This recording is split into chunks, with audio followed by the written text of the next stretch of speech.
Chapter 298. Another 2 days passed in the blink of an eye. Yushu stayed at home, reading calligraphy, calculating, and studying the Book of Changes. She did not step out of the house and waited for the news of the Supreme Judiciary's trial. Nothing major happened in the past 2 days.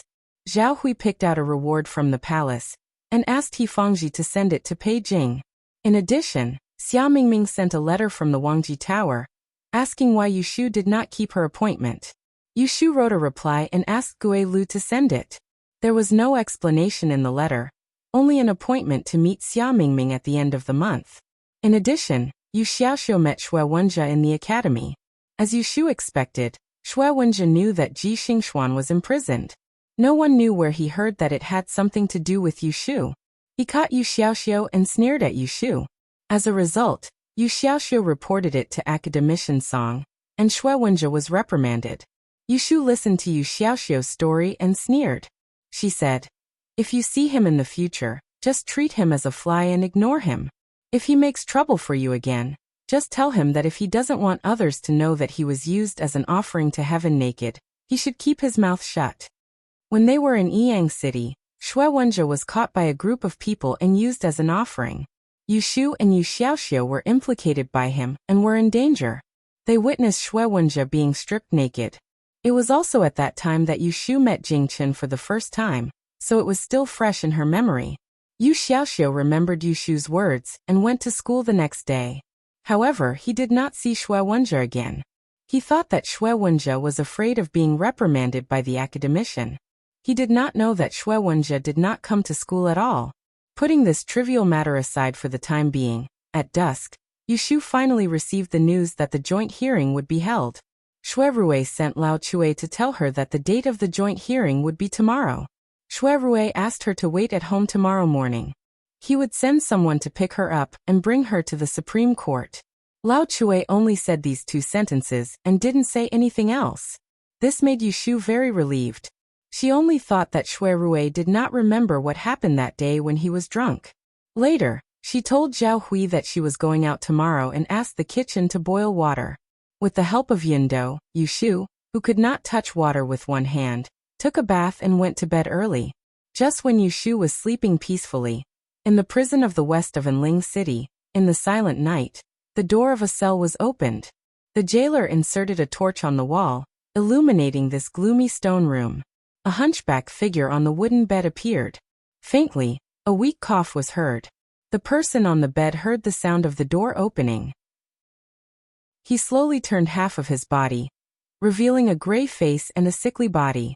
However, it was Ji Huaishan who was still energetic 10 days ago. Cough cough, who is it?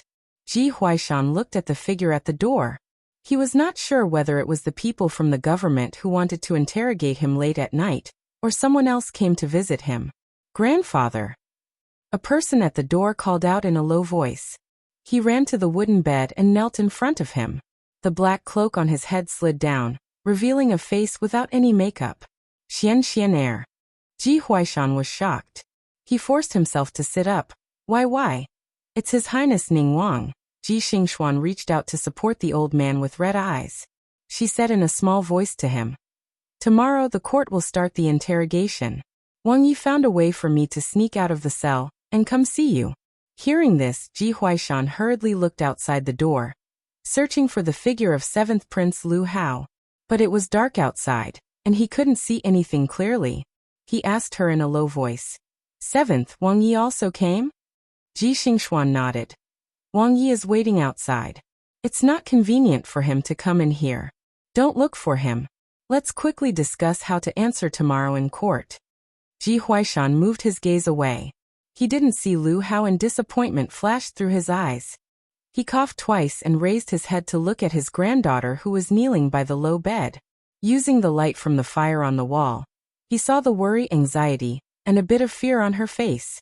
He felt very guilty. He reached out a hand that was trembling from the pain to touch the top of her head. He slowly said, "If I had known that this would happen, I wouldn't have taken the risk to steal the question. I wouldn't have been deceived by that bastard with wild ambitions. I allowed you to use the disaster blocking stone to make a deal with her, causing a great disaster. Good child, cough cough, this time, it was grandfather who harmed you. Ji Xingxuan tightly held the old man's other hand. Tears welled up in her eyes. She shook her head and held back her sobs. She forced a smile at him. Don't say such depressing words. Wang Yi said that as long as they don't have any material evidence, no matter who testifies, the Supreme Court can't easily convict us. Didn't you already burn that exam paper? Grandson's answer paper was also self-explanatory. As for them accusing us of colluding with the traitors who murdered the royal family, it's even more impossible to convict us. Father came to see me the day before yesterday and said that he had already asked someone to go to the Supreme Court to arrange things. It's okay, grandfather, it will be okay. Ji Huaishan's palm paused on her hair. He looked at her and closed his blurry eyes. He didn't have the heart to tell her the news that his good friend Zhao Zhixue had told him yesterday when he came to visit the prison. The Celestial Commissioner had found 7 or 8 identical exam papers from this year's Diyan examination astrology. His crime of favoritism and fraud was confirmed. At the very least, he would be stripped of his official position and sent away. As for his precious granddaughter, she would lose her bright future because of cheating. She would never be able to enter the Diyan examination for the rest of her life. As a female customer, her life would be ruined. Xingxuan, listen to grandfather. Ji Huaishan pulled himself together and patted Ji Xingxuan's shoulder. He lowered his voice and said, It's not that there's no turning back. In court tomorrow, no matter what they ask, you must insist that you don't know anything. Grandfather will also not admit to stealing the exam papers. Both of us are innocent. Do you remember? Ji Xingxuan had been in prison for several days. She had been tortured and interrogated. Her arrogance had long been worn down. At this moment, she must be at a loss. After listening to Ji Huaishan's words, she only nodded vigorously and firmly held his withered palm. The grandfather and granddaughter pair whispered a few more words. The jailer outside the door began to urge them. Ji Xingxuan was involved in the murder of the imperial family. If she were to sneak into another prison cell, if she was discovered, the jailer would lose his job that day. Ji Xingxuan was reluctantly taken away by the jailer. The prison door closed and the stone room once again sank into darkness. A long time later, a heavy sigh could be heard. Xiener, don't blame grandfather. Ji Xingxuan was taken by the jailer through a corridor. She saw Lu Hao waiting in front of the iron bars. She lowered her head and walked forward. She raised a hand and bowed. Many thanks, Wang Yi. There is no need to thank me. Lu Hao held her wrist with one hand and looked at her with pity. He said, You have suffered in prison these days. Don't worry, Ben Wang knows that you have been wronged and will seek justice for you. Ji Xingxuan raised her head and looked gratefully at him. Without a trace, she pulled her wrist out of his hand and said in a soft voice, Wang Ye's benevolence, if there is a day, Xingxuan will definitely repay it. Ben Wang does not need you to repay me. Lu Hao lowered his head and moved closer to her. His raised hand landed on her shoulder, and he said in a warm voice, As long as you do not hide from me in the future. Ji Xingxuan gave a bitter laugh and lowered her eyes, not replying. Seeing her like this, Lu Hao did not force her to promise anything. He patted her shoulder. Let's go, I'll send you back before we leave. Ji Xingxuan did not refuse, and let him send her to the door of the prison. Watching her enter and lock the door, she walked to the only window in the room. She raised her head to look at the stars in the sky. Her hand moved in front of her chest, and she began to silently chant. After an unknown amount of time, she suddenly put down her hand and stiffly turned her head. She sat on the wooden bed and hugged the damp blanket. She slowly curled into a ball at the corner of the bed. A ray of moonlight shone on her figure, and it could be seen that she was trembling. The 14th year of Zhaoqing, the 23rd of the first month. The sky was cloudy. This day was suitable for gathering, tailoring, entering a school and meeting friends. Avoid visiting graves, digging and brewing. Yushu had specially changed into a brand new Hu skirt today. She wore a pair of boots that had been wiped clean. Since the weather was cold, she put on a sheepskin waistcoat and a pair of soft leather wrist guards. A piece of Fushan auspicious jade hung on her neck. Her hair was tied up in a braid, revealing a clean face. She was full of energy. She didn't look like she was going to be a witness in court, but more like she was going to ride a horse to play. Lao Chui drove the carriage to Zhao Hui's house on time. Yushu went to the upper room and said goodbye to Zhao Hui. Then she got on the carriage and left. No one in the family knew that she was going to see the Ji family being tried today. Knowing that it would rain in the afternoon, Yushu didn't forget to take an umbrella when she went out. On the way, she sat at the door of the carriage and chatted with Lao Chui for a while. She learned that Shui Rui had been busy for 2 days because of his work. Last night, he went back to his house and slept. Early this morning he went to the Supreme Court to deal with the case. As an assistant official of the case, he participated in the joint trial. Before this, Yushu had been invited to the Supreme Court for tea twice. So she knew the gate. After getting off the carriage and reporting her name, she was let in by the officer in front of the gate. They didn't go to the court directly. Instead, they took her to the side hall where the witnesses were resting to wait. The trial of the Supreme Court was different from that of the county government. They were very strict. First, they didn't allow people to watch. Second, they had to follow the procedure. They only called the witnesses when they needed to come out. As a witness, when Yushu arrived, Jingchen hadn't come yet. Except for the 2 guards at the door, she was sitting alone in the room. There was no tea here. She put her hands in front of her abdomen and closed her eyes to rest. Daozi, please sit inside and wait for a while. I'll go to the hall first. I'll send someone to invite you later. Someone make a pot of good tea and bring it here. When Yushu heard the voices outside the door, she opened her eyes. Turning her head, she saw Jingchen being escorted to the door by 2 officials from the Supreme Court. Behind him were 2 palace guards, standing in front of the door with sabers slung over their shoulders. Jingchen, you're here? Yushu smiled and called out to him. She didn't stand up. She just sat there and greeted him. They hadn't seen each other for a few days.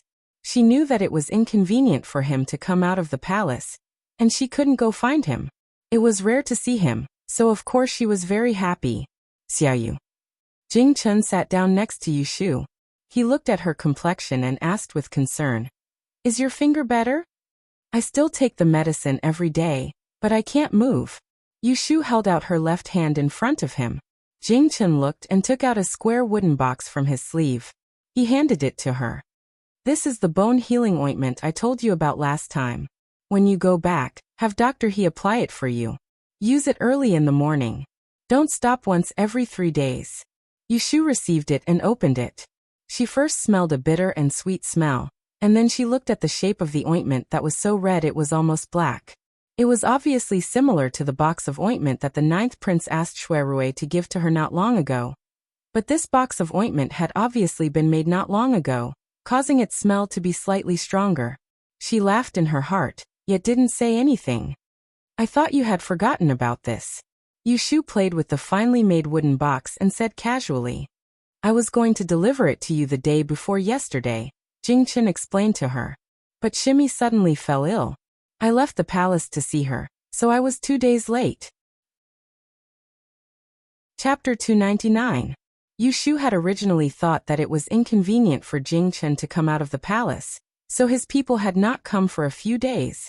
Who would have thought that it was not inconvenient for him to come out, but he had no time to see her? Why is Miss Shui Yun so ill? Yushu asked Jingchen with her usual expression. She was very curious about what illness it was that was more serious than her broken finger. Jingchen did not notice Yushu's displeasure and said, The day before yesterday, Chong Yun brought us to tour the capital. Shui Yun was so happy that she played until late at night. As a result, she caught a cold. That night, she returned home with a fever. She only got better yesterday.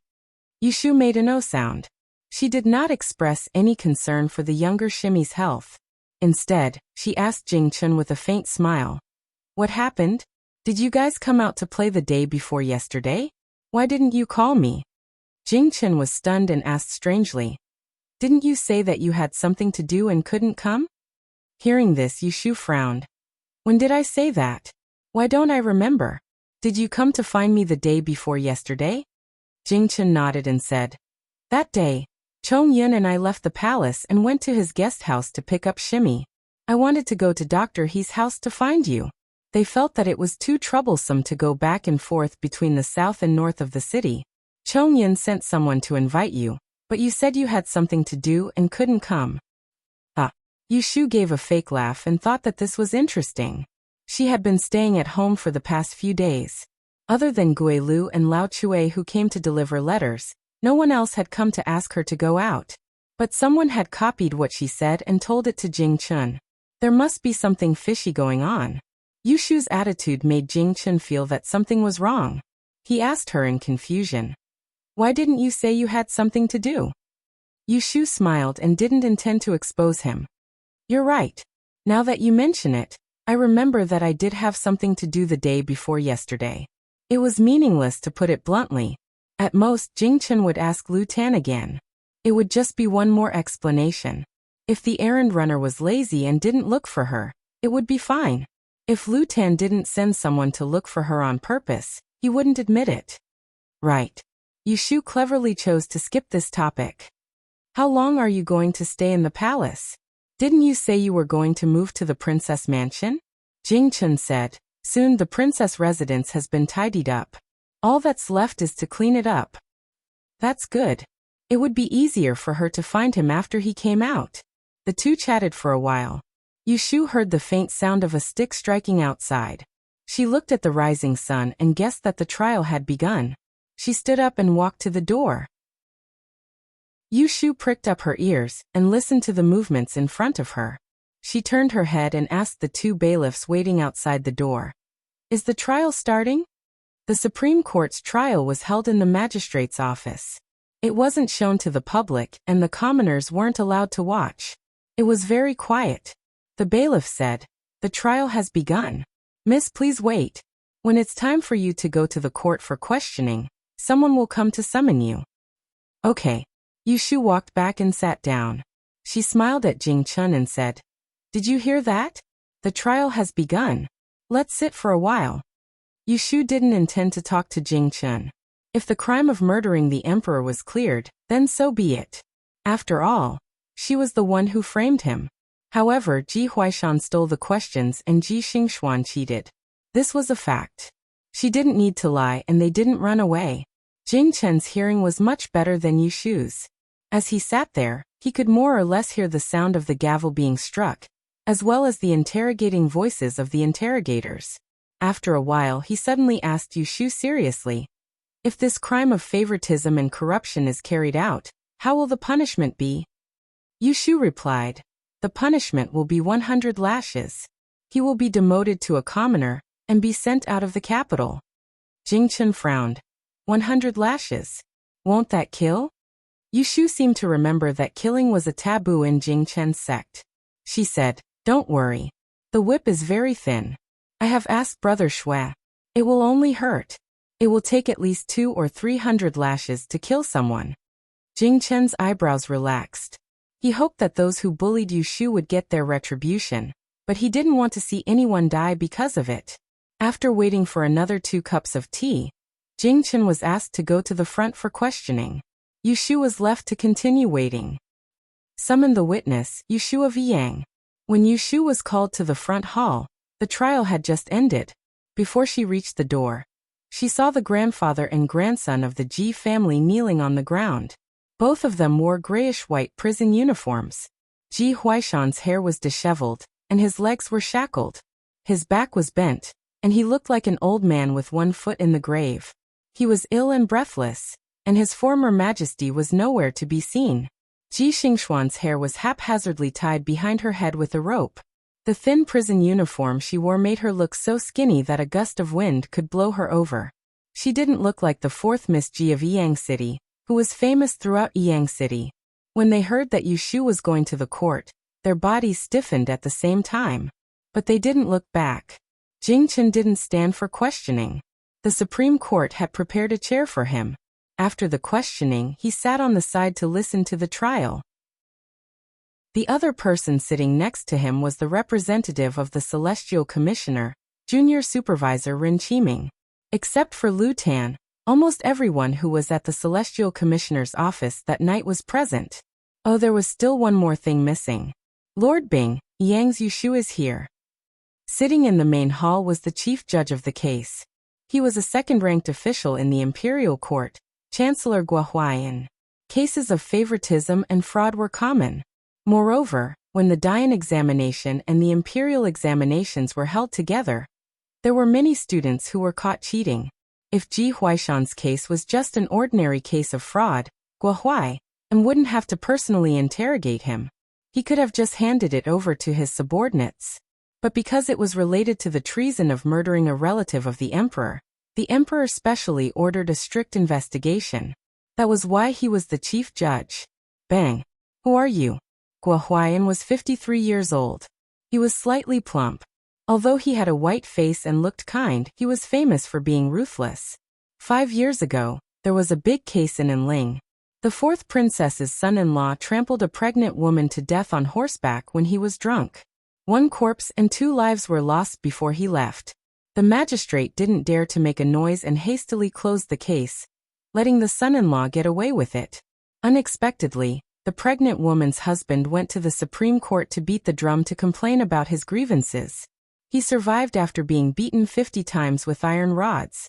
Guohuai accepted the case that day. After finding out the truth, the next day, he sent people to the fourth princess's residence to kidnap the son-in-law and interrogate him. In the end, the son-in-law was sentenced to be hanged. His death shocked the entire Enling city. Later, some people jokingly called him the White King of Hell. Student Yu Shu kowtows to your excellency. Yu Shu claimed to be a student, so she didn't kneel. Instead, she crossed her thumbs and bowed. She raised her head slightly and glanced at Xue Rui, who was sitting at the side. Today he was wearing a formal red muslin robe, a black leather belt around his waist, a black tsung hat on his head, and a white jade square hole on the brim of his hat. His eyes were looking at his nose, and his nose was looking at his heart. His dignified appearance made her a little displeased. Xue Rui was also looking at Yu Shu. Indeed, he didn't miss the displeasure in her eyes. He folded his thumbs on his knees and made 2 circles. He hid his smile in his eyes. He knew that she was a vengeful person and wouldn't forget so quickly. Yu Shu, this official wants to ask you. Do you recognize the 2 people kneeling on the ground? Guohuayan asked. Yu Shu turned her head to look at the grandfather and grandson who were kneeling on the ground with their heads lowered. She said, I recognize them. This is the Celestial Commissioner, right, Judge Ji Huaishan, Lord Ji.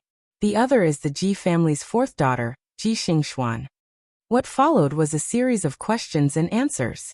Guohuai hadn't tried Ji Huaishan's crime of stealing. He first asked about how Jingchen was framed on his way back to the capital and lost the yellow frost stone. Later on, it was discovered in Ji Xingxuan's hands. Yu Shu answered every question. She was still a scoundrel. However, she didn't explicitly say that the Ji family was involved with the traitors. This was because Xue Rui had reminded her in advance that this Guohuai, who was trying the case today, was an expert in interrogations. It wouldn't be good if she said too much. During the course of Guohuai's questioning, neither Ji Huaishan nor Ji Xingxuan interjected. After she had answered Guohuai questioned them again. Only then did the 2 claim that they were innocent. Ji Huaishan said a few words before coughing repeatedly. Ji Xingxuan continued to answer. Lord Bing, this little girl doesn't dare to say half a word of falsehood. The piece of jade that belonged to the Taoist was indeed something that I accidentally picked up. If it wasn't for the junior supervisor's guidance, grandfather and I wouldn't have known that it was a treasure.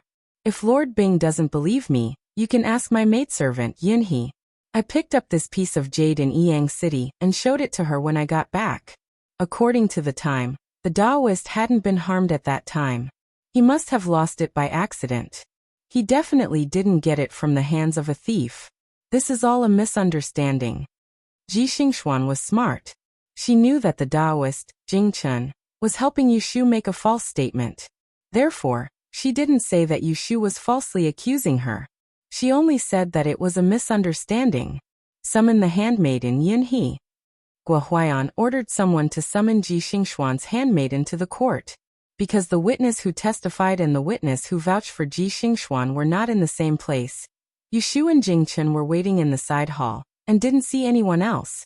Before Yunhe was brought to the court, Guohuayan first asked Ren Qiming to confirm Ji Xingxuan's words. Then he asked Jingchen again for confirmation. When exactly did he lose the yellow frost stone? I only remember that the yellow frost stone was still with me before I left Yang. I don't know anything else. Jingchen lowered his eyes slightly and lied.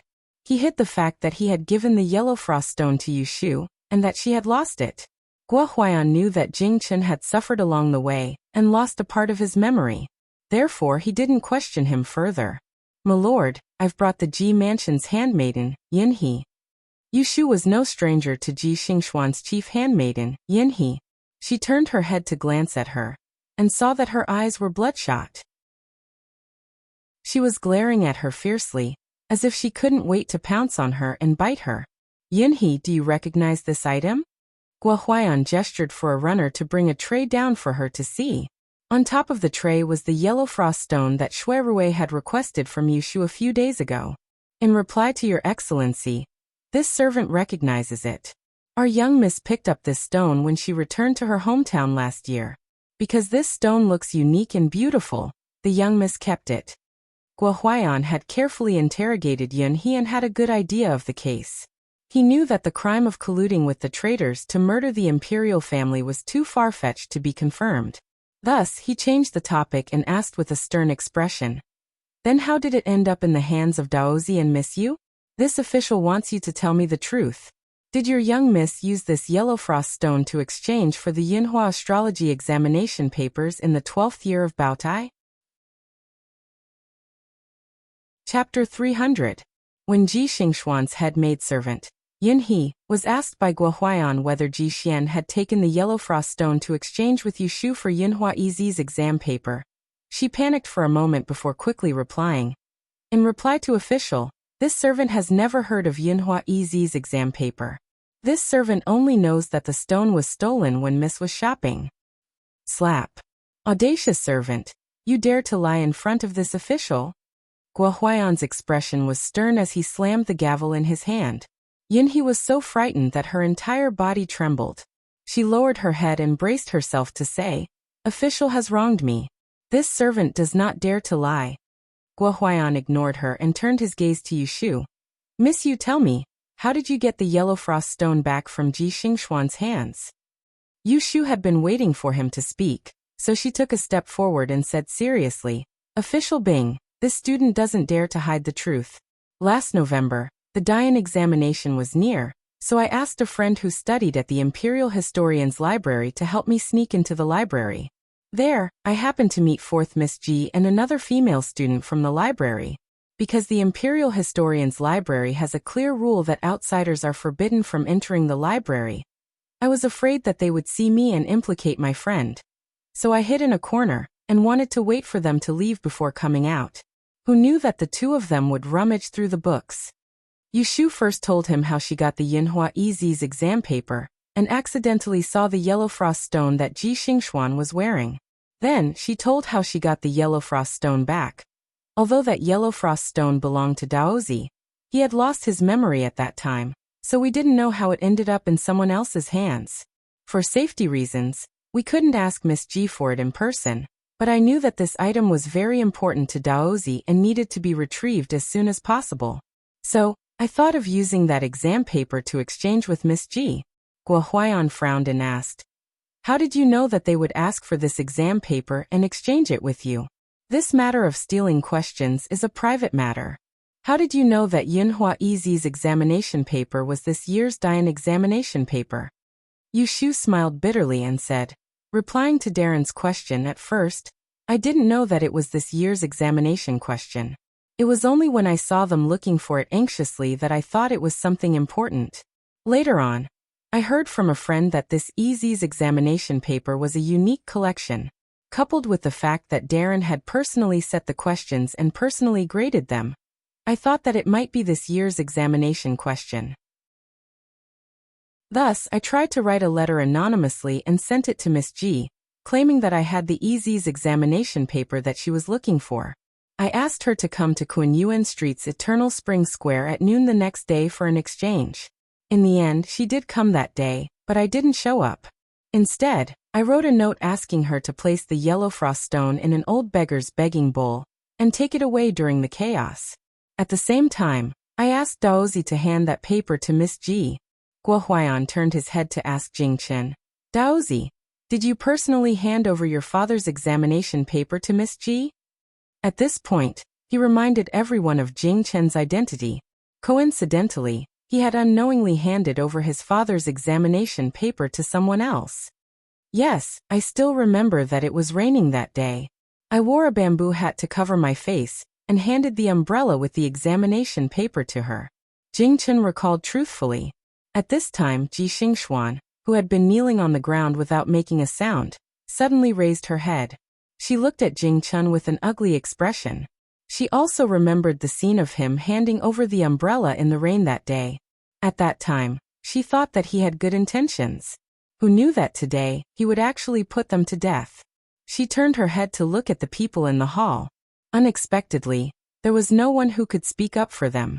As for the 9th prince, who had promised to help her yesterday, she did not know why he had not appeared yet. She felt that she had no way out today and was in such dire straits. She then looked at the person standing in front of her, who used to live under someone else's roof, and had no one to rely on. Now, she was immaculately dressed and had ascended to a higher level. Other than hatred, she felt nothing else. After Guo Huaiyan finished asking Jing Chen, he went to ask Shui Rui and another junior official who were sitting at the side listening to the interrogation. Has it been verified that the question for this year's astrology section is the same question that Yunhua Ez answered in the Dian examination 20 years ago? Shui Rui was prepared since a long time ago. As soon as he was asked, he passed the file in his hand to the advisor and said, "Sir, please take a look. I've already verified it, and it's indeed the same question from 20 years ago." Guo Huaiyan looked at the record and went to ask Ren Qiming, who was sitting on his left. "Junior Supervisor Ren, is the question for this year's astrology section really based on Yunhua Ez's answer paper?" Ren Qiming said expressionlessly. Before the examination, other than the major points, the answer for this section should only be known by the Lord who is in charge of storing Ez's examination paper, and that paper. Guo Huaiyan asked, which Lord was in charge of storing the examination paper? It was the right commander of the Celestial Commissioner in the past, the late old Mr. Qin Fangqi. Guo Huaiyan furrowed his brows. He thought that even if Ji Huaishan really stole the question, it was impossible for him to do it alone. Since the case was handed over to him to investigate, it was better to find out all the people involved and not just sentence Ji Huaishan, but let the others escape. With this thought in mind, he wasn't in a hurry to show the material evidence he obtained from the Celestial Commissioner. In order to catch all the officials involved in the fraud, Guo Huaiyan's expression became more severe. He turned his head and looked at the grandfather and grandson who were kneeling on the ground. Instead of directly asking Ji Huaishan, he coldly questioned Ji Xingxuan. "Ji Xingxuan, you heard what Daozi and Miss Yu said. You still won't tell the truth. Did you already know the question for this year's examination? That's why you were willing to exchange a treasure like the yellow frost stone for that examination paper. This official wants to ask you, which family's young miss went with you to the library to find the examination paper that day? Did she also know the question for this year's examination?" "Your Excellency, you're innocent." Before Ji Xingxuan could say anything, the maidservant Yun He, who was eager to protect Ji Xingxuan, suddenly cried out. She knelt on the ground and hurriedly explained, "Our young miss rarely goes anywhere other than to the study garden. Eternal Spring Workshop is a restaurant. How could it be a place our young miss would go to? She has never been there before, not to mention EZ's exam paper. She has never even heard of it. It is clear that Yushu and Daozi colluded to frame our master and young miss." Slap. It was taboo to make a fuss in court. As soon as she finished shouting, Guo Huaiyan's face darkened as he slammed the table. "This official is asking your young miss a question. Why do I need you to answer for me? If you make any more noise, I'll slap you. Leave now." Yunhee looked indignant and wanted to argue, but she heard Ji Xingxuan call her in a low voice. "Yunhee, shut up." Yunhee bit her lip and reluctantly shut her mouth. Before she left, she did not forget to glare fiercely at Yushu. Yushu secretly rolled her eyes. "Why are you glaring at me? It's not like I don't want you to speak. I can't wait for you to shout a few more sentences, so that someone can slap you." "Your Excellency." Ji Xingxuan took 2 steps forward and raised her head. Her pale face was full of bitterness. I scored 100 yuan in astrology during the 9th year of Zhaoqing, and was selected to study at the Imperial Historian's Library. After 3 years of hard work, I'll shamelessly boast that among the students at the Imperial Historian's Library, there are only 2 who can surpass me in astrology. When it comes to the examination, how many can compare to me? Let me ask you, why would grandfather need to take the risk to steal the questions? Why would I need to cheat? Ji Xingxuan's words were ingenious. She did not directly deny cheating, but from another angle, proved that she did not need to cheat. If there was no other evidence, Guo Huaiyan might have believed her words. However, with solid evidence in his hands, everything she said now sounded like sophistry to him. Guo Huaiyan was known as the White King of Hell, so his methods were naturally not gentle. His face darkened, and he took out a fire stick from the red dragon tube on the table. He coldly shouted, "There are 2 testimonies, yet you still want to deny it. It seems that you are hoping to get lucky. Guards, use the 7 fingers in torture." When he finished speaking, he threw the fire stick on the ground. The officials in the hall responded. Ji Huaishan and Ji Xingxuan were both shocked. The 7 fingers were a kind of torture device, made of 5 pieces of wood. 2 pieces were used in a set, and were specially used on female criminals. The 10 fingers were connected to the heart, so one could imagine the pain. Women who could not endure it would often confess after the fingers were caught. If they could endure it, their fingers would be crippled. Years later, they would suffer from cold weather and bone pain. They would not even be able to write. Yushu saw the frightened look on the father and son's faces. At first, she didn't know what kind of torture they were going to use. However, when she saw the officials take out the wooden clamps, she knew what they were going to be used for. At that moment, she really wanted to throw her head back and laugh out loud. What was this called? It was really karma. That day, one of her fingers was twisted off, and she almost died from the pain. Today, she wanted to let Ji Xingxuan have a taste of this. The officials took out the torture device and went to pull Ji Xingxuan. Without any explanation, he grabbed her arm and wanted to put the clamps on. Ji Xingxuan was already in a panic.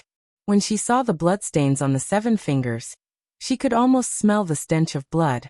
She felt her ears go numb and her face was full of fear. Her whole body trembled, and she even forgot to struggle. Darren, please wait. Please don't torture me." Ji Huaishan's face was pale with fright. He struggled to crawl up from the ground and face Guo Huaiyan. He stretched out his hands and pressed them in the air, then put his palms together and bowed, begging for mercy. However, Guo Huaiyan was unmoved. He glanced at him and coldly ordered, "Torture me." The officials were used to doing this. In the blink of an eye, they put the torture device on her 10 fingers. Without even saying a word, they forcefully pulled on her left and right. "Ah!" Ji Xingxuan screamed in pain. She suddenly shrank her shoulders, her face drained of blood. Tears gushed out of her eyes and her beautiful eyes lost their luster. Yushu suddenly felt a little uncomfortable when she saw how she looked like she was about to die. She turned her head away and stopped looking at her. Her right hand stroked the little finger on her left hand that was wrapped up and still couldn't feel anything. Right at this moment, Ji Huaishan suddenly flared up. He crawled 2 steps forward and pushed the officials. He stood in front of Ji Xingxuan, blocking the torture. Chapter 301. This lowly official confesses. Seeing that Ji Xingxuan was being tortured, Ji Huaishan confessed on the spot. Guo Huaiyan was not surprised and raised his hand as if he had expected it. He signaled for the officers to release Ji Xingxuan first. He then nodded to the registrar to record it down and asked, "So, you admit that you abused the law and stole the exam questions from this year's Grand Yen examination?" Ji Huaishan supported the sweating Ji Xingxuan and nodded with tears streaming down his face. He said in shame, "This lowly official was muddle-headed and abused his authority to steal this year's astrology exam questions before the exam began." Yushu raised her eyebrows. Ji Huaishan's willingness to confess so readily was beyond her expectations. She thought that he would be able to hold on for a little longer and wait for the Celestial Commissioner to show him the dozens of exam questions that were identical to Ji Xingxuan's answers. Only then would he obediently confess. Yushu did not know that Ji Huaishan had already heard about the dozens of exam questions from Zhao Zhixue the night before. He knew that he had no way out, and that he was forced to confess. Ji Xingxuan was scared out of her wits. She leaned against Ji Huaishan, sweating profusely. Her arms were stiff and trembling uncontrollably. Half of her soul and 7 apertures had flown away. When she heard Ji Huaishan confess, she did not react in time. Bang! Guo Huaiyan slammed the gavel and said with a cold face, "Then how did you steal this year's exam questions? Who is the accomplice? Who is the one who leaked the questions? Tell me everything and do not hide anything." Ji Huaishan hugged Ji Xingxuan, his dry lips quivering. His eyes darted around and he gritted his teeth and said in a low voice, "Your Excellency, this lowly official knows that I have committed the taboo of favoritism, and that there are indeed accomplices who stole the questions.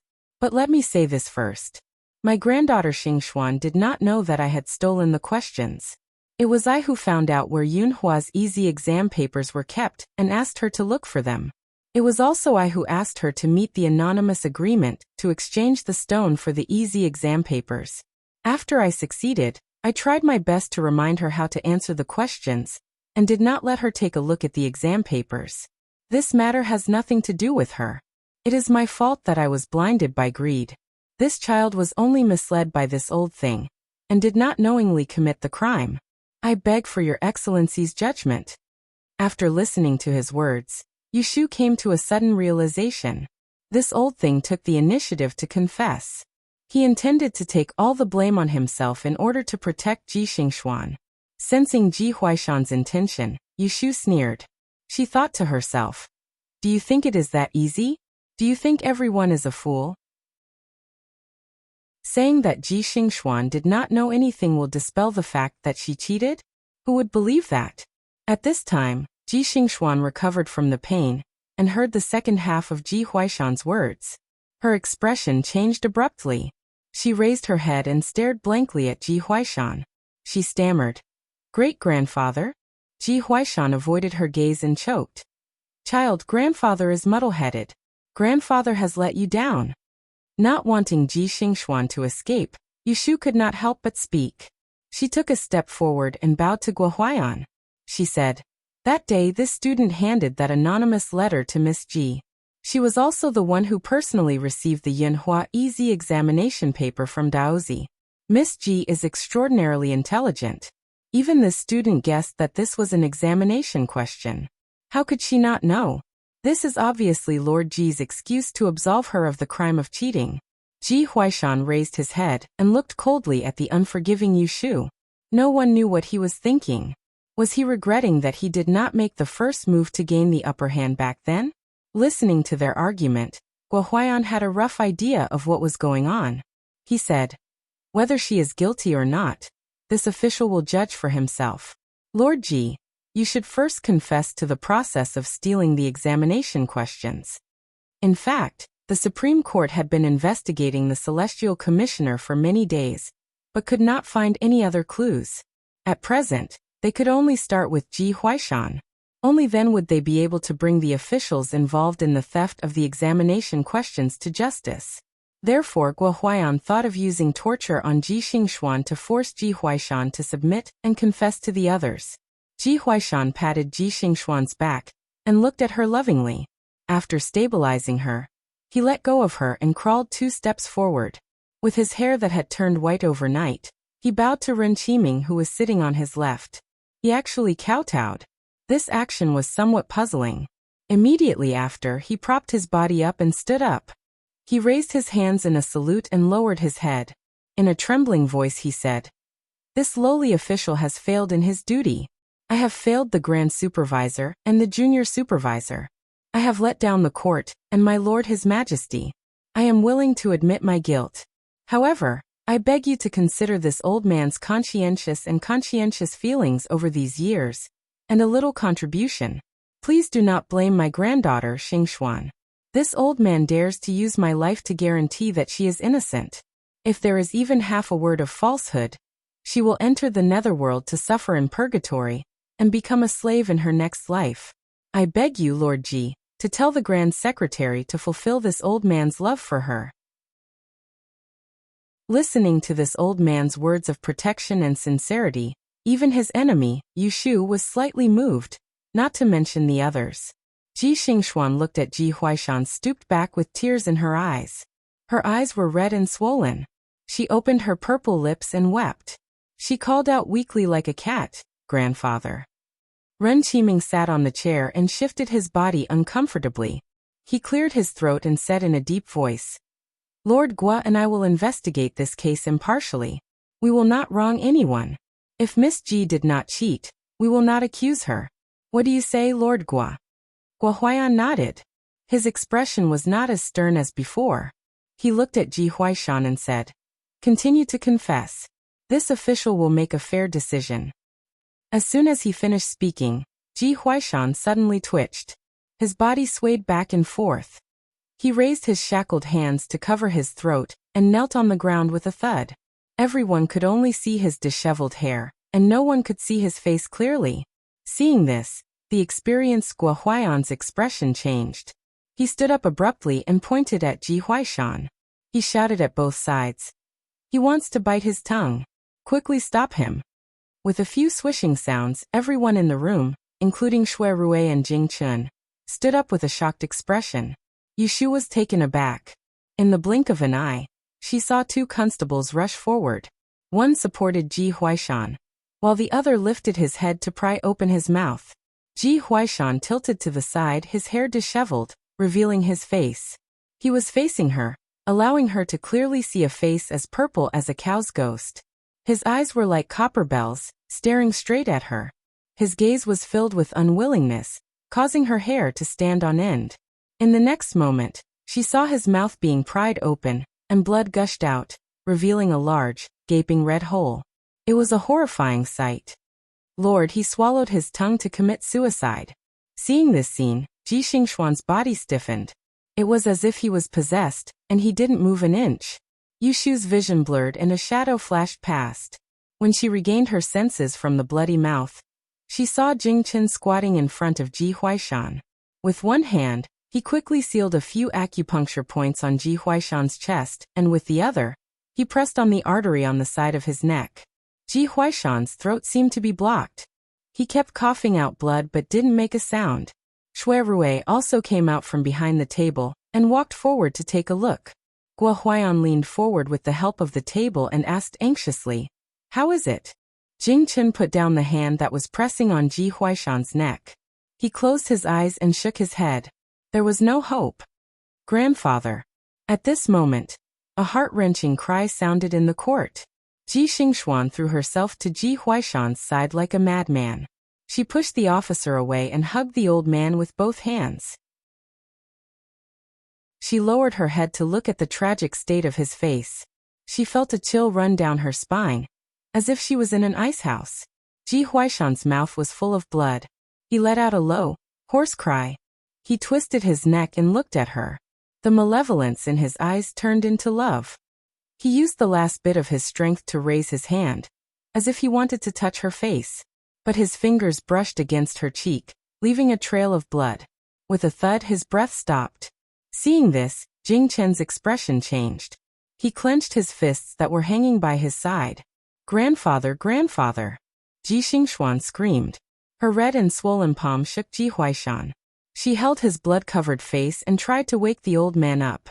But in the blink of an eye, they were separated by life and death. He was dead and there was nothing she could do. "Your Excellency, the criminal is dead." The officer reported. Ji Xingxuan hugged Ji Huaishan's body and cried. No one tried to stop her. Everyone in the court had a heavy expression on their faces. No one thought that Ji Huaishan would suddenly seek death and end his life in such a hurry. Yu Shu stared at Ji Huaishan's dead body. She slowly bit her lips. At this point, she finally understood Ji Huaishan's intentions. He risked his life to protect Ji Xingxuan's innocence and protect her future. She would be lying if she said she wasn't touched by this kinship. She originally had no intention of killing them. Who would have thought that Ji Huaishan would lose his life because of this? This result was beyond her expectations. She couldn't feel happy at all. Instead, She felt an indescribable heaviness that made it hard for her to breathe. Woo! Ji Xingxuan's cries became hoarse. She suddenly stopped crying and struggled to support Ji Huaishan's body to the ground. She covered Ji Huaishan's widened eyes with her blood-stained palms. She lifted her swollen face and looked around. Finally, her gaze fell on Yushu. Her eyes suddenly became fierce. She staggered to her feet and took a step forward. She raised her hand to slap Yushu's face. Shui Rui and Jing Chen were both nearby, and both of them noticed Ji Xingxuan's intentions at the same time, so they stretched out their hands to stop her. Shui Rui took the initiative to grab Ji Xingxuan's shoulder, whereas Jing Chen instead flashed over to stand in front of Yushu, causing Ji Xingxuan's slap to descend onto his chest, and it left behind a blurry bloodstain on his pure white clothes. "Let me go." Ji Xingxuan struggled against her shoulder and hit Jing Chen's chest with all her might. She cried incoherently. It's you who killed my grandfather. It's you're the murderer. Move away, move away. I want to ask her where she got her vicious heart from. Move away." Jing Chen did not try to avoid her blows. He stood there and allowed her to hit him. His clear eyes were filled with guilt as he stared at the crying woman in front of him. He said in a low voice, "I'm sorry." Yushu was standing behind Jing Chen and could clearly hear his apology. Her face darkened. She was not the type to hide behind someone's back, so she walked around him and stood out. She looked at the crazed Ji Xingxuan and reached out to grab her right hand that was hitting Jing Chen. She gripped her wrist and forced her to look at herself. She said coldly, "Your grandfather only has himself to blame for his death. Instead of blaming others, why don't you blame yourself first? Your grandfather died to protect you. What does that have to do with us?" Hearing Yushu's merciless words of truth, Ji Xingxuan was stunned. Her face turned green and white. Yushu's words were like a heavy blow to her head, causing her great sorrow and agitation. Suddenly, her eyelids fluttered and she fell forward. Shui Rui's grip on Ji Xingxuan's shoulder loosened, and Jing Chen reached out to catch Ji Xingxuan. He frowned and turned to look at Yushu. His face was so stern that she had never seen it before. Although he did not say anything, Yushu could see the reproach in his eyes.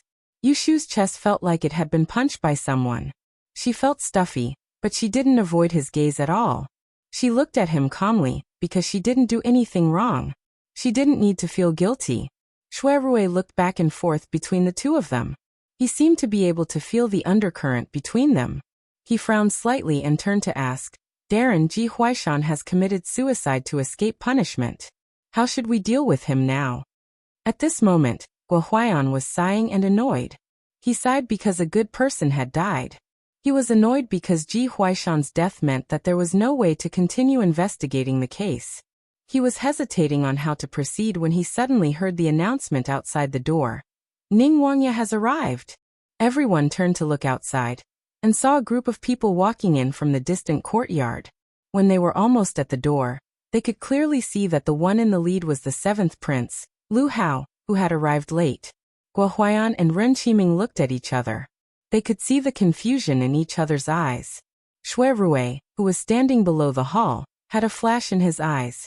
He thought, after waiting for so long, he's finally here. Greetings to Ning Wangya. Everyone in the hall paid their respects. As soon as Lu Hao entered, he first saw Ji Huaishan's corpse on the ground. He then found Ji Xingxuan, who was unconscious on Jing Chen's chest. His expression was ugly. He asked in a cold voice, "What is going on?" Hearing this tone, Guo Huaiyan frowned imperceptibly. He said, "I wonder what business Ning Wangya has come to the Supreme Court at this time?" He was speaking politely. The Supreme Court was in the middle of an investigation and prohibited people from entering or leaving. Lu Hao could be considered to have barged in. Lu Hao calmly reached to the side and took a letter from a eunuch. In a loud voice he said, "This is the purpose of the edict. Ben Wang is acting on Fu Huang's orders to investigate the matter of Daozi being harmed on his way back to the capital." Seeing the edict in his hand and hearing his words, everyone's expression changed. First, they stood to pay their respects to the emperor. Then, Lu Hao had his attendant hand the edict into Guo Huaiyan's hands. Seeing this scene, Yushu thought for a moment and understood the situation. She had seen Ji Xingxuan walk with Ning Wangye at Dingbo Hall. At that time, she could see that this Lu Hao was fond of Ji Xingxuan. Now that he had come, he must have come to save the situation. This Lu Hao was smart and capable. He knew that he could not directly interfere with this case, so he used the investigation of Jingchen as an excuse to get involved. After Guo Huaiyan read it, he handed it to Ren Qiming. He raised his hand to Lu Hao and said, "Wang Yi is a step late. This criminal, Ji Huaishan, has just confessed to his crime and committed suicide to escape punishment."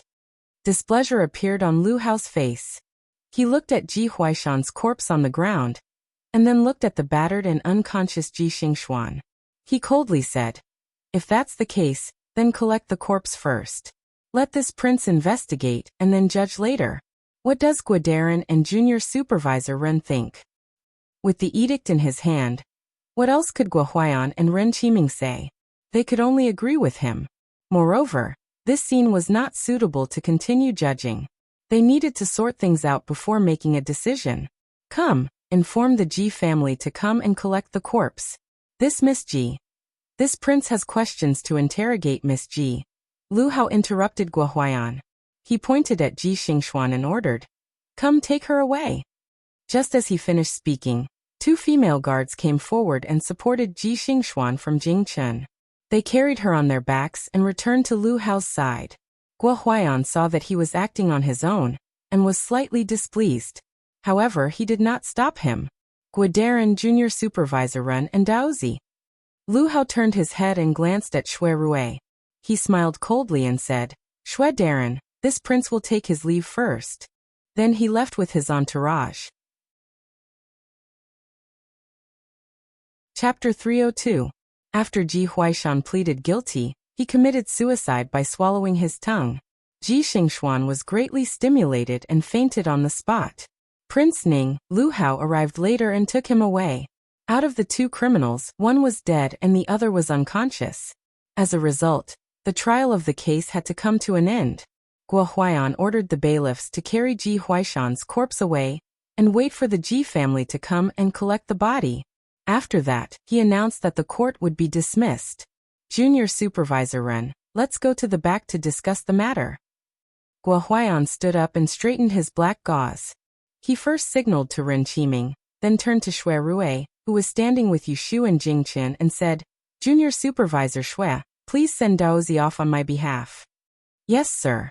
Following the departure of Guo Huaiyan and Ren Qiming, only a few bailiffs were left in the court that was previously full of people. "Daozi, please." Xue Rui extended his hand to lead Jingchen out of the door, but his gaze was on Yushu. He saw that she was thinking about something with her head lowered, but he could sense that she was not in a good mood. Thus, he was slightly worried that she was frightened by Ji Huaishan's death. Jingchen was lost in thought as he stared at the small pool of blood on the ground. When he heard Xue Rui calling him, he came back to his senses. He glanced at Xue Rui, and then shifted his gaze to Yushu. He wanted to say something but stopped himself. Yushu seemed to have finished thinking about something. She raised her head, and saw that both of them were looking at her. She said expressionlessly, "What are you looking at me for? Let's go." After she finished speaking, she took the lead and walked out. She did not even look at the blood on the ground.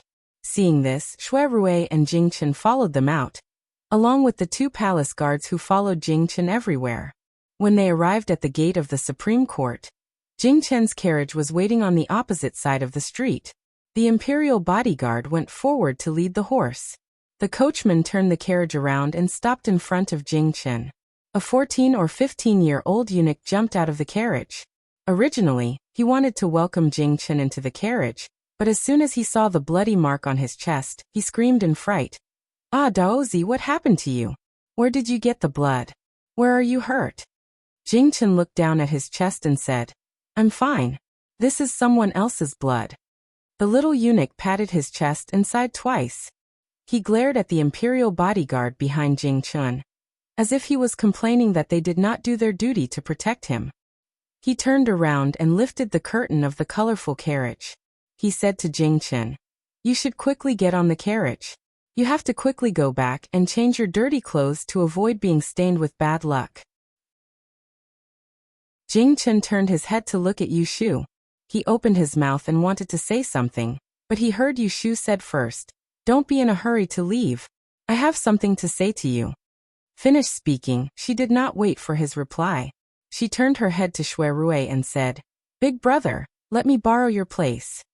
As soon as Shui Rui heard this, he knew that she wanted to go to Wang Jilu. He thought for a moment and said to her, "You go first. I'll go inside and sort out the files. I'll be there shortly." Then he looked at the luxuriously decorated and eye-catching carriage in the palace. He asked her, "Lao Chui is at the stable in the back.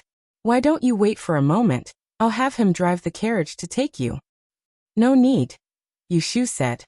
"I'll sit in your carriage. It won't be convenient for you to leave later." Finished speaking, she turned around and got on the carriage in the palace. The little eunuch did not recognize Yu Shu. Seeing her openly get on his master's carriage, he was just about to reprimand her when he saw the curtain of the carriage was lifted from the inside, revealing Yu Shu's face. She said to Jing Chen, "Still not leaving?" Jing Chen hesitated for a moment, and then got on the carriage. The little eunuch was perceptive. Seeing this situation, he swallowed his words. He was about to climb into the carriage, but just as he poked his head in, he heard the person inside say, "You sit outside. Let the driver go to Horse Street first." Yu Shu waved her hand at this unknown little eunuch. Without any explanation, she pulled down the curtain of the carriage and hung it on the hook of the door frame. She sat back by the window and looked outside at Shui Rui. She said, "I'll go back first." Shui Rui stood in front of the door.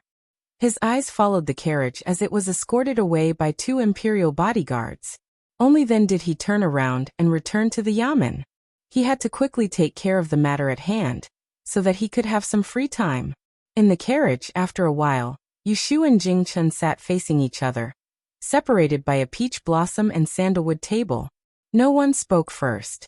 At this moment, Yu Shu's heart was very uncomfortable. Because of Ji Huaishan's death, because of Ji Xingxuan's luck in escaping, and because of Jing Chen's apology to Ji Xingxuan in the court not long ago. Also, there was the reproachful look in his eyes when he looked at her. If she had to find a word to describe her current mood, it would be sullen. Extremely sullen. She had never thought of putting Ji Huaishan to death. However, Ji Huaishan had sought death. She had never thought of letting Ji Xingxuan go. However, Ji Xingxuan had successfully escaped. She had never thought that the person in front of her, who was willing to go through fire and water for her, would actually sympathize with the 2 people who had once harmed her. Jing Chen was not a difficult person to guess. He was rarely happy or angry, but it was easy to see when he was happy or angry. Although he was easygoing, he could also be stubborn. Yu Shu could tell that he was very concerned about Ji Huaishan's death. She could also understand why he would feel guilty. However, understanding did not mean that she would agree with him. "Xiaoyu, why did you apologize to Miss Ji?" The 2 of them spoke almost at the same time, but only Yu Shu finished her sentence. Jing Chen did not know how to answer Yu Shu's question.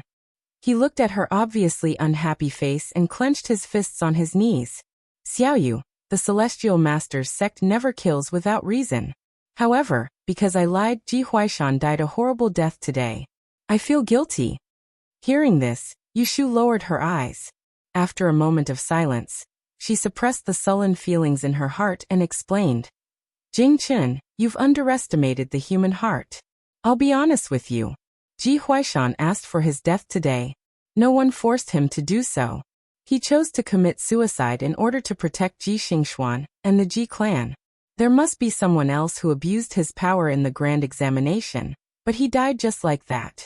There was no way to get any more information out of him. Death was the most important thing. No matter how serious the crime was, what could be pursued? Even you sympathized with them, let alone others. Those who were lucky enough to escape will remember his kindness, and will most likely help him take care of his descendants. Ji Xingxuan does not have to bear the consequences of cheating. Based on her talent, she will definitely pass the Grand Yen examination. Once she becomes a Dei master, a girl of her age will definitely be famous in the capital. When that time comes, not only will she make a comeback, but the Ji family will also not decline. At this point, She laughed mockingly and crossed her arms. Ji Huaishan did not die because he was forced to do so. Instead, he died because of his schemes. You don't have to feel guilty for him, and I don't have to bear the consequences of his death. Hearing Yushu's words, Jing Chen's expression changed slightly. Raising his head, he met her cold and emotionless gaze. His heart skipped a beat, and he closed his eyes. Recalling Ji Huaishan's tragic death, he sighed. You're right. He did not have to die. He did seek death of his own volition. However, if he had not been forced to do so, he would not have sacrificed his life to protect his descendants. Xiaoyu, they are indeed in the wrong, but they do not deserve to die. If I had known that I would cause someone to lose his life, I would not have lied in the first place. Seeing Jing Chen's helpless expression, Yushu smiled coldly. Hearing the seriousness and regret in his last sentence, she felt a pang of sorrow.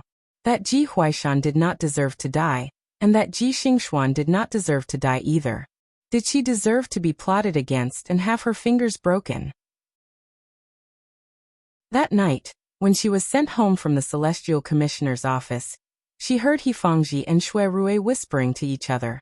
They said that even if her fingers were reattached, she would not be able to use them properly in the future.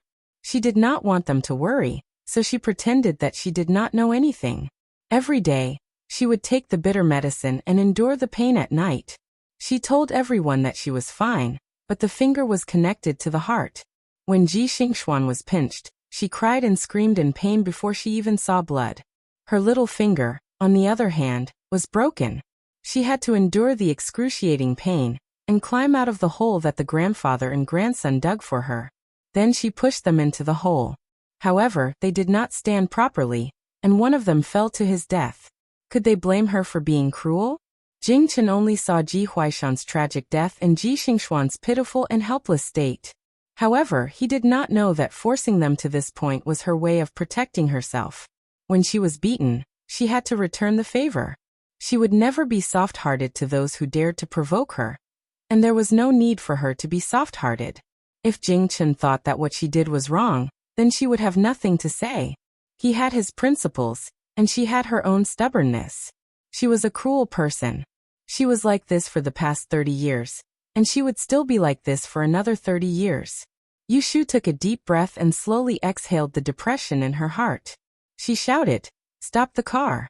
The carriage suddenly stopped at the corner of the street.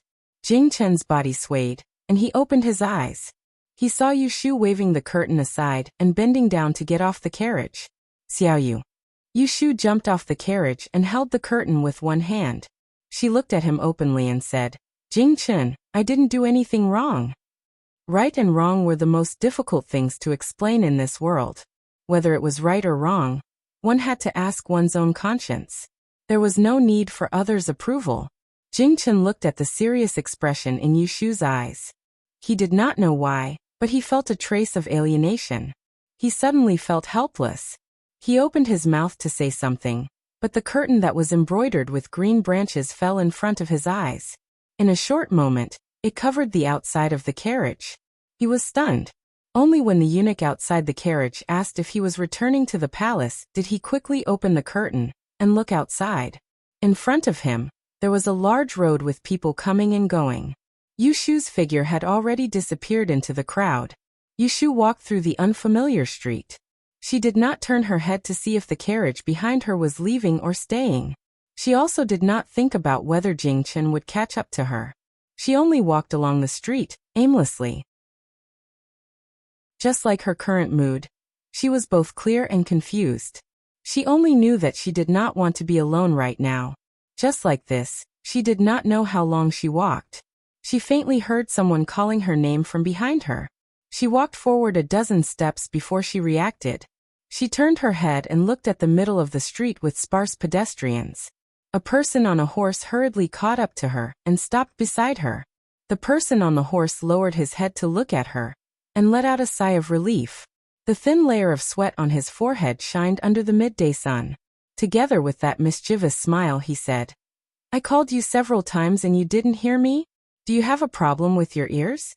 You made me chase you half a street." Chapter 303.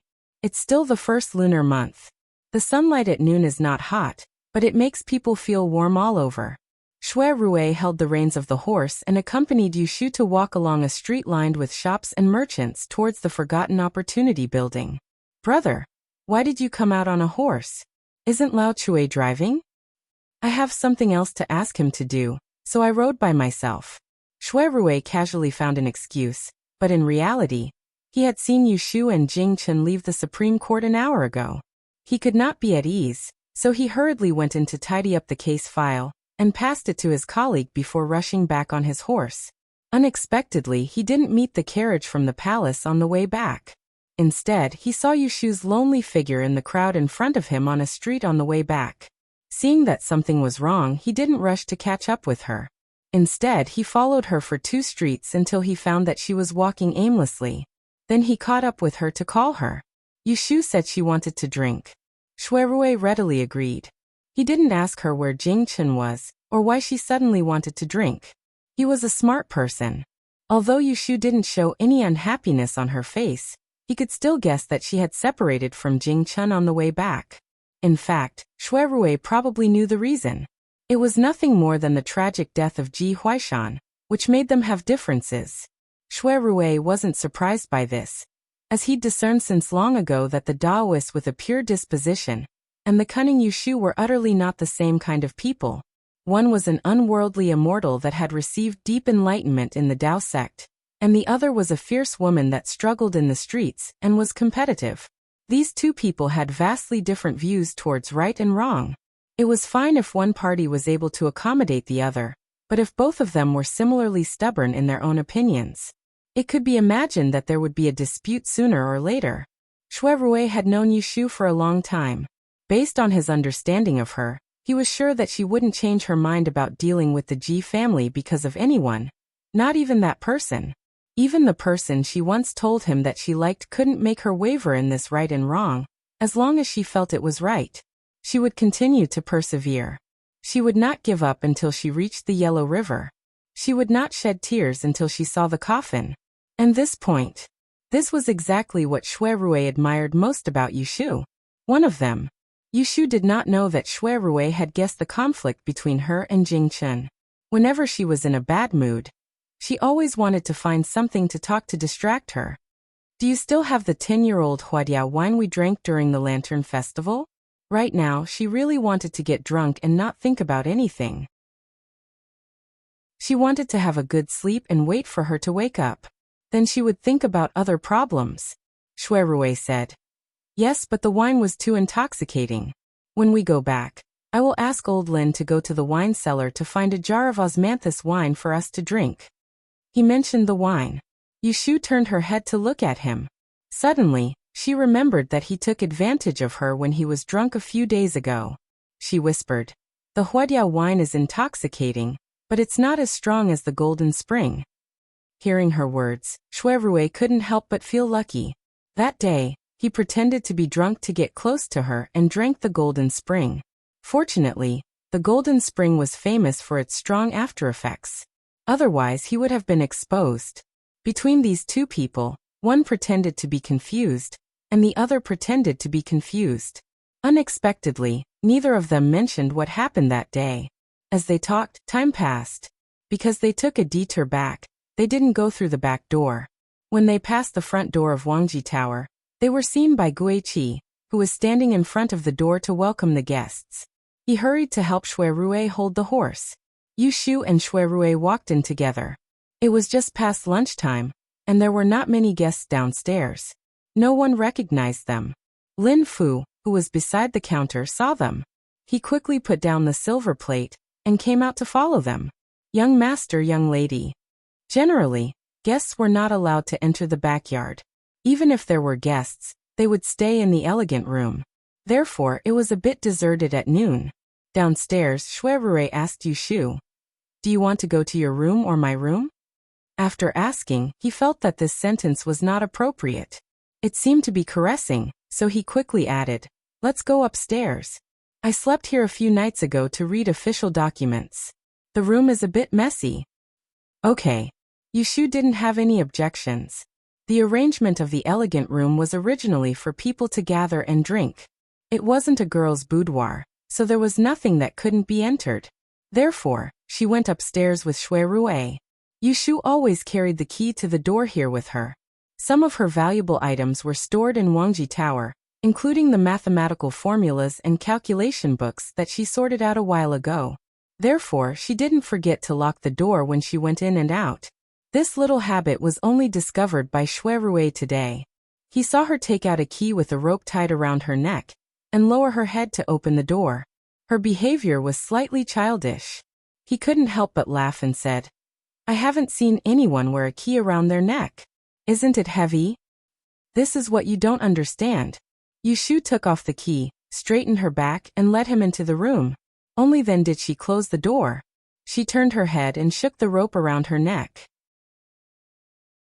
She smiled and said to him, "I stored a lot of valuable items in this room, so this key is very valuable. And I have always liked to hang valuable items around my neck." Shui Rui asked, "Why?" Yushu stuffed the key back into her clothes and said casually, "Tell me, is there anything more important than the head on a person's body?" Shui Rui thought about it and smiled in understanding. He said, "You're right. The head couldn't be lost, so the things that could be hung on the head naturally couldn't be lost." The two of them sat at the table and chatted for a while. Then, Xiao Dai and Xiao Qing brought over the warmed wine pot and a few dishes to go with the wine. They placed the dishes on the table beautifully in delicate bowls and plates. The two little servant girls stood at the side and served the dishes. Yushu took the initiative to lift the wine pot and filled both her and Shui Rui's cups. The green porcelain wine cups were small, and the rim of the cup was only the size of a circle formed by the thumb and index finger. The edge of the cup was suffused with a layer of golden color, and it was as sticky as honey, making one's appetite aroused. "Come, eldest brother, let me toast you first." Yushu held the cup and was about to touch her cup with Shui Rui, but he nimbly avoided her. "Let me make this clear first." Shui Rui raised his wine cup and stretched out a finger in front of her as he made a promise with her.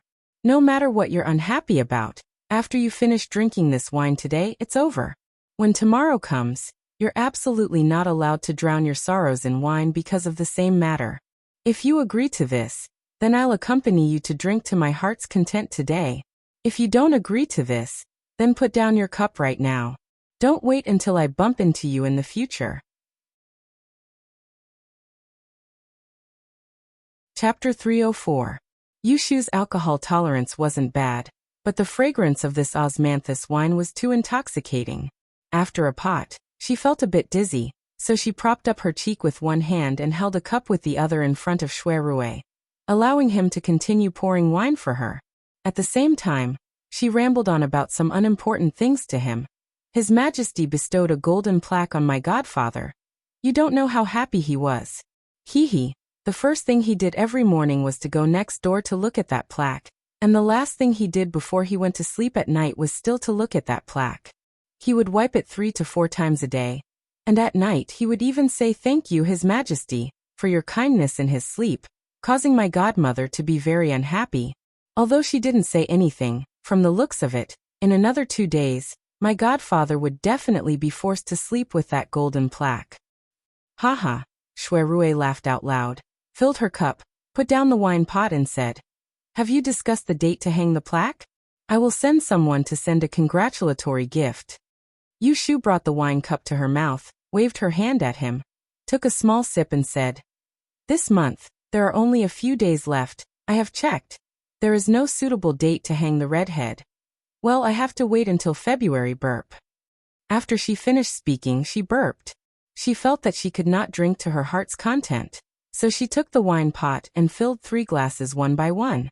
She clinked her glass with Shui Rui first, then she held a glass in each hand and clinked her own glass with hers.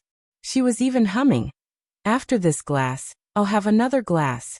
After this glass, I'll have 3 more." Shui Rui watched her compete with the wine and didn't dissuade her. He accompanied her, but when she drank 3 cups, he only drank 1 cup. Occasionally he would put a side dish on the plate in front of her with his chopsticks. When Yushu saw the dishes on the plate, she would stop to eat a mouthful of wine, and then chat with him about some trivial things because her words were vulgar and funny. Shui Rui couldn't help but laugh when he heard that. He had thought that she would complain to him after drinking, but who would have thought that she would be so carefree? He had not even used any of the words of comfort he had prepared to comfort her. On the contrary, he was amused by her. I used to set up a fortune-telling stall in Autumn Osmanthus Lane. You know about it, right? I still remember when I first opened my stall. There are people on the streets collecting rent. Oh, it's the Evergreen gang that you and your men wiped out because they gathered to gamble. The ruffians asked me for rent. Luckily, I didn't bring any money that day, so they smashed my stall. I was so angry that I wanted to rush forward and punch them. Then did you rush up? Yushu rolled her eyes. Of course not. Do you think I'm stupid? It's not like I can beat them. If I charge forward, I'll just be beaten up for nothing. If it were you, you would have to face 3 or 4 hooligans by yourself. Why don't you try? Hurry up and run. Shuerue paused the wine glass that was about to his mouth. He couldn't help but correct her. Shu. I'm not that useless.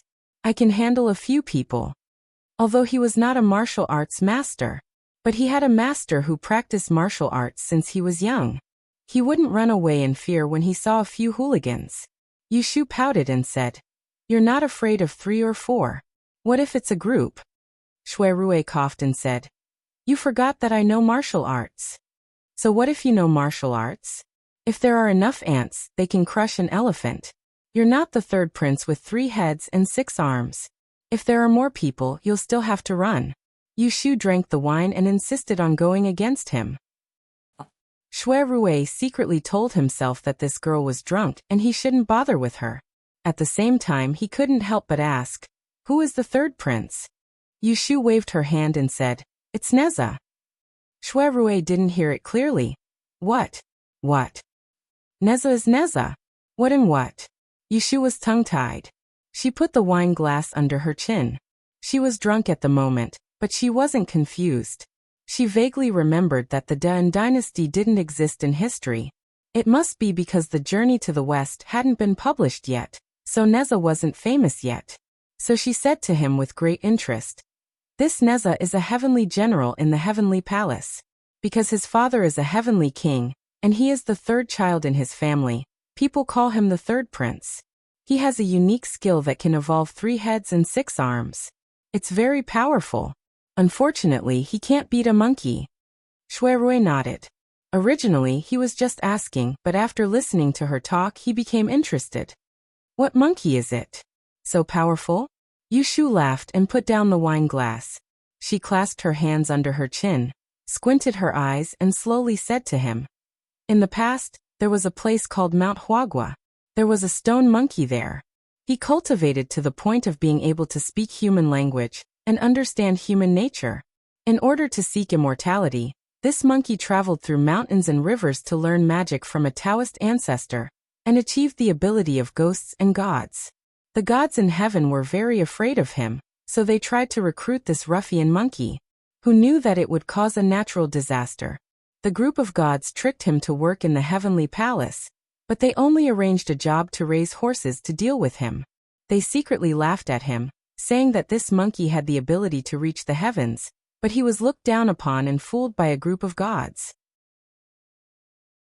Later, he was discovered by the monkey, and in a rage, he caused havoc in the heavenly palace, smashed the Lingxiao palace, and then, as soon as Shuerue heard the interesting part, he suddenly saw her closing her eyes, and then there was no sound. The room was quiet. He thought that she was thinking about the next part of the story, but after waiting for a while, he didn't hear her say anything. He tried to call her softly, Shu. Yes. Yushu's eyelids moved, and she responded lazily, but she didn't open her eyes. Shuerue saw that she was not asleep, and then looked at the empty bottles of wine on the table. He knew that she had drunk a lot. When he felt that it was enough, he asked her, Do you still want to drink? No, it's enough. Yushu covered her face with both hands and wiped it. When she was a little sober, she stood up with the help of the table. Her body swayed a little, and she barely stood up. She said to Shuerue in a muffled voice, I'm going upstairs to sleep. Looking at her red face, Shuerue could see that she was in a better mood than before she drank, so he stood up and said, Okay, I'll send you up. As he said that, He called the maidservant waiting outside the door to come in and helped the unsteady Yushu up the stairs. He followed behind and only stopped when she reached the door of the room. He looked at her frail back and suddenly called her, Shu. Yes. Yushu put her left and right hands on Xiaoqing and Xiaodia's shoulders. She turned her head in a daze and saw Shui Rui standing at the door full of sunlight with one hand on the door frame. He grinned at her, revealing a row of white teeth. You look like that monkey. Yushu blinked. It was unknown if she didn't understand what he said, but the corner of her mouth moved. She turned around and dragged the two maidservants into the bedroom.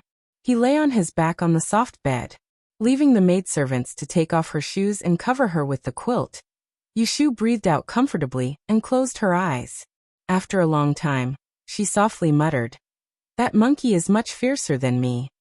Shui Rui stood in the corridor on the second floor, leaning on the railing and looking at the small pond in the courtyard downstairs. He heard the door close behind him and turned his head. He asked the maidservant who came out with a tea tray, "Is she asleep?" "The girl is asleep. Young master, this servant will go to the kitchen to serve the hangover soup." Shui Rui looked at the door and said, "No need, let her sleep. The osmanthus wine today is made by the palace. It is intoxicating but not harmful. When she wakes up, make a pot of tea for her." "Yes." Shui Rui ordered the maidservant and went downstairs. When he reached the stairs, he saw Lin Fu holding the corner of his robe and walking up. "Young master, what's the matter?" Lin Fu hesitated and said, It's the young master who came with Miss Lianfang that day. He said he was looking for a girl, but I stopped him." Shui Rui knew who he was talking about. He frowned and asked, "Where is he?" "He's upstairs in the wind private room." Shui Rui nodded and went forward alone. Yushu drank for almost an hour. It was already afternoon. There were not many guests in the front building. They didn't eat much. They were all here to drink good wine. Shui Rui went up to the second floor and walked to the door of the wind private room. He saw that the door was half open, revealing half of the Jade Mountain screen. He didn't knock on the door and walked in. As soon as he entered, he saw Jingchen sitting alone at the table. There was a brewed teapot on the table, but the cups were all untouched. As for the two guards who always followed him, they were nowhere to be seen. He didn't know if their master had gotten rid of them, or if they had gone somewhere else. As soon as Jingchen saw Shui Rui enter, he stood up and looked behind him. However, Yushu was nowhere to be seen. "Where's Xiaoyu?" he asked. "Isn't she here with you?" Shui Rui didn't answer him, and he instead walked over to sit opposite him before pouring a cup of tea for himself, and then he said unhurriedly, "What does her whereabouts have to do with you?" The sarcasm in his words was obvious. Jingchen could hear it. He opened his mouth but didn't know how to answer. He could only ask again, "I want to see her. Is she here?" "Why do you want to see her?" Shui Rui looked up at him with the teacup in his hand. "I have something to say to her," Jingchen said. "What do you want to say to her?" Jingchen pursed his lips and said, "This is between me and Xiuyu. It's not convenient for me to tell you." "It's fine if it's not convenient for you to tell me. Anyway, it's not convenient for Shu to see you now," Shui Rui said. Hearing this, Jingchen frowned. "Why is it not convenient for her to see me?" Shui Rui smiled. "This is between me and her. It's not convenient for me to tell you." Jingchen looked at Shui Rui before turning around to leave. He did not want to waste any more time with him. "It's useless even if you go to the back now," Shui Rui said. Jingchen successfully stopped in front of the door. He turned around to look at Shui Rui. Although there was no expression on his face, it was obvious that if Shui Rui continued to tease him, he would definitely go to the back to look for Shu. Shui Rui stopped joking and said in a serious tone, "Shu is drunk and sleeping in her room. Don't disturb her. If you have anything to say, wait until tomorrow." "She's drunk?" Jingchen's expression changed. Shui Rui nodded and pretended not to know anything. "When you left the Supreme Court at noon, I went back to look for you after I finished my work. On the way, I saw her walking to the west of the city alone, so I brought her back. She seemed to be in a bad mood and drank a lot. I was about to ask you what happened to her. Didn't you leave together? Why did she come back alone?" Jing Chen looked aside and remained silent for a while. "I'll look for her tomorrow," he said to Shui Rui. As soon as he finished speaking, he turned around and left, and this caused Shui Rui, who originally thought that Jing Chen would stay here and wait for Yushu to sober up, to be slightly surprised. But it was exactly what he wanted, because if Jing Chen really wanted to stay, then he would have to think of a way to drive Jing Chen out. Chapter 305. Yushu was so drunk that she didn't wake up until the evening. Other than feeling weak all over, she didn't feel any other discomfort. The bedroom was dark. Yushu slowly sat up from the bed. Seeing that there was light in the room outside, she didn't call for anyone to come in. She just leaned against the bed and sat quietly for a while. The suffocation in her heart during the day was vented along with the alcohol. She felt much better now. At least she could calmly think about the next thing. Ji Huaishan was dead.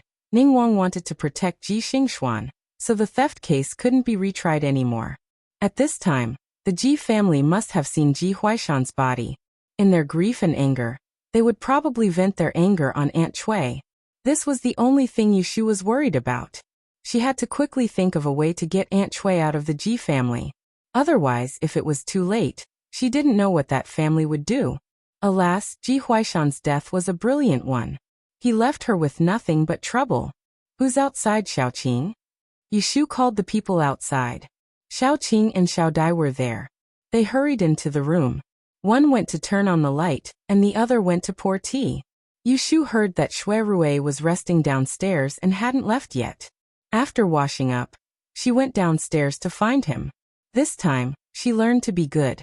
Even if she saw Shui Rui's room was lit, she didn't go in rashly. She knocked on the door and asked. When there was a response, she pushed the door open and went in. Shui Rui had just woken up. He was covered with a thin blanket and was sitting on the soft couch drinking tea. Seeing her come in, he looked at her up and down and smiled. "You're sober. Do you still feel uncomfortable?" Yushu shook her head and sat on the round pine stool opposite his soft couch. She said to him, "This osmanthus wine is milder and sweeter than the Huodia wine I drank last time. I like it. Is there more in the wine cellar? I'll take a jar back and drink it on my godmother's birthday next month. Just tell old Lin later." Shui Rui put down the teacup and asked her, "Are you hungry? Eat here. Or should I send you back?" Yushu turned her head to look at the stone glass next to the flower shelf. It was about the time when she said, "Let's eat here." Before she left in the morning, she told Zhao Hui that she might be back late, and told them not to wait for her to have dinner. She didn't eat much at noon. Now that she had just woken up, she was a little hungry. "Okay." Shui Rui lifted the thin blanket on his legs and put his legs down. He stepped on the footstool in his white socks and called the person who was waiting outside to go to the kitchen to serve the dishes. The dishes were all ready made. 4 dishes and 1 soup were served. Yushu's stomach was growling. She picked up the bowl and chopsticks and ate 2 mouthfuls of white rice. The rice in Wangji building was carefully irrigated from the fields in the north of Zhao City. It was steamed into hot rice. Each grain was well proportioned and plump with a faint fragrance. Compared with ordinary white rice, it had a more crisp texture. Even if it was not accompanied by other dishes, it could still fill up half a bowl. Shui Rui saw that she had a good appetite, so he didn't mention anything else during the meal in case she choked. "I'm full." Yushu put down the bowl of soup and took the hot towel from Xiaoqing to wipe her mouth. She saw that Shui Rui also put down the bowl and chopsticks and rinsed his mouth with tea. She said to him, "Will you send me back?" Shui Rui nodded, wiped his fingers with the handkerchief, and stood up. "I'll go now. I'll send you back. I'll go to the Supreme Court again." So, the two of them got on the carriage from the back door, and left without drinking tea. Sitting in the carriage, Shui Rui told Yushu about Jing Chen's visit in the afternoon. He didn't hide it and told her everything. "Young Master Jing came to Wangji building to see you in the afternoon. I told him that you were drunk and resting in your room, so he went back first. He said that he would see you tomorrow and asked me to tell him." Although Shui Rui didn't like that Yushu and Jing Chen were too close, he wouldn't deliberately drive a wedge between them. Moreover, there was no need for him to drive a wedge between them now. There was already a problem between the two of them. He didn't need to interfere too much. He just needed to wait patiently for Yushu to understand that the person she liked was actually not what she wanted, and was even more unsuitable to entrust her life to. I see. When Yushu heard that Jingchen came to see her, she didn't have much reaction. She was now having a headache about the Ji family. She didn't have extra time to think about how to deal with the relationship between her and Jingchen. Love was too troublesome. She didn't want to worry too much. If she couldn't figure it out, she would put it aside first and think about it when she calmed down. By the way, Shui Rui suddenly frowned and asked her, "Isn't your mother still living in the right magistrate's mansion? Now that Ji Huaishan committed suicide, the Ji family will definitely blame it on you. They can't find trouble with you, but they may make things difficult for your mother. What will you do?" Because Shui Rui knew Yushu in Yiyang City, he heard some family affairs from Yu Xiaoxiu. He said that Yushu's birth mother had been harsh to her since she was a child. Even when she was beaten and driven out of the house, she didn't come to visit her once. It was enough to show that they were not close to each other. But after all, her birth mother was her birth mother. How could she let it go? Yushu thought for a moment and said, "I have a plan for this matter. You don't have to worry about it." Seeing that she wanted to take care of everything herself and refused to ask for help, although Shui Rui was helpless, it was really not good for him to intervene. He could only warn her. "If you encounter trouble, you can come to me to discuss it. Don't act impulsively." This is for sure. This time Yushu didn't make any excuses. As the saying goes, when you have too many debts, you don't need to worry. She owed Shui Rui countless favors. In the past, she didn't want to trouble him because she didn't want to have too much of a relationship with him. But now that she had recognized him as her older brother, there was nothing to be embarrassed about. If one day, Shui Rui encountered any trouble, she would definitely rush to the front and do her best to help him. This was no longer a debt of gratitude, but a true friendship. After saying all this, Shui Rui then started to talk about business. With Ji Huaishan's death, this theft case obviously can't continue. When I go back tonight, I will organize the statements. Tomorrow, Guadarin will definitely report to His Majesty. As for how this case will be decided, it will be up to His Majesty. No matter what, if I get any news, I will be the first to tell you. Yushu said. From what I see, the Ji family is safe this time. After Ji Huaishan's death, their family won't have to bear any great crimes. As for Ji Xingxuan, Ningguang seems to have intentions of protecting her. He also took over the investigation of Jing Chen's assassination. I don't know what he is after. Ji, you and Ningguang were good friends in the past, can you see anything? Shui Rui looked at the puzzlement on her face. His fingers clasped together on his knees. After thinking for a moment, he slowly opened. I can't say anything else to you. You only need to know that Ningguang's involvement in this case isn't just because of one Ji Xingxuan. Yushu was an understanding person. Hearing the hidden meaning in his words, she guessed that it most likely had something to do with the struggle for power and position. She didn't question him further. Like this, they arrived at the door of Zhao Hui's house. Shui Rui still had matters to attend to and didn't plan on going in. Yushu got off the carriage. She stuck her head out of the carriage door to talk to Shui Rui. Ji, I'm going back. She paused and smiled sincerely. Thank you for drinking with me today. Shui Rui said. It's nothing. Didn't you drink with me last time? Shui Rui still remembered, on the day of the trial of Xia Jiangying's murder, he had dragged Yushu to drink with him to drown his sorrows. Yushu didn't really remember that part. She asked suspiciously, Really, when? Shui Rui shook his head. He didn't plan on explaining and waved his hand to let her go.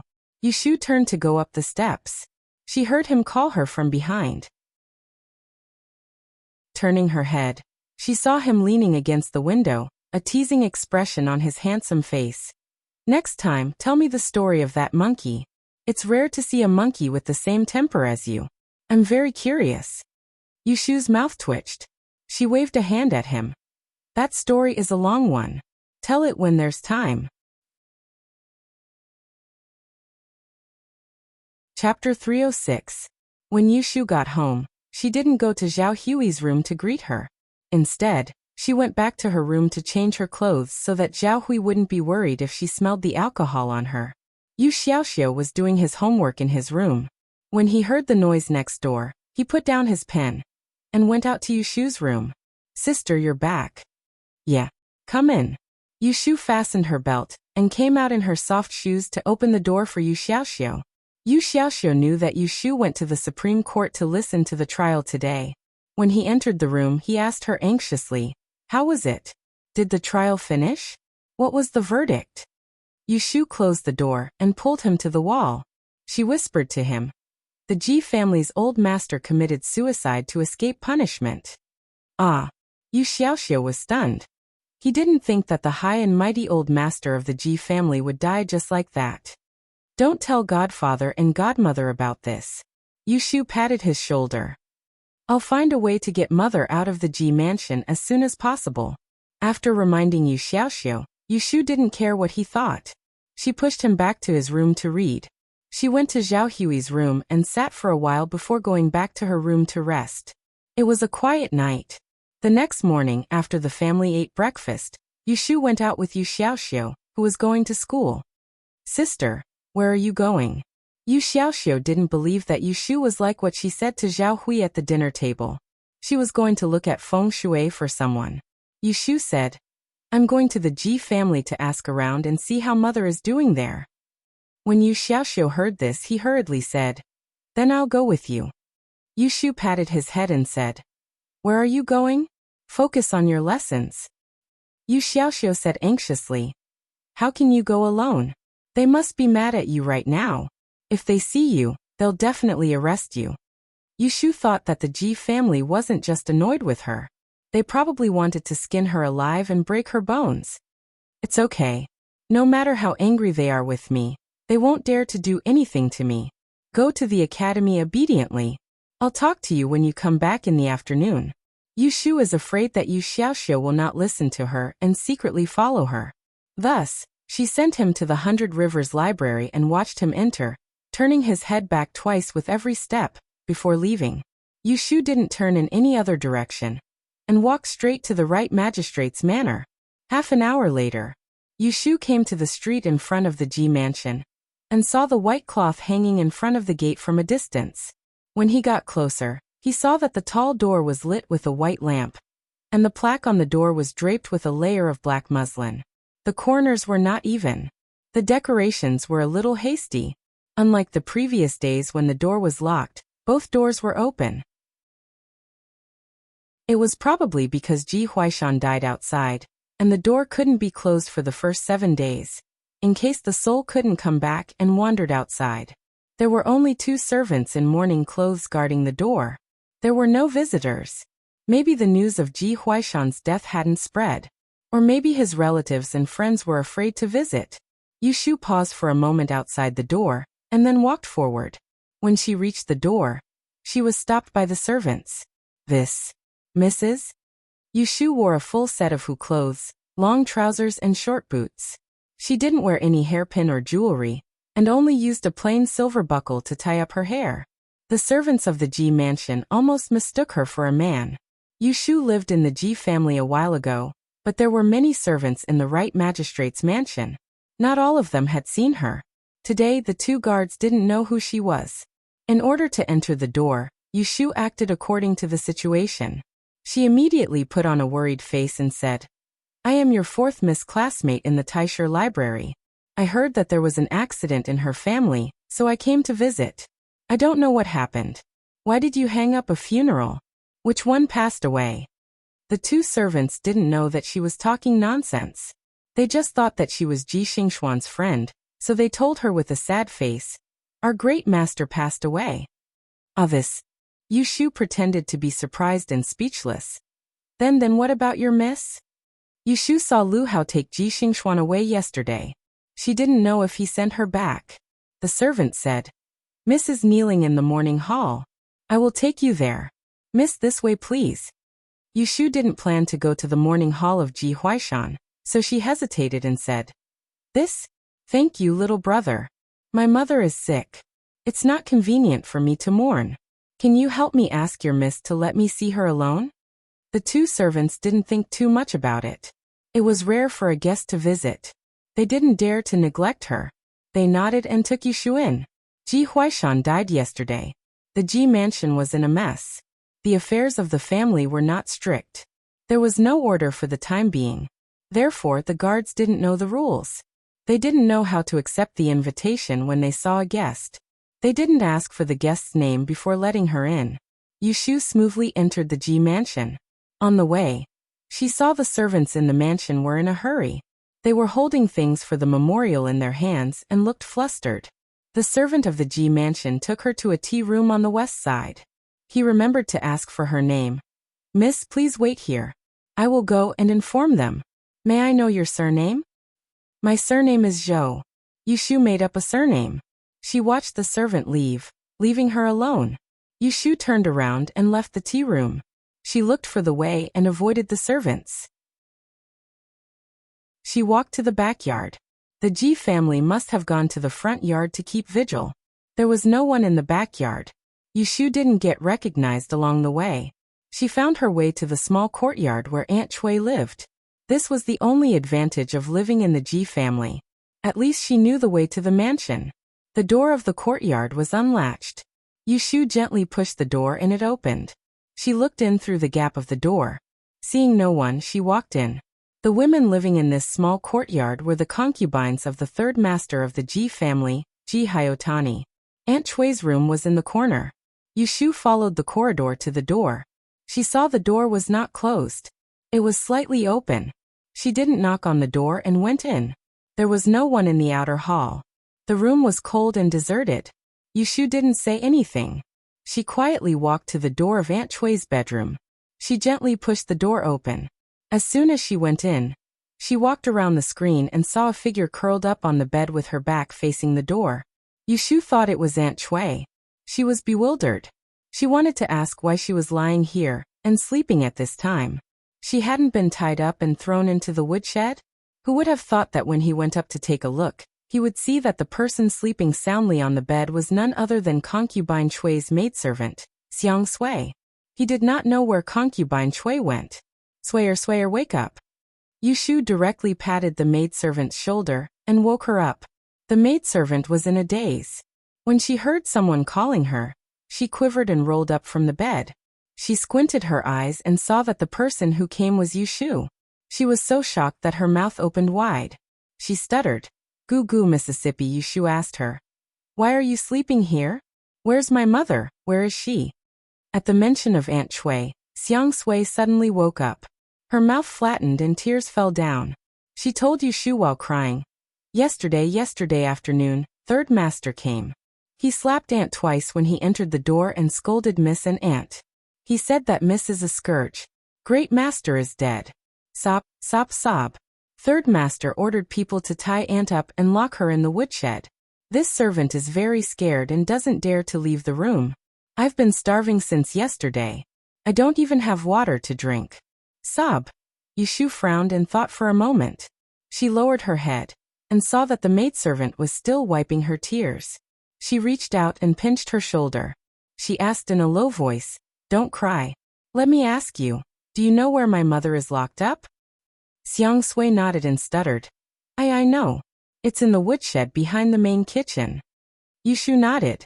She touched her chin and pondered for a moment.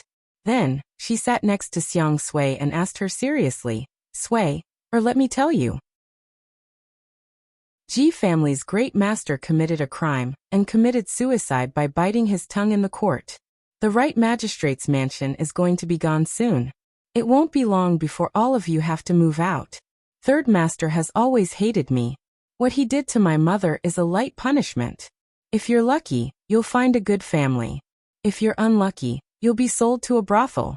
Don't even think about climbing out of the fire pit in this life. I have a way to save you now.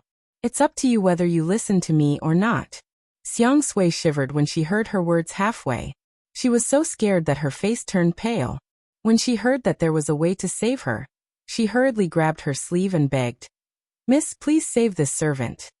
Yushu's eyes flashed. She held her hand and comforted her softly. "Don't be afraid. Listen to me.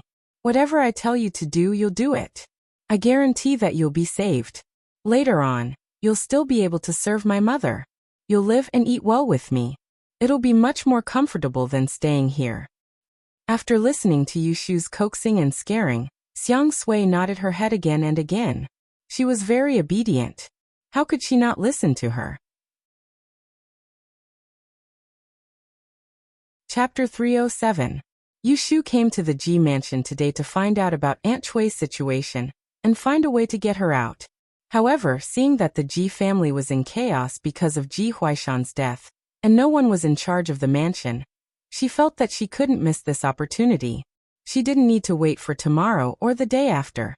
She could take advantage of this time to steal Aunt Chui out. There was no time to lose. When Ji Xingxuan went to the Ji mansion and listened to the servant's description, with her intelligence, she might guess that it was her who came. If she didn't get Aunt Chui out today, it would be more difficult in the future.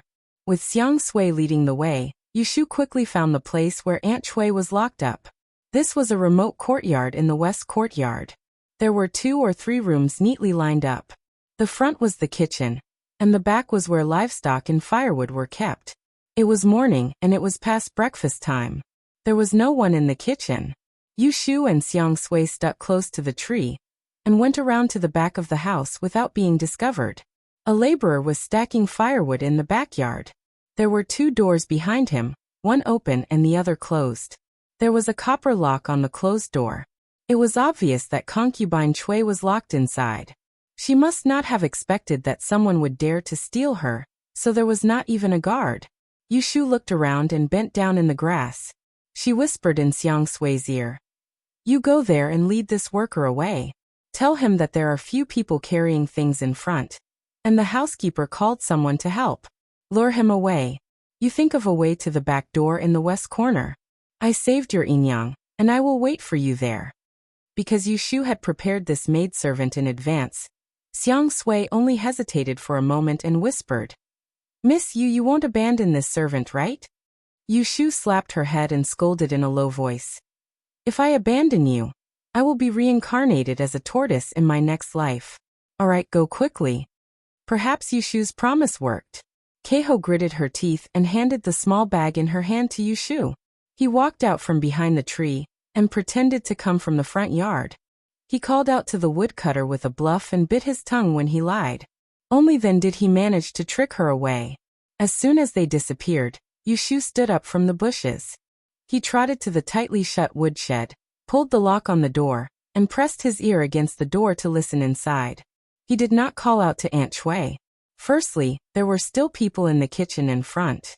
Secondly, Aunt Chui was not reliable. If she got excited when she heard her voice, she would not make a fuss and attract people. Yushu was sure that there was someone inside. She stepped back and picked up the axe that the worker had used to chop firewood. She hung the bag on her elbow. She returned to the front and inserted the axe between the lock and the door knocker. After a few forceful prying, the lock loosened and he pulled it down. Yushu caught the lock with one hand and did not let it fall to the ground with a loud sound. She gently placed the axe on the ground, and Yushu pushed the door open. She looked around and effortlessly found a woman with disheveled hair curled up at the foot of the wall. Yushu closed the door behind her and strode forward. She squatted in front of Aunt Chui and reached out to shake her shoulder. She whispered, "Mother, mother?" Aunt Chui was sleeping in a fog, having a nightmare. She suddenly heard someone calling her. She opened her eyes and saw a figure in front of her. Her face was a little dazed as she asked, You're also locked in here?" Yushu saw that the woman's dirty face had a few purple finger marks on it. There was even a dried blood scab under her nose. Even if she could not stand the sight of her, she could not help but get angry. She scolded Ji Hyotani, who loved to hit women. She reached out to untie her and whispered, "Mother, I'm here to bring you out. You can't stay in the Ji family anymore. You have to come with me." Aunt Chui woke up from her dream. She looked at Yushu and in a blink of an eye, tears streamed down her face. Her hands and feet were tied and she used her head to hit Yushu. She cried and scolded, "You damned girl, you want to kill me. How dare you kill Master Ji? Why don't you let me die? Do you want me to die?" Yushu heard her shouting and quickly covered her mouth. She scolded softly. Shu, if you want to attract people, you will really die here. When that time comes, I will accompany you to the underworld. You will be happy. Fortunately, Aunt Chui had been hungry all night and did not have much strength. Her voice was not loud. After being frightened by Yu Shu, she obediently closed her mouth. However, her tears fell even more fiercely. She stared at Yu Shu like an enemy and did not let go for a moment. Don't stare at me. Master Ji committed a big crime and wanted to die. Why are you blaming me? You should leave with me quickly. Otherwise, you will die sooner or later if you stay in this family. Yu Shu complained as she untied Aunt Chui. She hastily tied up her hair and tied it with a hairpin. She helped her to stand up. Aunt Chui's legs softened. She took a deep breath and said, "Ouch! It hurts." Finding that she had sprained her ankle, Yu Shu frowned. She picked up the bundle on the ground, put one of Aunt Chui's arms around her neck, and carried her out. Bear with it. You will be fine when we are outside. What else could Aunt Chui say? She pursed her lips, put her weight on Yu Shu, and limped out. At this point, even a fool would know that she could not stay in the Ji family any longer. It was said that her daughter killed Master Ji. Wouldn't she have to pay with her life if she stayed? Yu Shu half carried and half dragged Aunt Chui out of the woodshed and moved towards the back door in the west corner. Along the way, she hid from people and ran into bushes. Aunt Chui complained that her ankle hurt and wanted to throw a tantrum. She was scared by Yu Shu and held it in. Fortunately, Yu Shu had some strength and pulled the woman like a sandbag. Hiding behind an old tree near the back door, Yu Shu let Aunt Chui squat. She panted and rotated her sore arm, looking back at the way they came. Why are you not going? Aunt Chui tugged at Yu Shu's trousers and asked, Why are you not going? Wait for Xiang Sui. She will be here in a moment. Hearing this, Aunt Chui hurriedly said, Why are you waiting for that heartless thing? Yesterday, she saw me getting beaten up and she didn't even dare to stop me. Let's go. Let's see how you can run when someone chases after us. Yu Shu rolled her eyes at her and did not explain. Anyone with enough brains would not leave their accomplice behind after doing something bad. Wouldn't it be a waste to leave a witness? Late last night, Lu Hao sent Ji Xingxuan back to the Ji mansion. She fainted after being stimulated in the court and slept for several hours. If she didn't insist on going back, Lu Hao would not have sent her back. All the families in the capital were kneeling in the mourning hall, crying and grieving. Ji Huaishan's body was placed in the coffin at the back. The coffin had not been closed for 7 days. She heard from a servant that someone was looking for her in the front yard. Although Ji Xingxuan was not in the mood to see a guest, she heard that it was a classmate of Taisher Library. Thinking that it was most likely someone with ulterior motives who came to visit at this time, it was not good to be neglectful. She suppressed her grief and told her parents. She went back to her room to freshen up and go to the front yard to receive the guest. Who would have thought that when she arrived at the tea room, she would not see a single person? Oh, strange. This humble one asked Miss Zhou to wait here. The servant touched the back of his head in confusion and looked at Ji Xingxuan. He was afraid that she would scold him, so he said, Miss, this person probably couldn't wait to leave.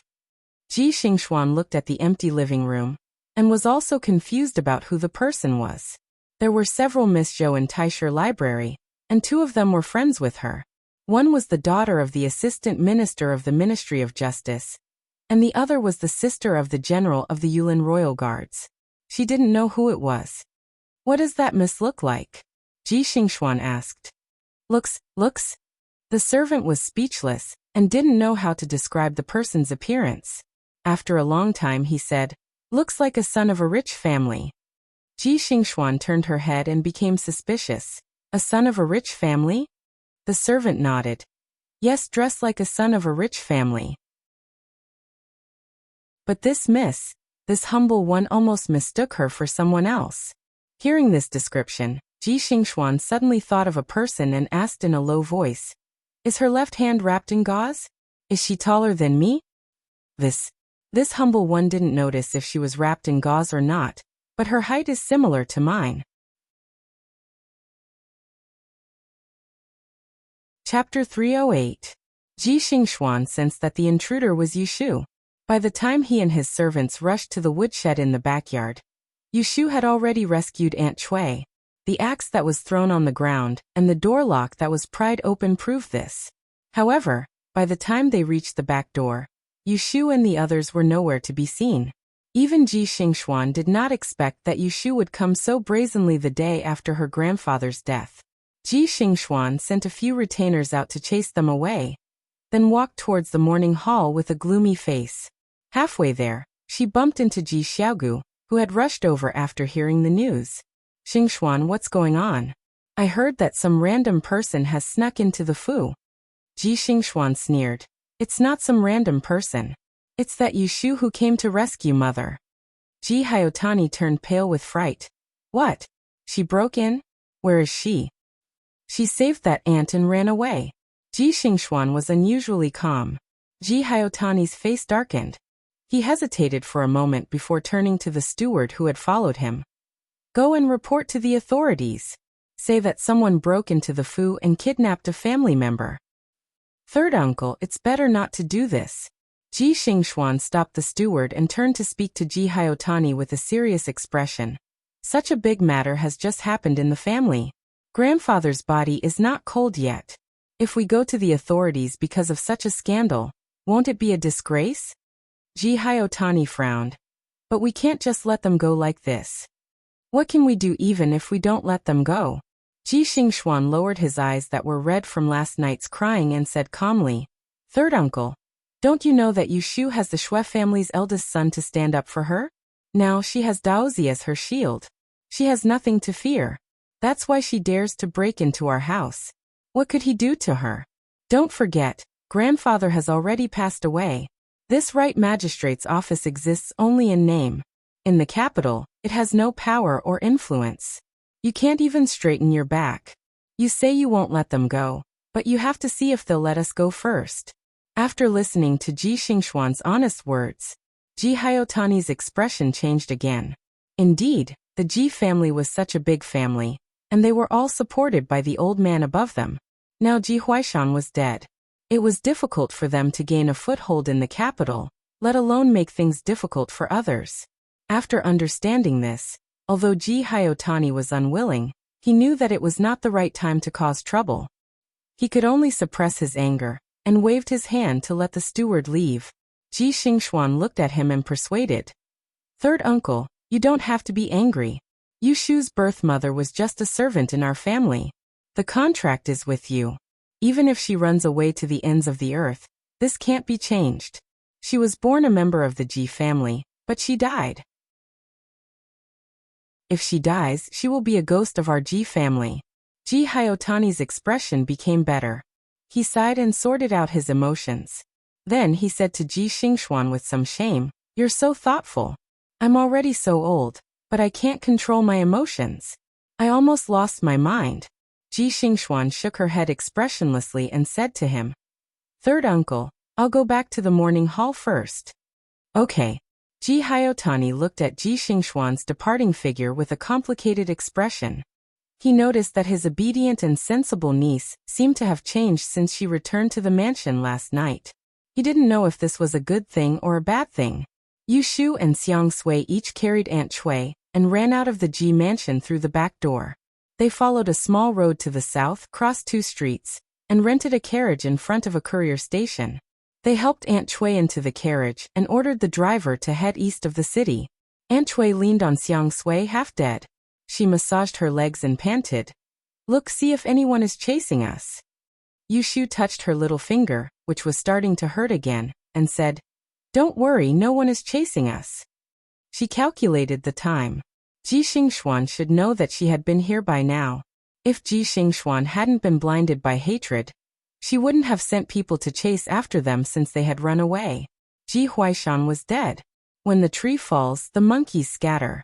The few people in the Ji family couldn't do anything to her. Moreover, there was such a big mess waiting to be cleaned up. How could they have the energy to deal with her? Yushu knew this, so she dared to take Aunt Chui away.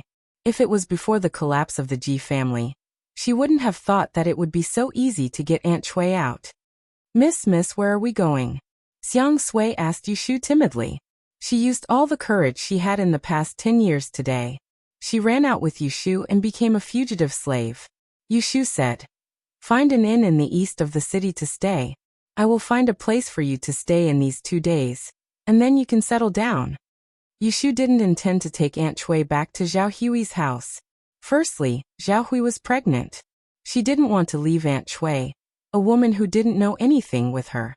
Secondly, it was in case the Ji family didn't know what was good for them and came to fight with her. When the carriage was far away, Aunt Chui knew that she was safe. She wiped her tears again and scolded Yushu. "It's all your fault, you wicked girl. What did you do to make me end up like this? Which god did I offend to give birth to a bastard like you? You come to kill me, sob sob sob." Yushu hated seeing people cry. She endured it when she ran away from the Ji family. Now her fingers were hurting. Hearing Aunt Chui's words, she pulled a long face and said coldly, "If you cry again, I will send you back. Anyway, I have broken off the relationship with the Ji family."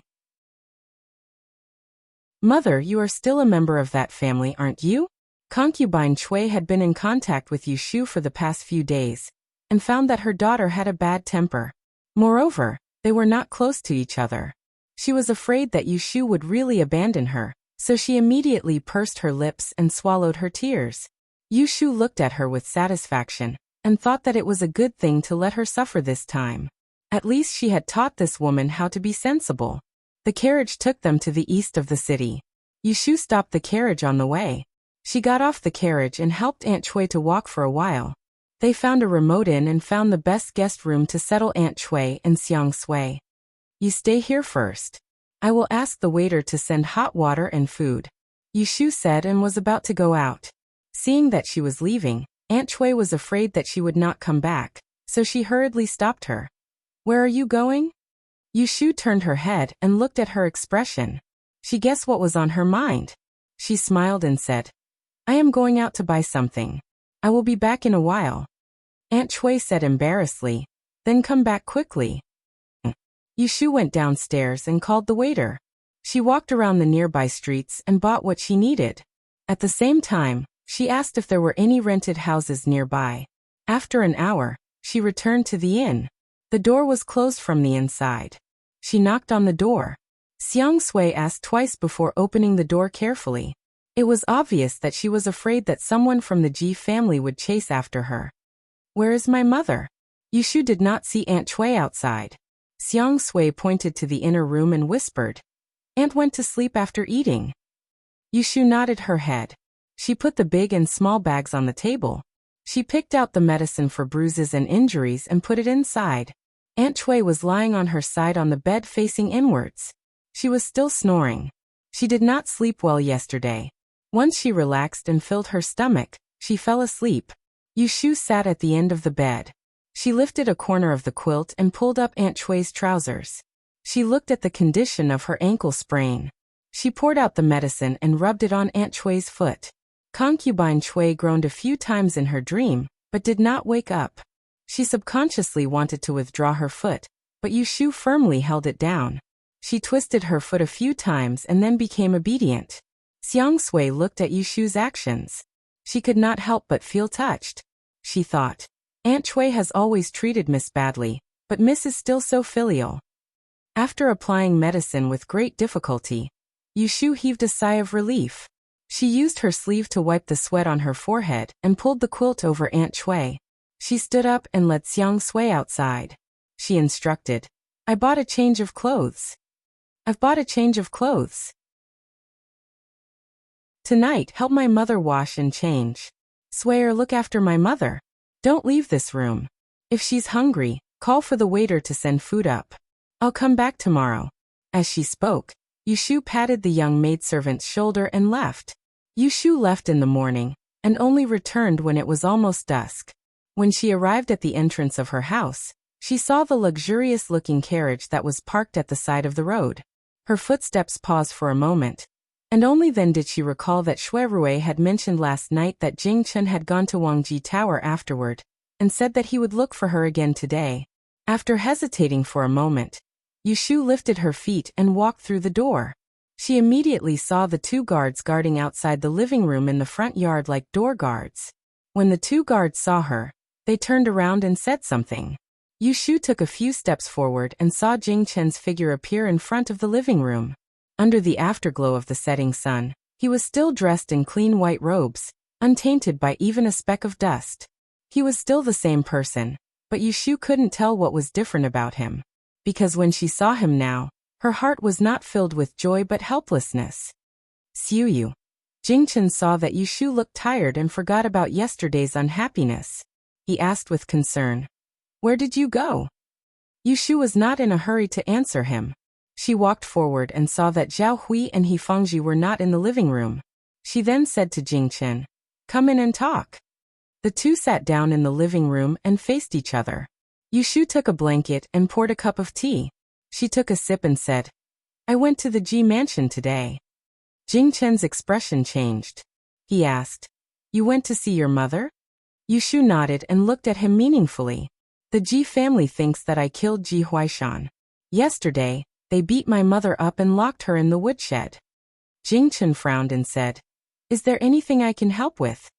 Yushu laughed self-deprecatingly. "Why would you help me? Aren't you the same as them? Aren't you convinced that I killed old Ji?" "When did I say that?" Jing Chen was stunned. "Even if you don't say it, isn't that what you're thinking in your heart?" Yushu stared straight at Jing Chen as if she wanted to see through his thoughts. She went straight to the point. Chapter 309. Haven't you thought about it? Aren't you the same as them? Don't you think that I killed old man Ji?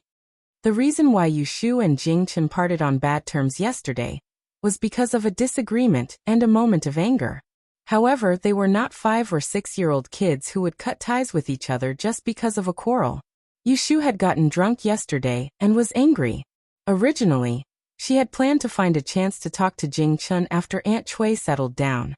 Since he was already here, there was no reason for him to go back without making things clear. Yushu's question was straightforward. She was still brooding over the apology that Jing Chen had said to Ji Xingxuan in court yesterday.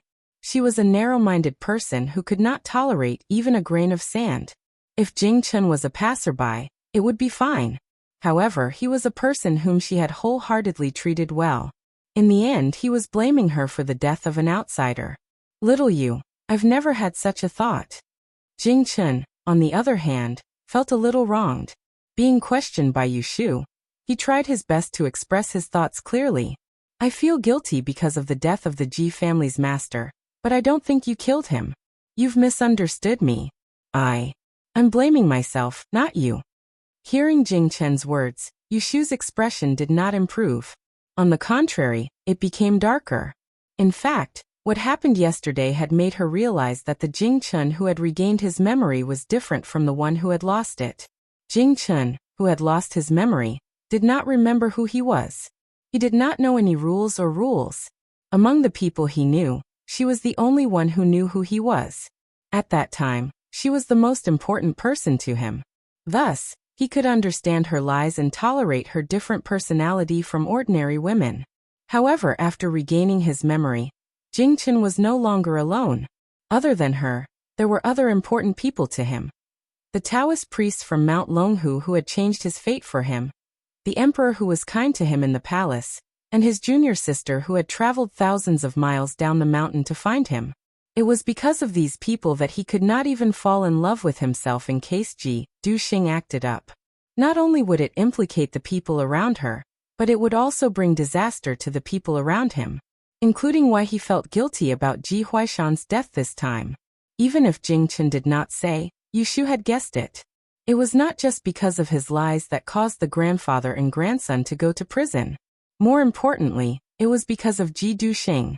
That night, when Ji Xingxuan went to Huixing Street to find people and saw Jing Chen, he did not have a mascot like the 10,000 birthday oration on him. Ji Xingxuan did not have a yellow frost stone to protect her. It was very likely that she had been swept into the tail of the typhoon, and shown on by Ji Duxing. Yushu had long known that Jing Chen was a very responsible person. Otherwise, he would not have secretly protected her and helped her escape several times in Yiyang City, when he sensed that Ji Duxing had attacked her. This had not changed from the beginning to the end. The difference was that when he lost his memory, he only had a sense of responsibility for her. However, after he recovered his memory, his sense of responsibility had become a burden.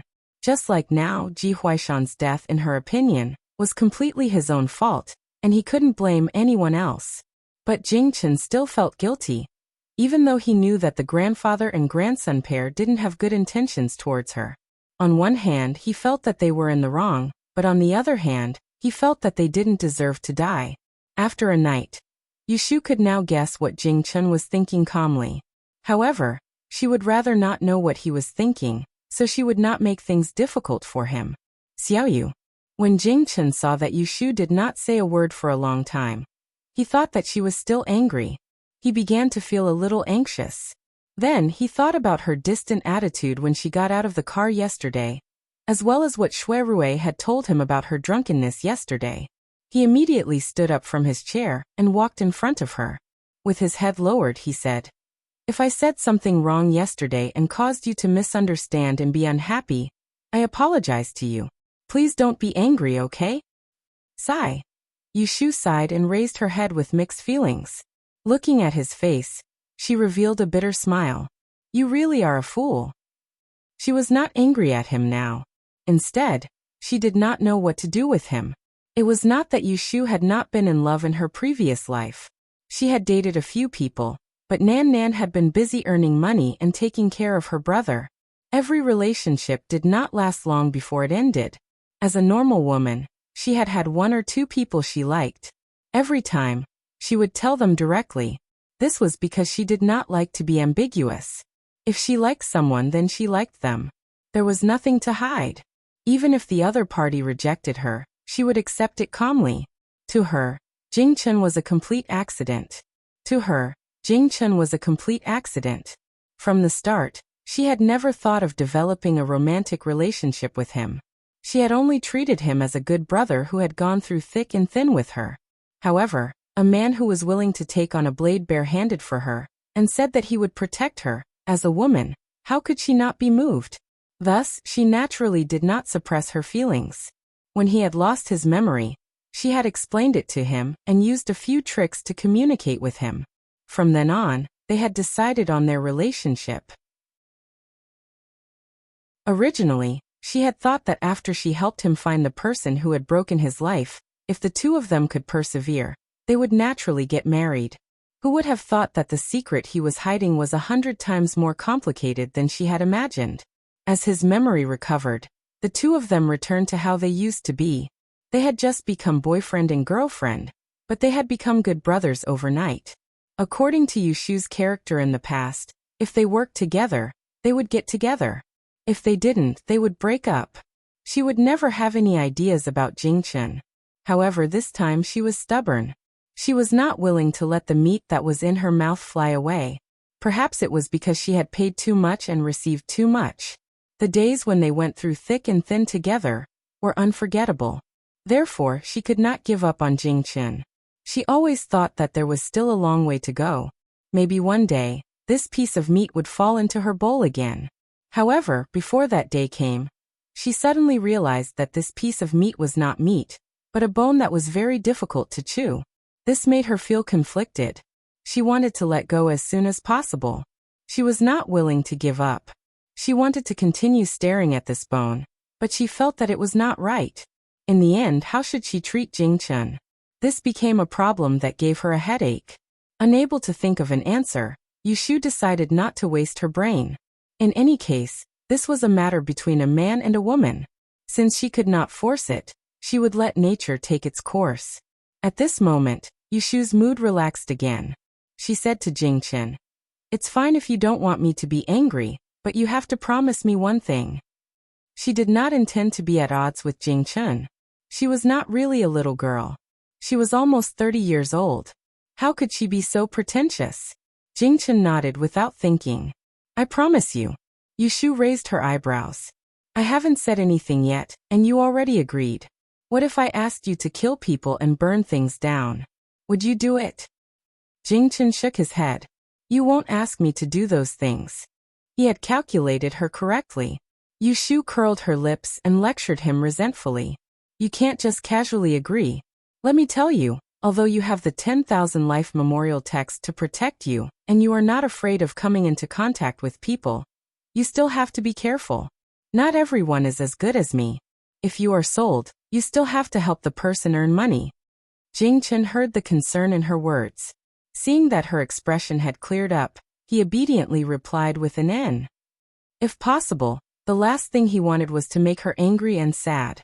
Last time, he did not protect her well and made her suffer. He already blamed himself. This time, he made her sad because of his stupid words. It was not his intention. The fourth miss of the G family: if you see her in the future, stay away from her. Don't say a word to her. Do you understand? Yushu made a request. It sounded random, but in fact, she had her concerns. Although Jing Chen did not understand why Yushu wanted him to agree to this, he habitually did not question it and nodded. Then he asked tentatively, "Are you still angry with me?" Yushu shook her head with a smile. She waved her hand and said, "Forget it." She was narrow-minded, but she was not stingy. Jing Chen was pardoned, so his expression relaxed. He looked down at her left hand and asked, "Did you change the medicine I gave you yesterday? I heard that you drank. This is not good. Before your bones heal, you shouldn't touch alcohol." Yushu touched her finger and said, "It's not a problem. I drank osmanthus wine yesterday. That wine is good for qi and blood circulation." Yesterday, she wanted to drink strong wine, but she was stopped by Shui Rui early in the morning. You should pay attention to yourself. Jing Chen then asked, "You just said that your mother is locked in the G mansion. What do you plan to do? How about I go with you and bring her out?" "There's no need." Yushu calmly told Jing Chen about her visit to the G mansion during the day and how she conveniently took Auntie Chui away. Jing Chen did not know much about worldly affairs. He did not have any concept of the relationship between a concubine and a servant. Thus, he did not know what was wrong with Yushu's actions. If Shui Rui was here and heard that Yushu was doing this, his expression would certainly be very interesting. "Daozi, it's getting late. You should return to the palace." The guard outside reminded Jing Chen. Only then did Yushu realize that the sun had set and the sky was dark. She got up and said to Jing Chen, "Okay, you should quickly return. And then I will come see you tomorrow." "Don't, I still have something to do tomorrow." Yushu avoided the eyes of the two guards and whispered to Jing Chen, "I have to find a place for my mother to live and settle down. In a few days, when the princess mansion is ready, you can come out and we can meet again. At that time, I will call Shui Dage and His Highness Jiu. Oh, and also your shimmy, to add some liveliness to your new residence." "Okay." Yushu sent Jing Chen to the gate. When the carriage turned around and went to the gate, she watched him get on the carriage. 2 guards rode on horses and escorted him away. Just as she was about to turn around and go in, she saw from the corner of her eyes a carriage hurriedly coming over and stopping in front of her house. She had never seen this carriage before. She was wondering what kind of guest it was when she saw an anxious youth jump out of the carriage. The youth looked up and saw Yushu. He panicked and said, "Yu Jiejia." Chapter 310. After taking care of Yu Xiaoxiu's head injury, He Fengji heaved a sigh of relief and gently covered him with a blanket. He turned to the ashen-faced Yushu and said, "Don't worry too much. He did bleed a lot, but the injury isn't deep." Yushu touched Yu Xiaoxiu's forehead and asked worriedly, "Is he really fine? Why didn't you wake him up?" He Fengji said, "He lost too much blood. He just needs to stay in bed for a few more days to replenish his qi and blood." Yushu's heart skipped a beat, but her expression became better after hearing this. She said, "Godfather, look after him for a while. I'll ask him what happened." After saying that, she waved at Hu Tian'er, who had brought Yu Xiaoxiu back, and called her outside for questioning. "What happened to Xiaoxiu? Did he fight with someone?" Yushu held back her anger, afraid that she would scare the delicate boy in front of her. When she saw Yu Xiaoxiu being brought back with his head and face covered in blood, her heart almost jumped out of her throat. Hu Tian'er pouted and told Yushu what had happened. This afternoon, during riding class, Little Redeemer and I were learning how to ride a horse when a madman came up to him and taunted him. Little Redeemer seemed to know the madman, and he warned him that he was going to expose the madman's dirty deeds. Little Redeemer got into an argument with Little Redeemer and pushed him off the horse. Little Redeemer knocked his head on the ground. Needless to say, she knew who the madman was. Yushu gritted her teeth in anger and asked again, "Where did that person go?" Hu Tian'er said disdainfully, "Humph, that coward." When he saw Xiaoxiu bleeding all over the ground, he was so scared that he ran away on his horse. If Xiaoxiu hadn't asked me to send him home to find his uncle before he fainted, I wouldn't have let that madman go. What the hell is this? Yushu suppressed the anger in her heart and said gratefully to the young man, "Young Master Hu, thank you for sending Xiaoxiu back. It's already so late. Go home quickly and don't let your parents worry." Yushu had only recently heard from Yu Xiaoxiu that this young master was his companion at Baichuan Academy. His father was a fourth-rank official in the Ministry of Rights. Her maternal grandfather was the one she had just met in court yesterday. He was Shui Rui's current immediate superior, the official of the Supreme Court, Gua Huaiyan, who was known as the White King of Hell. Hu Tian'er looked at the sky and saw that it was already dark. However, he felt awkward and didn't want to leave. "Elder sister Yu, what about that madman who beat up Xiaoxiu? We can't just let him go, right? Xiaoxiu hasn't woken up yet. When he recovers, I'll take him to the academy and ask him about it. I'll have to trouble you to go to the academy tomorrow.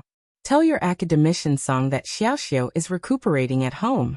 He won't be going to the academy for a while." Yushu looked amiable on the surface, but she was secretly angry. She thought that no one could beat up their Yu Xiaoxiu for nothing. That bastard Shui Wenjia. She would teach him a lesson later. Yushu sent Hu Tian'er away and returned to her room. Yifangji asked her how Yu Xiaoxiu got injured. Yushu said, "He was playing with a classmate when he was riding a horse in class and fell down. As for what happened, we'll have to wait until he wakes up to ask." Yifangji thought that it was caused by the children playing with each other. She only complained a little and didn't pursue the matter further. Yushu took over Yifangji's place to take care of Yu Xiaoxiu. She asked him to go to Zhao Hui's room to take a look. In the evening, Yu Xiaoxiu was carried back. When Zhao Hui entered the room and saw it, she was so shocked that she fainted. Fortunately, Auntie Shen held her so that she didn't fall. Otherwise, it would be no laughing matter for her 7-month-old belly to fall. Yushu didn't eat dinner. She stayed by Yu Xiaoxiu's side to feed him soup and water, and wipe his sweat and tuck him in until midnight. Kim Bao, who was always gluttonous and sleepy, didn't have an appetite like her. He lay at the end of Yu Xiaoxiu's bed with his tail tucked between his legs. Just like that. Yushu only felt relieved when Yu Xiaoxiu's fever went down. She stood up and stretched, listening to the crackling of her bones. She turned around and went back to her room to get a pen, paper, and other tools. Then, she spread out the paper in Yu Xiaoxiu's bedroom and started to calculate. Out of habit, Yushu would calculate the time of calamity for this family every once in a while. She would calculate the time of calamity for the next 10 days. If there was a calamity, it was better to avoid it. If there was no calamity, it was better to avoid it. Logically speaking, she should have predicted that Yu Xiaoxiu would have a bloody calamity today. She wouldn't have let him go out today. But the truth was that she didn't predict this calamity at all, so she didn't take any precautions in advance. Yushu thought that she had miscalculated today and blamed herself. So she made a new formula and used the time of calamity law to check on Yu Xiaoxiu's calamity for the past few days. The result surprised her. She carefully calculated the 4 pillars and 8 characters of Yu Xiaoxiu 3 times. The divination showed that Yu Xiaoxiu should be safe and sound today, without any calamity. It wasn't that she had miscalculated, but the truth was that Yu Xiaoxiu was injured and bleeding. Ever since Yushu mastered the time of calamity law, she had never encountered such a situation. In the past, because of the lack of data, she would often encounter elusive numbers, and she couldn't determine what calamity it was. But like this, the result of the divination about the calamity was obviously none. But in reality, there was yes. This was the first time. It wasn't that she couldn't calculate it accurately, it was that she couldn't calculate it. This discovery immediately gave Yushu a headache. Honestly speaking, she was very clear that there was a loophole in her time of calamity law. The results of her calculations were too general and not detailed. She had yet to make up for these shortcomings. And now there was a new problem, which was also what she was most afraid of. To use a word to describe it, it was blind areas. Places that could not be reached by the line of sight were called blind areas, and the answers that could not be calculated using mathematical symbols were also called blind areas in mathematics. Take the simplest example, 0 divided 0. The answer to this formula could be any number, so it could not be established. This was one of the blind areas in division. And when faced with such a blind area, one could only ignore it. There was no way to solve it.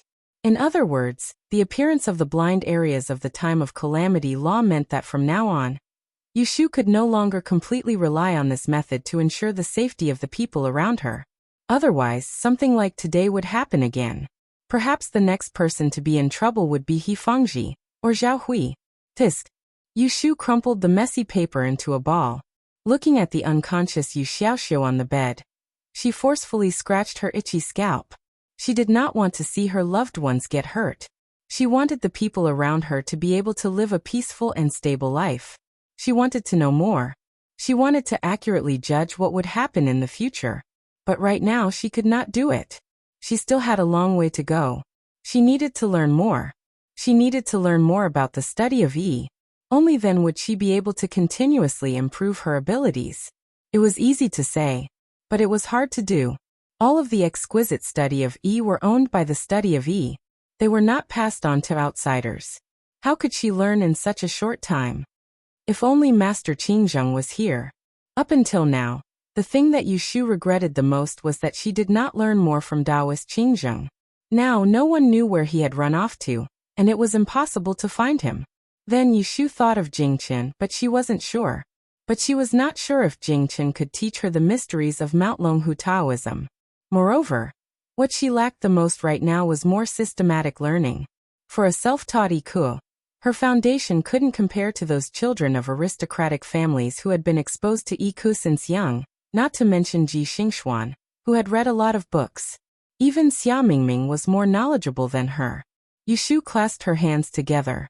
She knocked her forehead lightly and kept repeating a place. Taisher Library, Taisher Library. It had 4 libraries that were open to the public.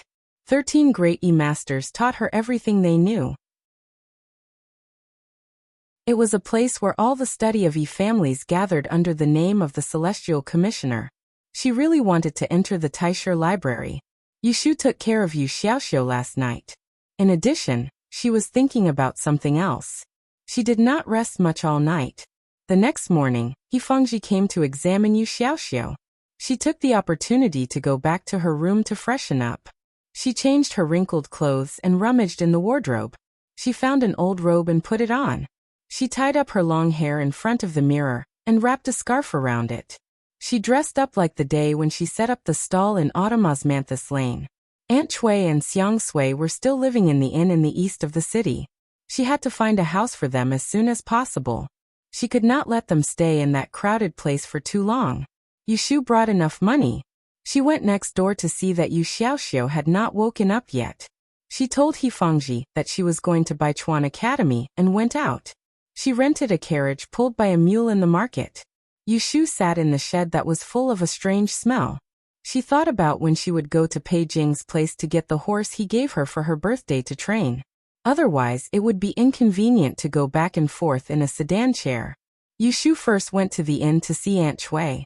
The master and servant got up late and were still eating breakfast. They had a basket of steamed buns, porridge and pickles. It was not that Aunt Chui was thrifty. It was just that the inn was remote, and there was nothing good to eat other than that. Aunt Chui was still angry that Yushu had implicated her to this extent. She ignored everyone who saw her. She kept a straight face and let Xiang Sui pass the message.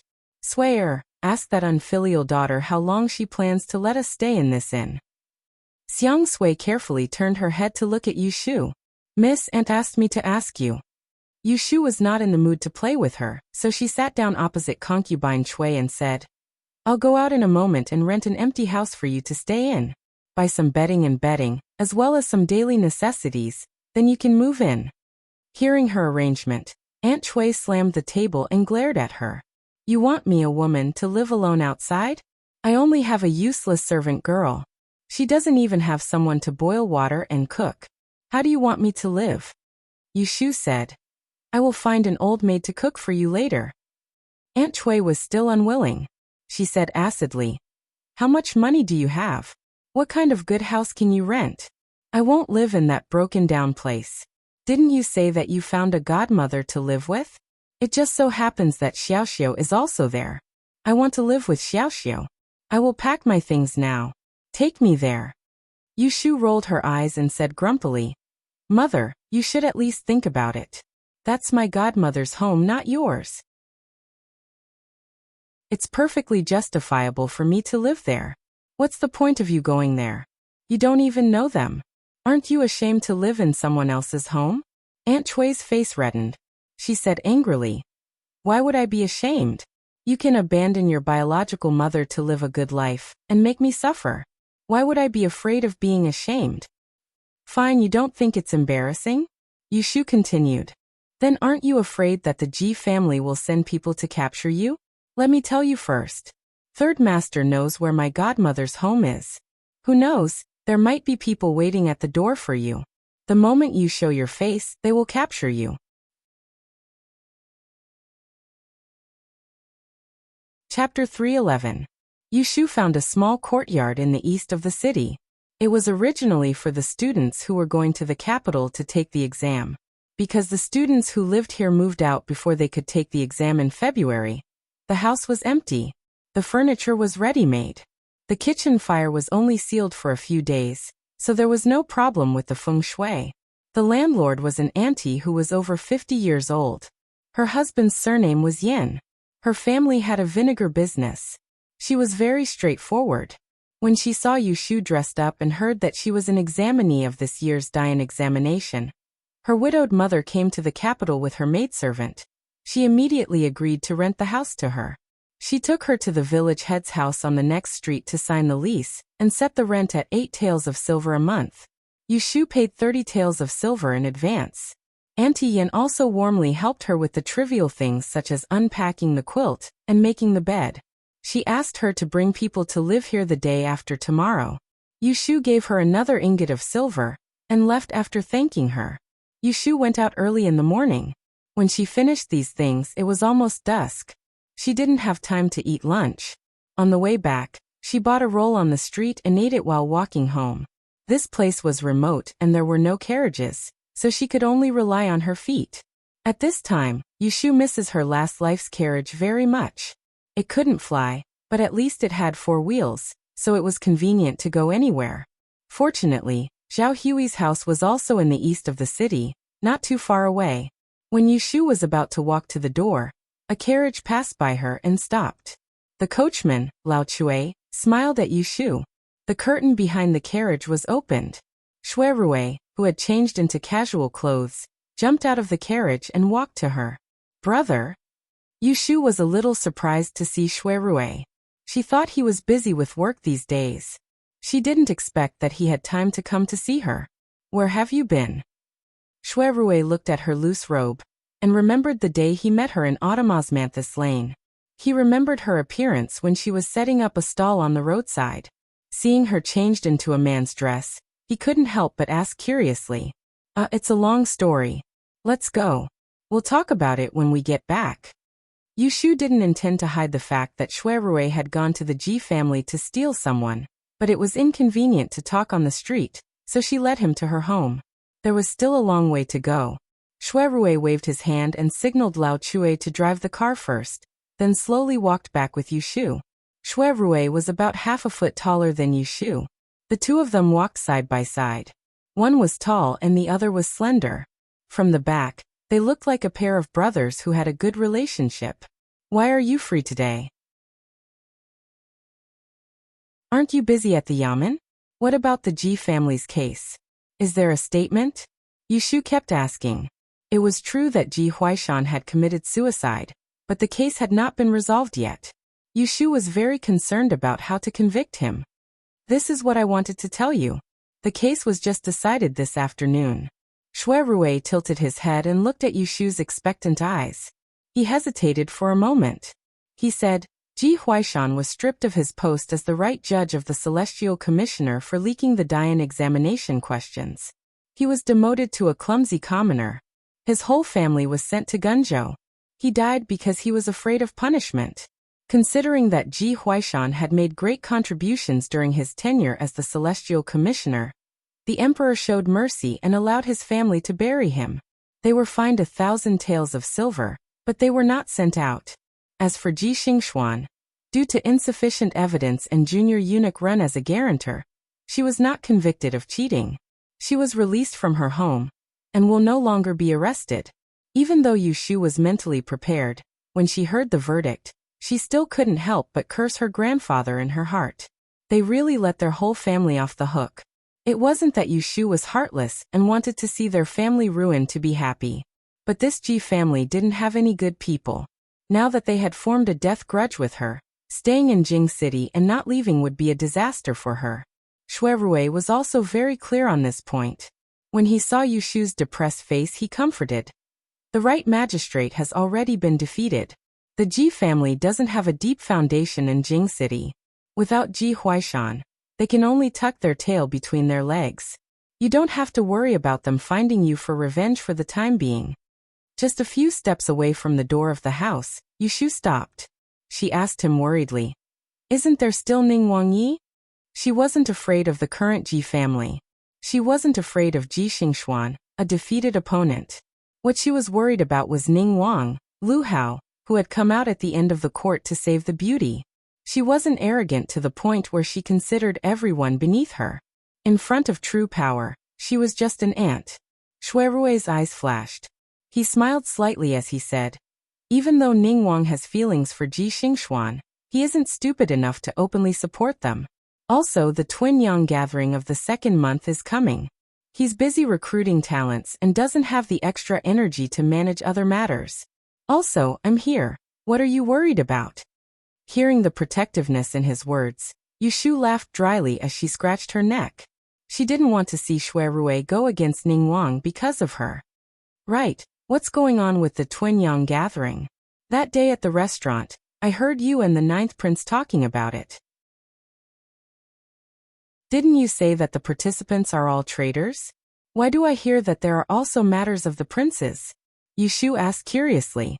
Last time, Shui Rui had told her that the Twin Yang gathering would start from the Dragon Festival on the second day of the second month, and would last for 49 days. All the major trading halls in Enling City would participate. The traders of various families would gather here to compete for a golden plaque that was bestowed by the emperor with the title of #1 hall in the world. Oh, it's like this. Shui Rui stood at the door of Zhao Hui's house and explained to Yushu. During the period of the Twin Yang gathering, it is during the release of the results of the Great Yen examination. It is also the time when the imperial examinations are held. Enling City is home to the talents of the world. It is a grand occasion that only occurs once every 3 years. Other than the gathering of traders, there were also scholars and martial artists, competing with each other in the realm of knowledge. Because these traders, scholars, and martial artists have not yet entered official careers, and have nothing to do with the state, they are not involved in forming factions for personal gain. Therefore, with the tacit consent of the emperor, during the period of the Twin Yang gathering, all the nobles in the capital, the powerful families, the trading halls, the academies, and the martial halls will participate and select talents for their own use. Hearing this, Yushu came to a sudden realization. Wasn't this Dual Yang Society just a talent exchange meeting? It was just that it was only held once every 3 years, so there were a lot of high-quality human resources accumulated. It was no wonder that all the princes were rubbing their hands together. After all, how could they miss this opportunity to openly recruit talents? So that's how it is. I understand, Yushu nodded and said half-jokingly. Then I can also participate in this Twin Yang gathering. If I don't get into the Taisher library, at least I have a way out in the future. To be honest, if she couldn't enter the Taisher library, it was not bad to find a backer in this Twin Yang gathering. Shui Rui glanced at her and said lightly, I have already booked you. Where else do you want to go? Yushu was stunned for a moment. She muttered with a strange expression. What are you talking about? When did I become yours? Shuirui frowned. You forgot so quickly? You signed a contract with me. If you can't enter the Taisher library, you have to obediently stay in my Wangji Tower to manage for 3 years. After his reminder, Yushu finally understood the meaning of his words. She coughed awkwardly. She had almost forgotten about this. If she couldn't enter the Taisher library, she had to obediently work for great young Master Shui. Seeing the displeasure on Shuirui's face, Yushu hurriedly giggled and said, It's not that I didn't remember it in a moment. It's written in black and white, so it's useless even if I forget it. Shuirui relaxed his brows and looked at her sensible appearance with satisfaction. He warned with a stern face, The Twin Yang gathering is indeed lively, but it is also very chaotic. There are crooks and honest people mixed in, and there are people from the Jianghu. If you want to go take a look, follow me. Don't run around alone. Do you hear me? Oh, Yushu answered as she counted the days in her heart. Today was the 25th, and there were only a few days left until the 2nd of February. The grand examination's results were released by subjects. If she remembered correctly, the first subject, Ili, would be released on the 4th day of the 2nd month, which was the 3rd day of the Dual Yang gathering. When the results were released, there would definitely be a lot of excitement to watch. It was easy to imagine how many nobles would fight for the top 3 of each subject. It was a pity that she was too bad at Ili and was destined to not make it on the list. Otherwise, she could go and show her face. The two of them talked for a while in front of the door. Yifengji happened to come back from the medical center with a medicine box. Seeing Shuirui, she politely walked up to him and asked, Sir Shui is here. Why are you standing outside the door and not going in? When Yushu was taken away by the Celestial Commissioner's officers in broad daylight, Yifengji was so anxious that she went around asking for help. It was Shuirui who sent someone to inform them. Later, he and Jingchen sent Yushu back. Seeing that his identity could no longer be hidden, Yushu asked for Shuirui's opinion and told Zhao Hui, her husband, and Pei Jing that Shuirui was the eldest son of the Shui family.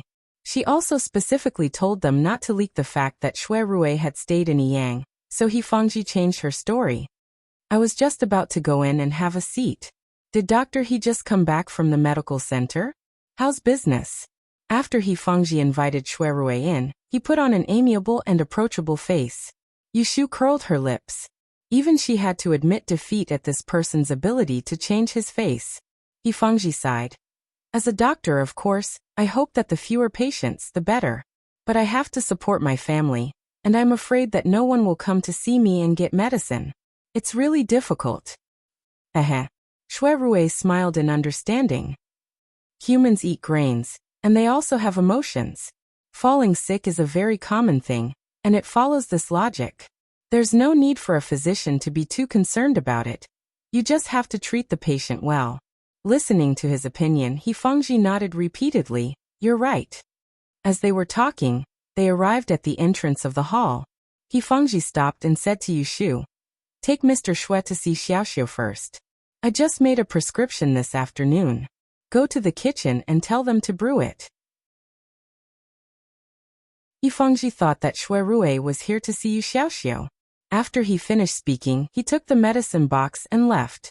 Shuirui turned his head to ask Yushu, What happened to Xiaoxiu? Yushu's face darkened. He was pushed off his horse in the study hall and hit his head. Shuirui furrowed his brows and looked angry. What happened?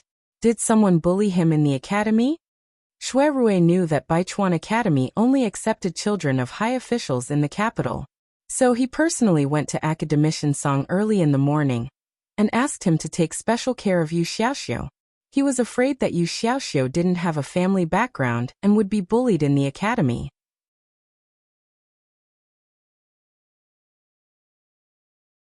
Chapter 312. It's a coincidence. It's your old Shui family's brat who bullied our Yu family's child. Shuirui was puzzled. What do you mean by that? Yushu didn't want to say more. She said angrily. I'm not sure either. Let's ask Xiaoxiu later. Yushu took Shuirui to the room to see Yu Xiaoxiu. Yu Xiaoxiu, who had been unconscious for the whole night, had already woken up. He was lying on the bed, leaning over to reach the cup of water on the coffee table. The white gauze wrapped around his forehead was soaked in red, which was a bit shocking. Xiaoxiu. Yushu stepped forward and supported him with one hand. She let him sit on the bed first. She frowned. Where is Shenma? Why are you left alone in the room? Xiaoxiu panted slightly. He leaned on Yushu's shoulder and whispered with his eyes closed. Go and boil some water for me to wash my face. Shuirui came over and bent over to take a cup from the coffee table. He poured some water and handed it to Yushu. He motioned for her to feed Yu Xiaoxiu first and said, I see that there are only a few servants in your house. You can't even move your hands away from doing things. Now that you have enough money, why don't you buy a few more servants? At least, you can add a book boy for Xiaoxiu. Yushu thought about it. There were indeed few servants in the house. In the past, she and Xiaoxiu were used to doing things by themselves. They didn't need anyone to pour tea and water for them. But recently it seemed a bit rushed. Yun Do had to take care of the pregnant Zhao Hui, and the gatekeeper had to be responsible for cleaning the courtyard. Shen Ma was originally a servant who washed clothes, and she was arranged to do things in the room. In case there was an emergency, she couldn't make time for her. Thinking of this, she nodded and noted down the matter of buying a servant. Then she looked at Yu Xiaoxiu in her arms, pulled up the quilt on him, and said gently, Xiaoxiu, Brother Shuai is here to see you. Yu Xiaoxiu opened his eyes and stretched his neck. Only then did he see Shuirui standing beside the bed. He obediently called out, Brother Shuai. Shuirui gently stroked his hair and said, I heard from your sister.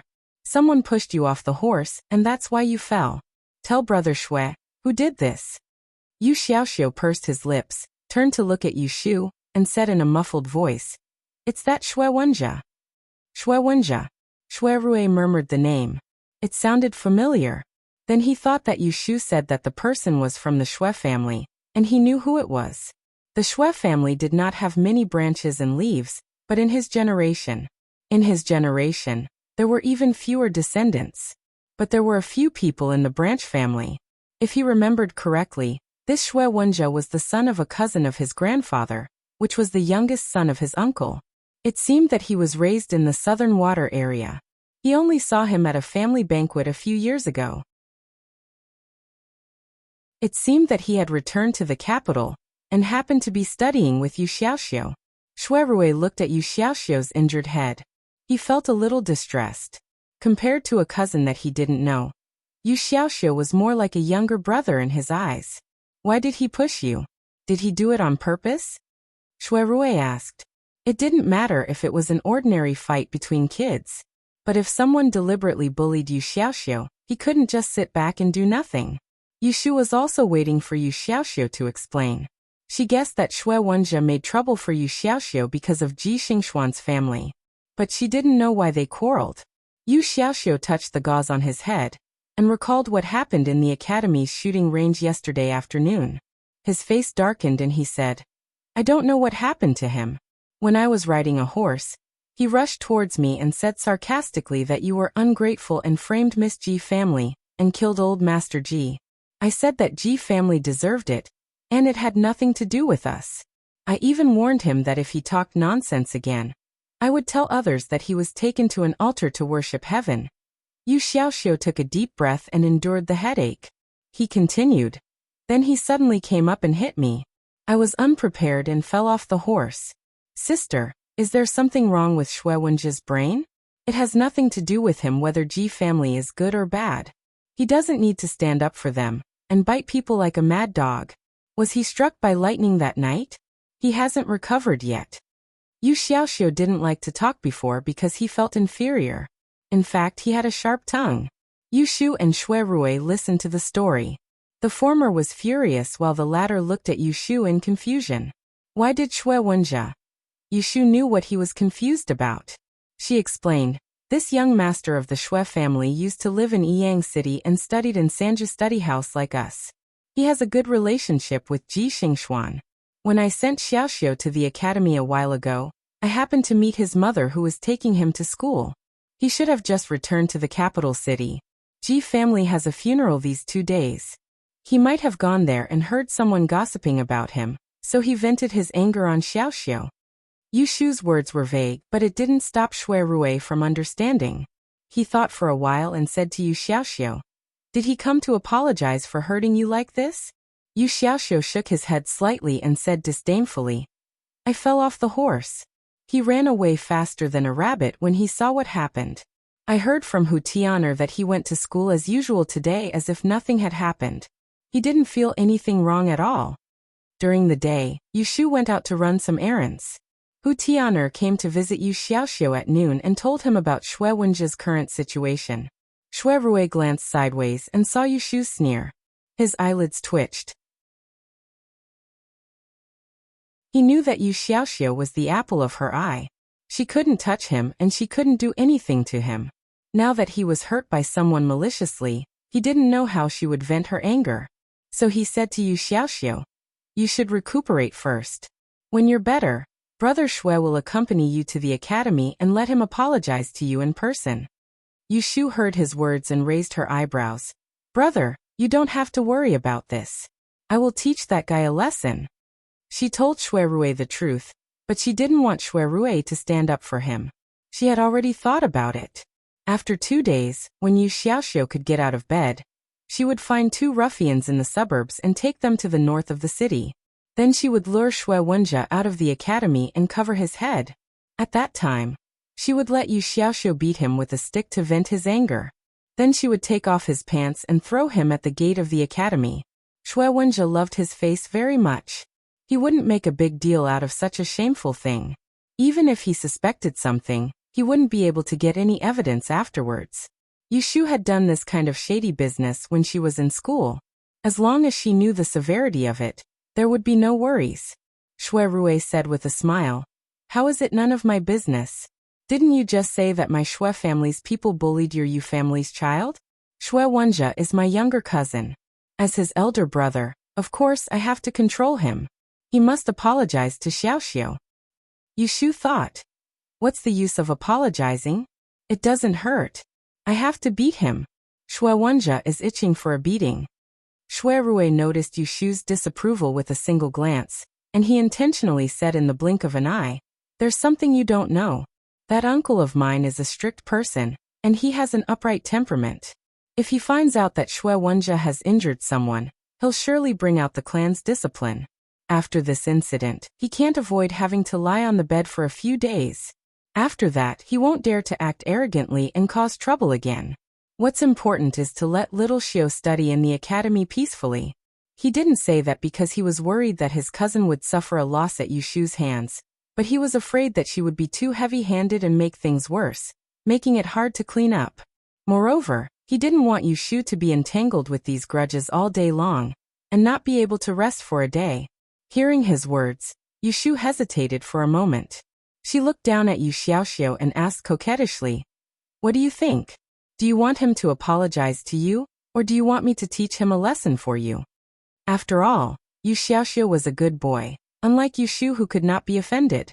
Although he was angry at Shui Wenjie's behavior, he didn't want Yu Shu to make things difficult for others because of him. After following Yu Shu for so many days, he knew his sister's temper. If he really let her teach others a lesson, she might be very angry. So he said, "Shui Wenjie is a lunatic. I don't want to lower myself to his level. I just want him to apologize to me. There's no need to teach him a lesson. Let his parents take care of him." Shui Rui saw that the boy was sensible and liked him. He laughed and scolded, "What, Shui Wenjie?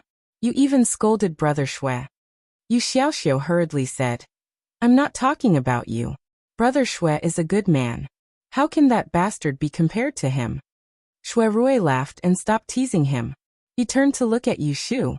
Yu Shu was not a fool. After a while, she also understood what Shui Rui meant. At this point, if she insisted on teaching Shui Wenjie a lesson, she would be making things difficult for Shui Rui. Well, that's it. Let him apologize to Xiaoxiu later. Yu Shu thought for a moment and added, "By the way, let him pay for the medical expenses." He Fengji treated Yu Xiaoxiu. Of course, the prescription was good. This morning, Yu Shu also urged him to break a piece of the cloud Ganoderma and add it to the prescription. Shui Rui nodded and said, That's right. After talking for a long time, Yu Xiaoxiu felt dizzy and hissed. Yu Shu hurriedly helped him lie down and coaxed him. He Fangji just came in and checked his pulse. After confirming that there was nothing wrong, Yu Shu left Xiaoxiu in his care and took Shui Rui to the next room to talk. Yu Shu told Shui Rui that she went to the Ji family yesterday to rescue Aunt Shui. After Shui Rui heard this, he actually didn't know what to say to her for a time, and he wanted to scold her for acting rashly. It just so happened that besides this, there was no better way to allow his mother to escape, and he could only feel fortunate in his heart. Fortunately, she wasn't caught on the spot. I went out today to find a house for my mother to live in. My godmother is pregnant, and the Ji family might come at any time. It's not convenient for her to live here. I've already taken a look at the house. After 2 days, I'll clean it up and let her and the maidservants move in to avoid the limelight for a while. Shui Rui never doubted Yu Shu's efficiency. He had just talked to her about this the night before yesterday, and she had already settled the people in today. She said that she didn't need help and she didn't need help. Even a man like him couldn't help but be impressed by her nimbleness. Eldest brother, are you staying for dinner? The sky was dark. Yu Shu looked outside and asked Shui Rui. No, I have an appointment with Zhao Miao and the others tonight. I'm going over now. Shui Rui rushed over from the Supreme Court in the evening. He wanted to tell Yu Shu the verdict of the Ji family's theft case. He also wanted to meet her and have a chat. Seeing that she didn't continue to be depressed because of the separation with Jing Chen the day before yesterday, he was relieved. In the end, he didn't ask Yu Shu if Jing Chen came to see her yesterday. Although he really wanted to ask, he was patient.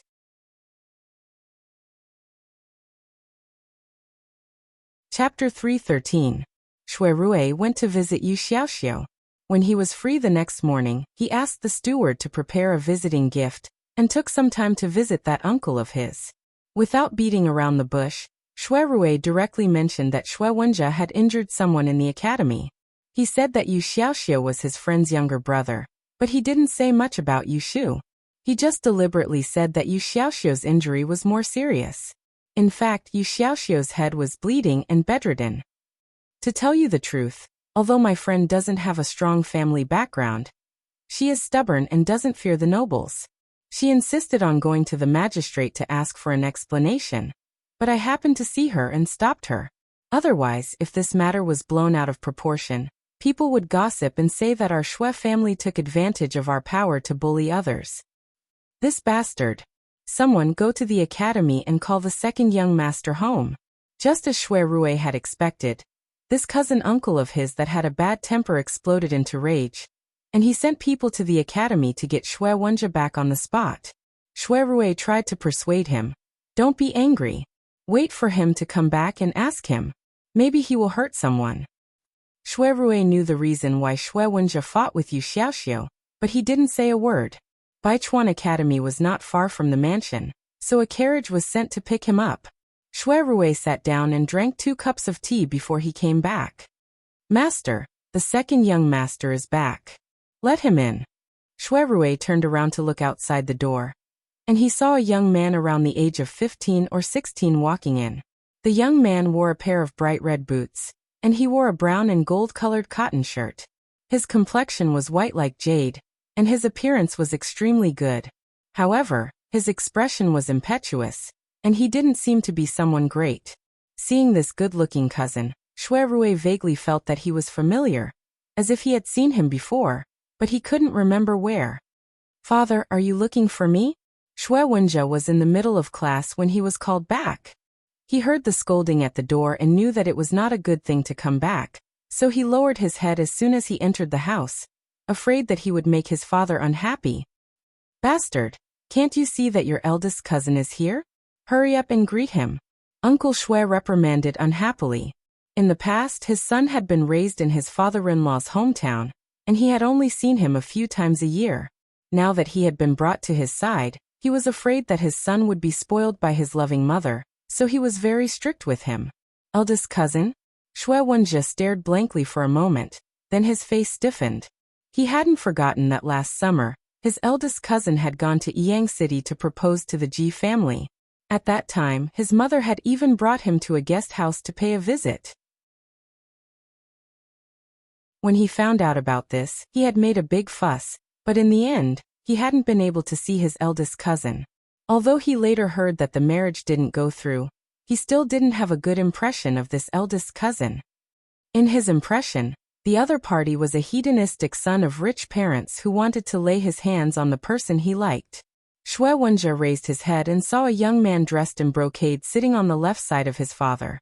The young man looked a few years older than him, and he had a smile on his face. He looked like a hypocrite, and he even looked a little familiar. Xue Wenjie ignored the familiarity and secretly felt disdain. He thought that this eldest cousin of his had a flirtatious look on his face, and he didn't look like a good person at all. Why are you still in a daze? Under the pressure of Uncle Xue, Xue Wenjie reluctantly called out, "Eldest cousin." "Wenjie," Xue Rui nodded his head. His tone was intimate, and he did his best to put on a good show. "You've been living away from home in the past, and we haven't seen each other often. In the future, if you have the time, let's visit each other more often. There aren't many children in the Xue family to begin with, and we should take care of each other even more." Uncle Xue nodded his head repeatedly. Although he was in a fit of anger, he didn't forget to take the opportunity to get closer to the Buddhist library. "That's right. A while ago, I wanted to bring him to visit your grandfather, but I heard that the old man was unwell, so I didn't visit. Is he all right now? If it's convenient, I'll bring this little rascal to see you later." "Grandfather is in good health, there's no need for fourth uncle to worry about him."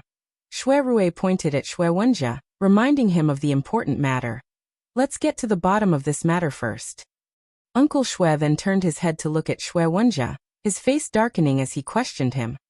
"Tell me honestly, did you cause trouble at the academy the afternoon before yesterday, and hurt someone?" Xue Wenjie was staring at Xue Rui, cursing in his heart. When he suddenly heard his father's question, he was dumbfounded. In an instant, the image of Yu Xiaoxiu falling off the horse and falling with his head covered in blood appeared in his mind, and his expression began to panic. No one knows a son better than a father. Looking at his son's expression, Uncle Xue knew that it was true, and angrily slammed the table. "You dare not say a word after hurting someone, how dare you? Do you know that you almost killed someone? He's lying unconscious on the bed right now, and he's about to report you to the authorities to arrest you. Do you know that?" Xue Wenjie was frightened by these two sentences, and his face turned pale. He stammered, Father, I didn't do it on purpose. He fell off the horse himself. It has nothing to do with me. I didn't push him." Xue Rui frowned. Yu Xiaoxiu would not lie about this matter. It was clearly this Xue Wenjie who pushed him off the horse, and now he's still trying to quibble. Why does fourth uncle have such a disappointing son? "Fourth uncle. I heard from that child's classmates that many people saw with their own eyes. It was Wenjie who hit him first, and pushed him off the horse," Xue Rui said to Uncle Xue with a face of embarrassment. On the surface, it was obvious that he was worried for Xue Wenjie, but in reality, he was trying to expose his lies. "You're talking nonsense." As soon as Xue Wenjie saw Xue Rui, his fear disappeared, and he said angrily with a red face, It was he who fell off the horse himself." "Shut up," Uncle Xue roared, and he glared at Xue Wenjie. "You unfilial son. You have no respect for your elders. Not only did you hurt someone, but you also dare to lie in front of your father. If I don't teach you a lesson today, sooner or later, you'll do evil things like murder and arson. Go get the family punishment. I'm going to teach this bastard a good lesson today." Xue Wenjie had seen the power of the family punishment.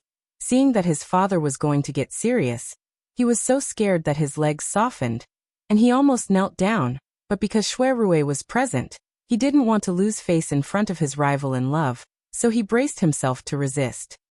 Fourth uncle, calm down, don't get angry." Xue Rui pretended to persuade a few words, but in fact he was waiting for Xue Wenjie to be beaten, so that he could report to Yushu later. Not long after, the steward came with the family punishment, a horse stick as thick as 2 fingers. At the same time, Xue Wenjie's mother, Lu, also rushed over. "Master, why are you so angry? If there's anything, can't we talk it out? Why do you have to beat a child?" "Wenjie, Quickly kneel down and apologize to your father. Lu must have known the temper of her uncle Shui, who cried as soon as he came over, so she hugged Shui Wenjie, hit him twice, and pushed him to kneel down. However, Shui Wenjie was stubborn, and he didn't lower his head no matter what, and he even said with grievance, "What kind of father is he?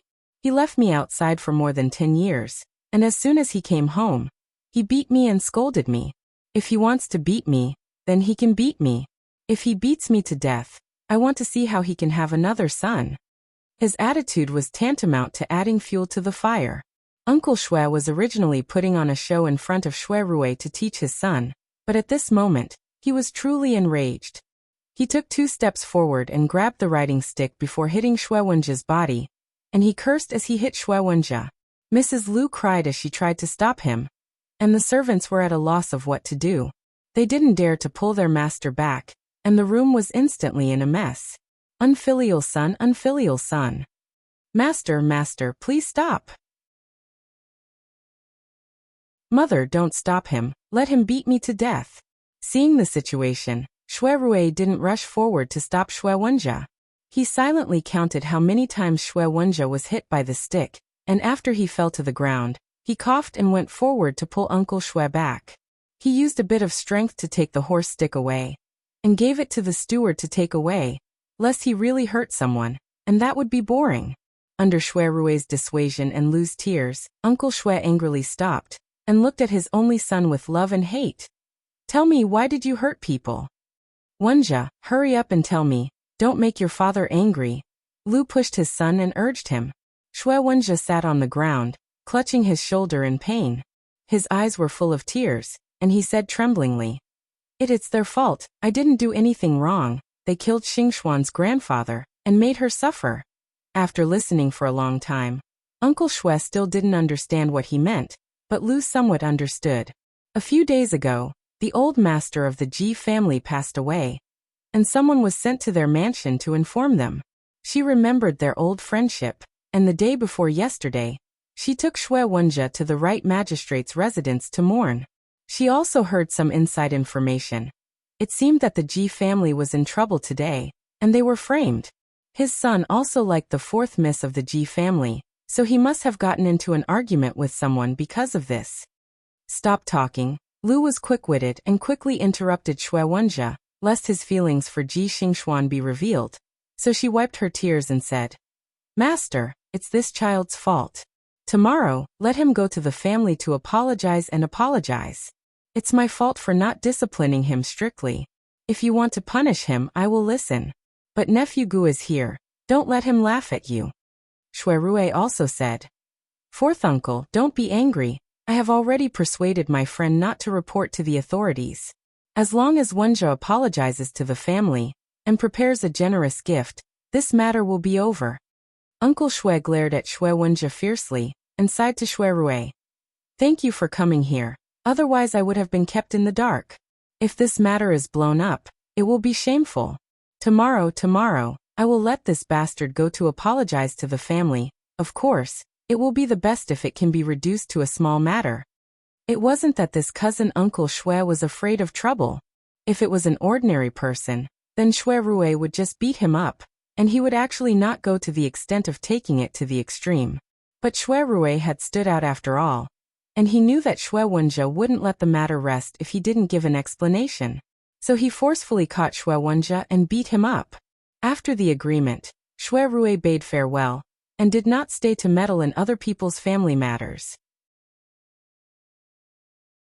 Before he left, he looked at Shui Wenjie on the ground and shook his head inwardly. With this temper and style, even if he used the name of the Shui family, he would still be at a disadvantage when he walked in Ling City in the future. He could only hope that he would learn a lesson this time.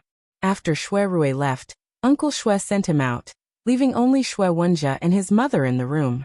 Lu called for servants to carefully help Shui Wenjie up and back to the room. She called for someone to call for a doctor, and after dismissing the servants, Lu Shi asked her son alone. "Wenjie, tell mother, the day before yesterday evening, mother brought you to the Ji family to mourn. Who told you that old Master Ji was killed by someone? Was it that girl Xingxuan who told you?" Shui Wenjie avoided the wound, grimacing in pain as he lay on the bed. He said unhappily, "Mother, it was not Xingxuan who said it. She doesn't like to speak ill of people behind their backs." "Then who?"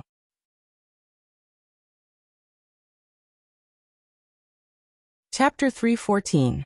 On the morning of the 27th day of the first lunar month, Lu took Shui Wenjie and followed Shui Rui to the Yu family to apologize. Uncle Shui didn't show up in person for the sake of his reputation, but he warned Shui Wenjie to apologize to them before he left. Shui Wenjie was beaten yesterday. Although he was very unwilling, he knew that he had to go, so he could only go with Lu with his head drooping. Yushu had received a notice from Shui Rui yesterday afternoon. Knowing that someone would come during the day, she put off the matter of picking up Aunt Shui and specifically waited for Shui Wenjie. He Fangji went to the medical center early in the morning. Zhao Hui went back to her room to sleep after breakfast. Yu Xiaoxiu drank his medicine and lay in bed. At this time, Yushu was in charge of the family alone. She didn't tell Zhao Hui and her husband about the inside story of Yu Xiaoxiu's broken head, so she could solve this matter without them. The sun had just risen. An ray of light shone through the door of the north-facing south living room. Yushu was wearing a loose robe and her hair was tied up in a bun. She sat on the master seat and looked coldly at the mother and son standing in front of her. Shui Rui, on the other hand, stood at the side and acted as a peacemaker.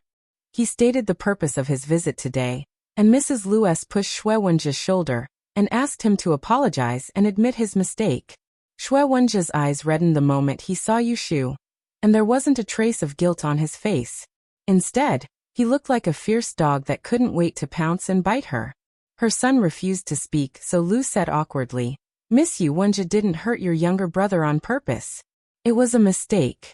He is still young and ignorant. I hope you don't take it to heart. I heard that your younger brother was seriously injured. How is he now? Is it convenient for me to see him?" Yushu stood up and glanced at Shui Wenjie. She said in a deep voice, "My younger brother was lucky to escape this disaster. Now he is lying in bed and can't move. If Madam wants to see him, please come with me." After that, she took them to Yu Xiaoxiu's room in the backyard. Lu was originally doubtful about Yu Xiaoxiu's injury, but when he saw Yu Xiaoxiu lying on the bed with a pale face and the shocking red gauze on his head, his face turned pale on the spot. He thought that his son almost died, so he was shocked and scared. Shui Wenjie also had a guilty look on his face. Yushu only let them look at the door for a while, and then she took them out to the outer room to talk.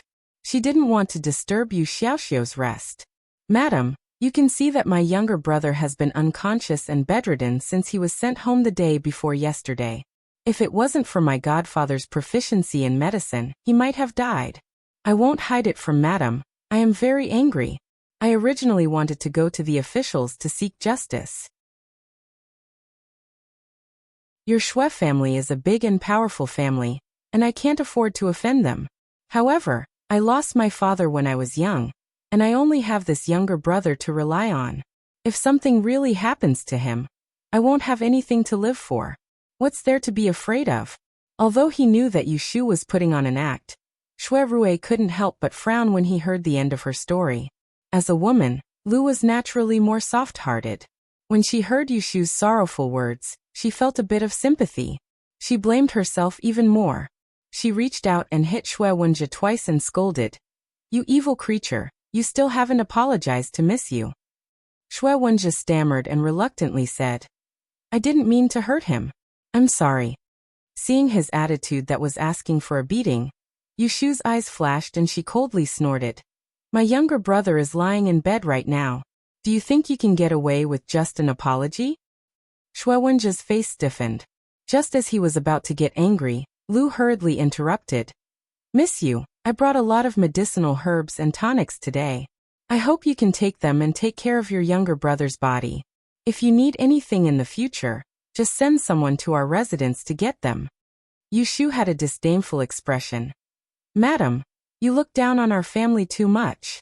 My godfather is a doctor and has been given the title of Magical Hands and Loyal Heart by the Emperor.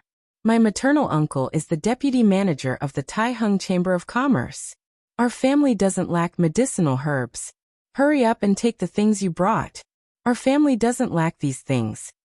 When Lu saw how stubborn Yushu was, he awkwardly turned his head and cast a pleading look at Shuirue, indicating for him to help. If it was an ordinary person, as the wife of the Shui family, she wouldn't beg others in such a low voice. However, on the way here, she had heard Shuirue talk about Yushu's background. She knew that the young girl had a good relationship with the outside world, but she couldn't fall out with her. She could only use the soft approach and not the hard approach. Shuirue coughed and persuaded in a timely manner. Ashu, big brother knows that my little cousin brother is in the wrong in this matter. With little Xiu's current state, it's natural for you to be angry and hateful in your heart. But can you give me face and not pursue this matter any longer? We'll deal with it as we should in private. Yushu looked at him and said to Lu, for the sake of my eldest brother, I cannot argue with you. However, there is something that Madam must tell me today. Seeing that she had relented, Lu hurriedly said, Miss Yu, please speak. Yushu turned her gaze to Shui Wenjia and asked with a frown, I heard from Xiaoxiu's classmate that your son had an argument with my younger brother the other day. He claimed that we were ungrateful, and that I was the one who killed Lord Ji of the Right Magistrate's estate. I want to ask your son who was the one who talked nonsense in front of him and urged him to seek revenge on my younger brother. Yushu dared to guarantee that this matter had something to do with Ji Xingxuan. Otherwise, how could an outsider like Shui Wenjia know about the private affairs of the Ji family? Shui Wenjia kept a straight face and didn't say anything. Lu was annoyed that his son was muddle-headed. After a moment of hesitation he said, Miss Yu, please don't blame him. Wenjia grew up in the south.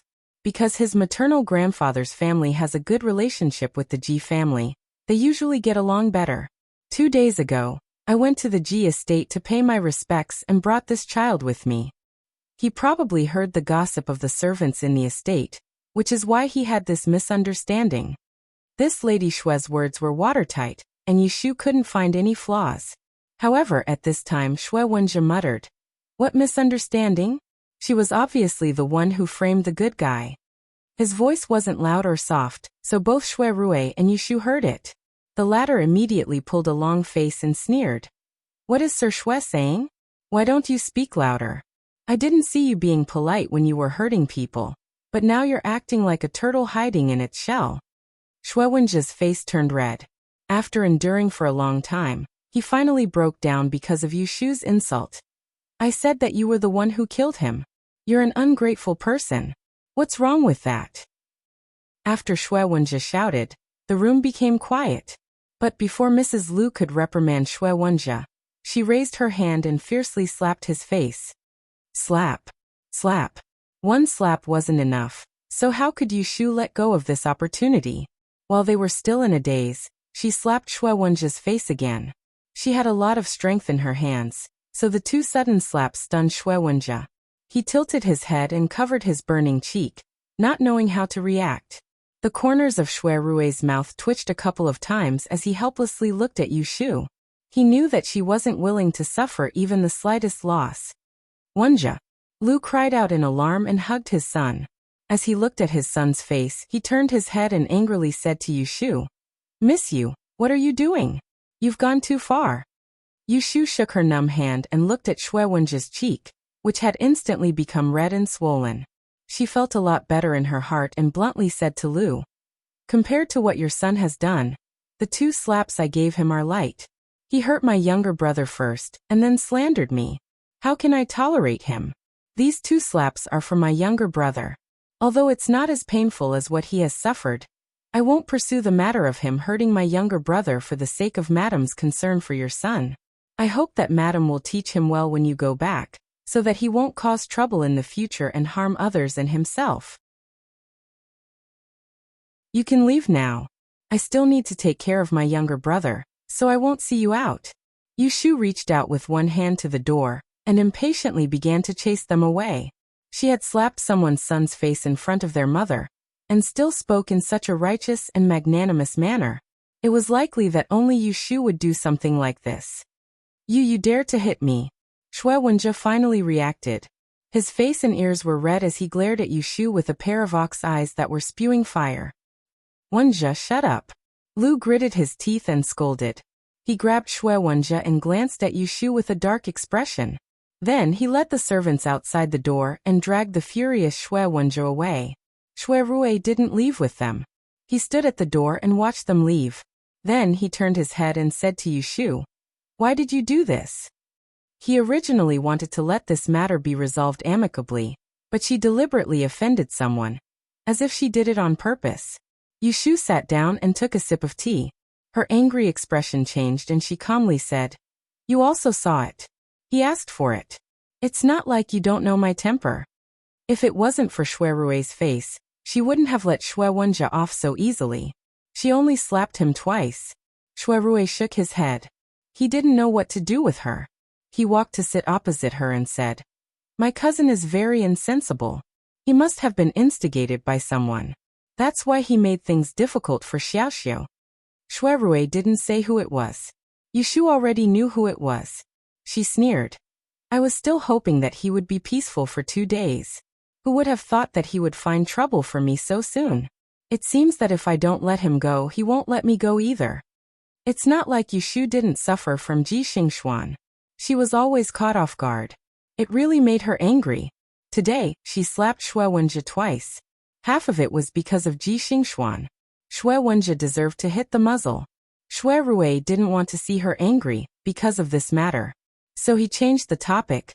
"Oh right. Didn't you say that you found a house for your mother? Is it ready?" Yushu said, "I want to go and have a look today. When it's ready, I will bring my mother in." "Oh right. The day before yesterday, you mentioned to me about buying a servant. I asked godfather and godmother. They said that it's possible. They want to buy a study boy for Xiaoxiu. They also want to buy a maid and a manservant. But I don't know where to find a maid. I also want to find an old maid to cook for my mother. Big brother, please help me."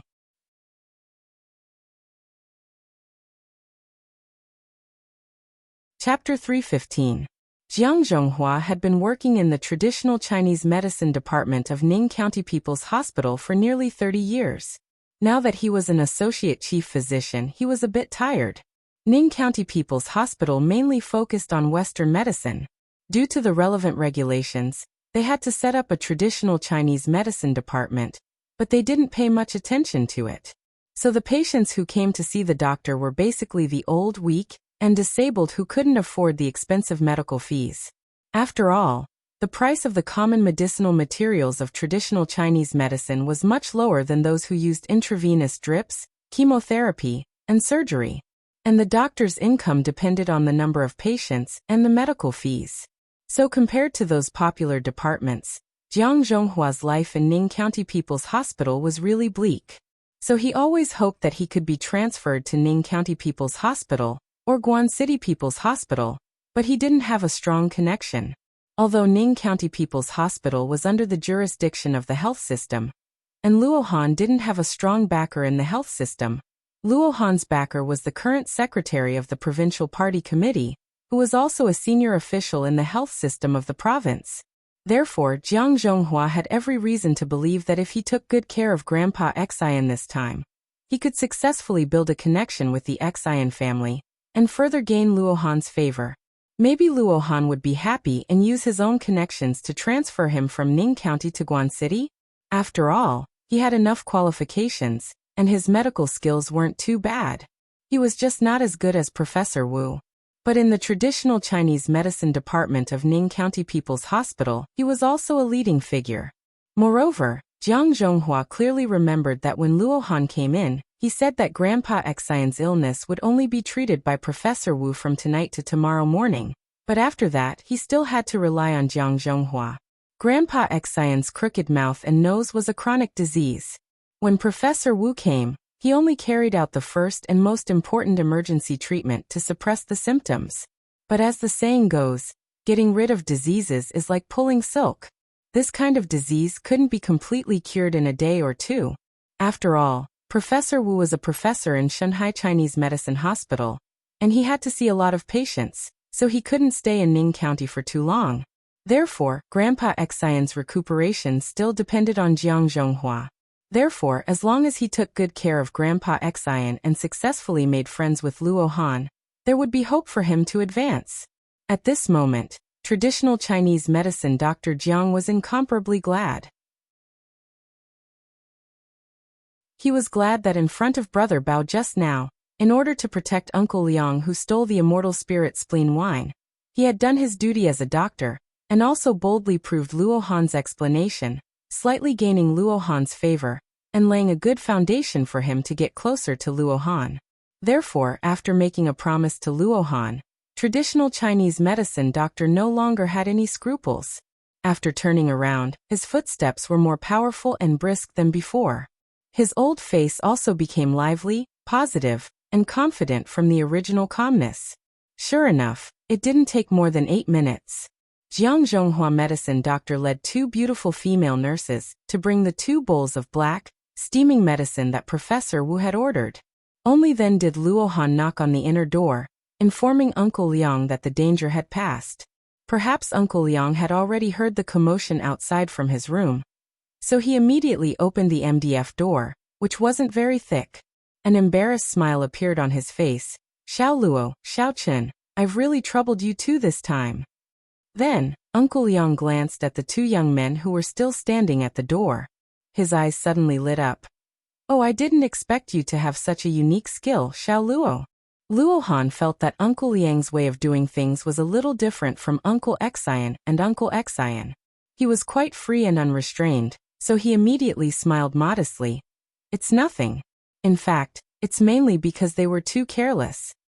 He then looked into the room and saw Dr. Wu, who was calmly putting the golden needles into the needle bag. "Uncle Wu, the medicine is ready. Do you want to drink it now?" After putting away all the golden needles, Dr. Wu calmly turned around and nodded with satisfaction.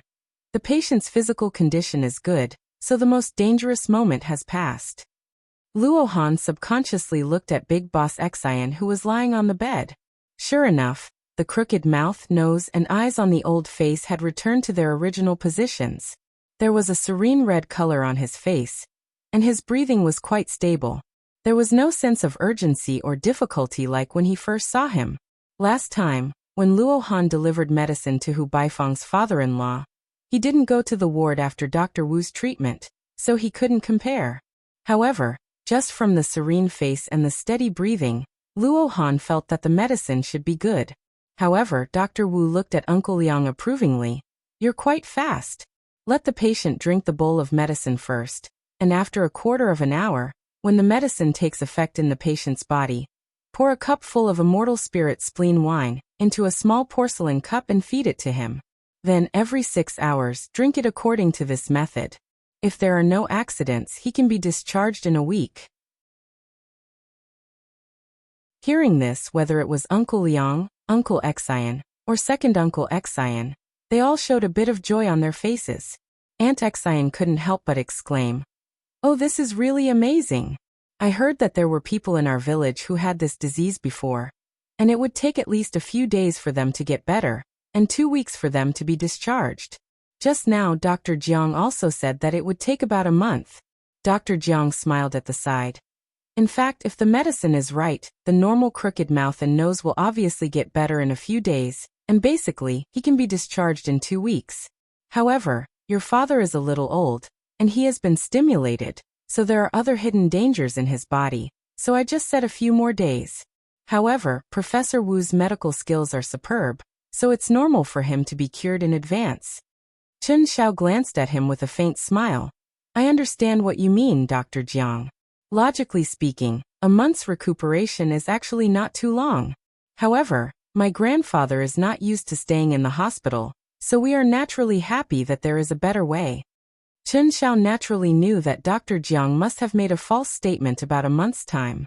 However, when Dr. Jiang was facing the 2 young men, he still did his duty as a doctor, so Chen Xiao only vaguely pointed at him.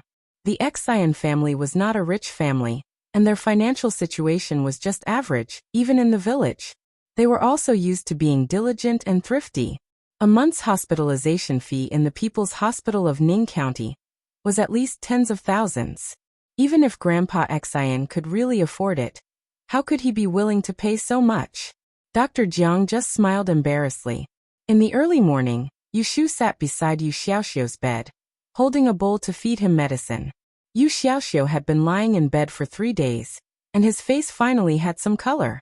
Except for the occasional dizziness that he couldn't move, it was not a big deal. Sister, are you still going to see mother today? Yu Xiaoxiu asked. Yesterday he heard from Yu Shu about the process of rescuing Aunt Shui, so he knew that she took her to a house in the east of the city to temporarily live. Yes, I'm going out today. I have to buy an old maid to send to mother. Xiangsui can't do rough work, and they have to eat all day long. Oh, then when you see mother, tell her that I have been busy with homework recently, and I will visit her later. Don't tell her that I hurt my head. Got it.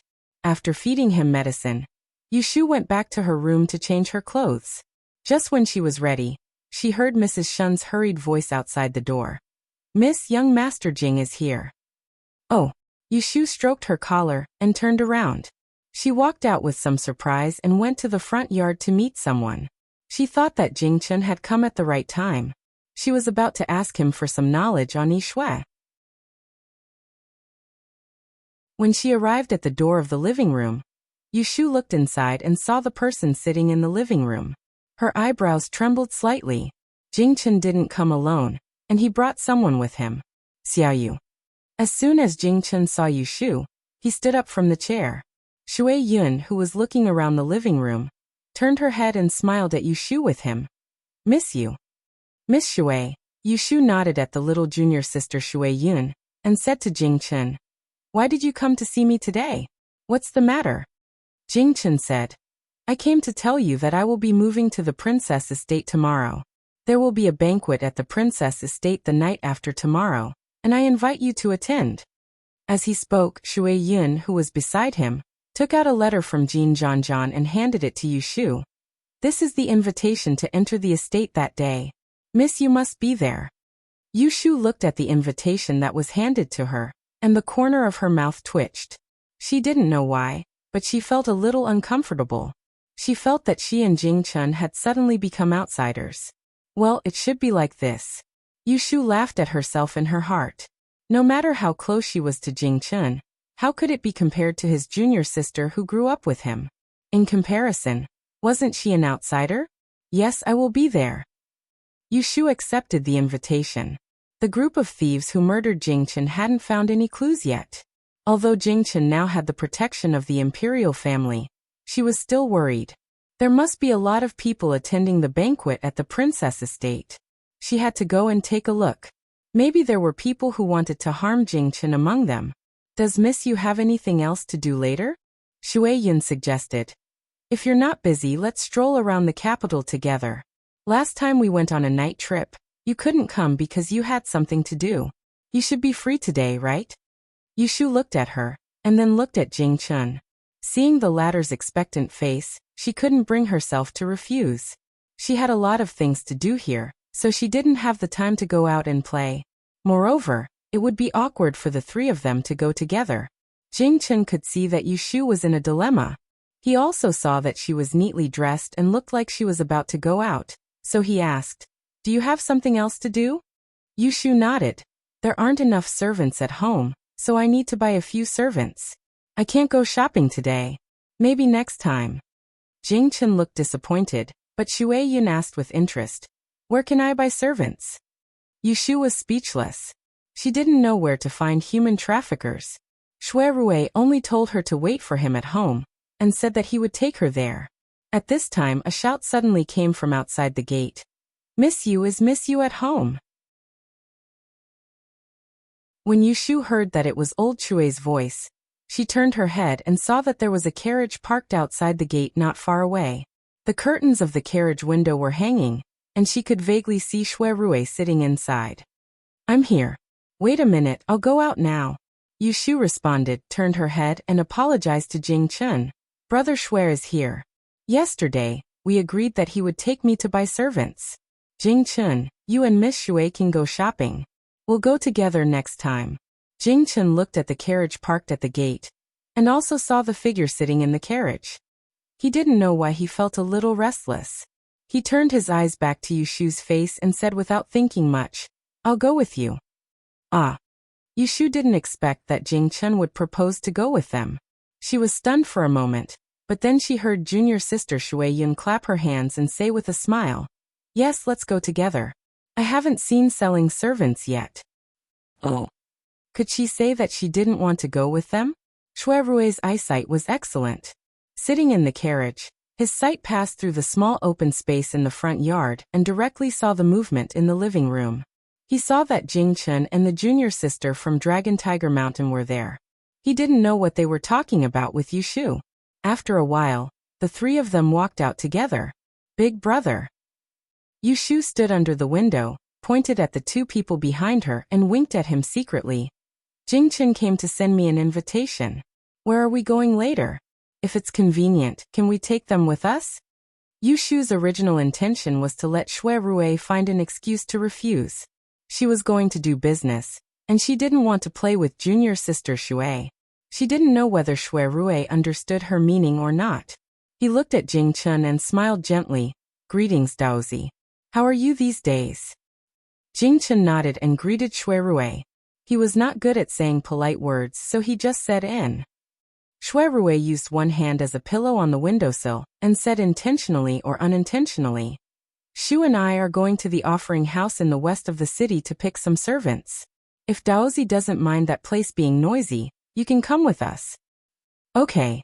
Seeing that they responded, Yushu turned her back to Jing Chun and Shui Yun and stared at Shui Rui. Shui Rui smiled secretly but pretended not to understand. He asked her, "What's wrong?" Yushu said angrily, "It's nothing. If you want to go, then go quickly. Get in." Shui Rui lifted his chin towards the interior of the car and gestured for her to get in. He then turned to look at Jing Chun and said, "The interior of my car is narrow, so I won't invite you to squeeze together. I saw that Daozi also came in a carriage, so you can follow behind us. Let's go," Yushu and Jing Chun said and got into Shui Rui's carriage. She thought that since Jing Chun was accompanied by junior sister Shui Yun, she didn't want to join them. Jing Chun looked at the carriage curtain that was put down in front of him, and without saying a word, he took Shui Yun to the palace carriage across the street. "Xixiang, what's wrong? Are you unhappy?" Sitting in the carriage, Shui Yun found that there was something wrong with Jing Chun. He was in a good mood when he left in the morning, but now he was obviously depressed. Jing Chun shook his head and didn't speak. He hung up the window screen behind him and looked at the carriage that slowly began to move diagonally across the street.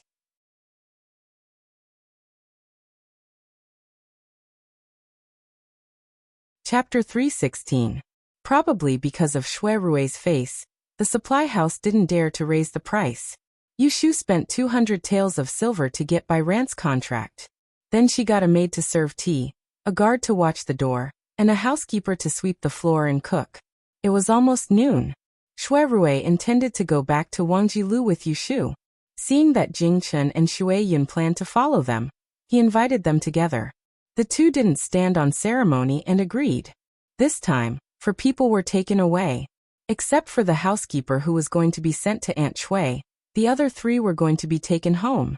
Yushu thought about it and asked Shui Rui to ask for a carriage from the supply house to send Bai Ran and others to Zhao Hui's house.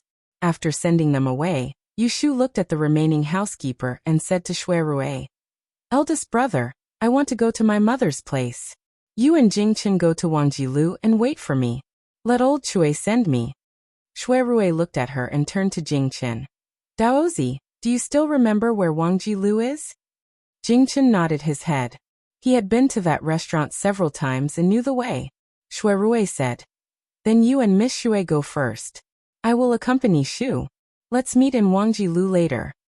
After that, he didn't wait for Jing Chun to have any different opinions. He pointed to his carriage and let Yushu get on it first. Yushu hesitated for a moment and then got on the carriage. After thinking for a moment, she opened the curtain and said to Jing Chun, who was standing on the side of the road, "See you later." Shui Rui also got on the carriage. The housekeeper was arranged to sit next to old Shui.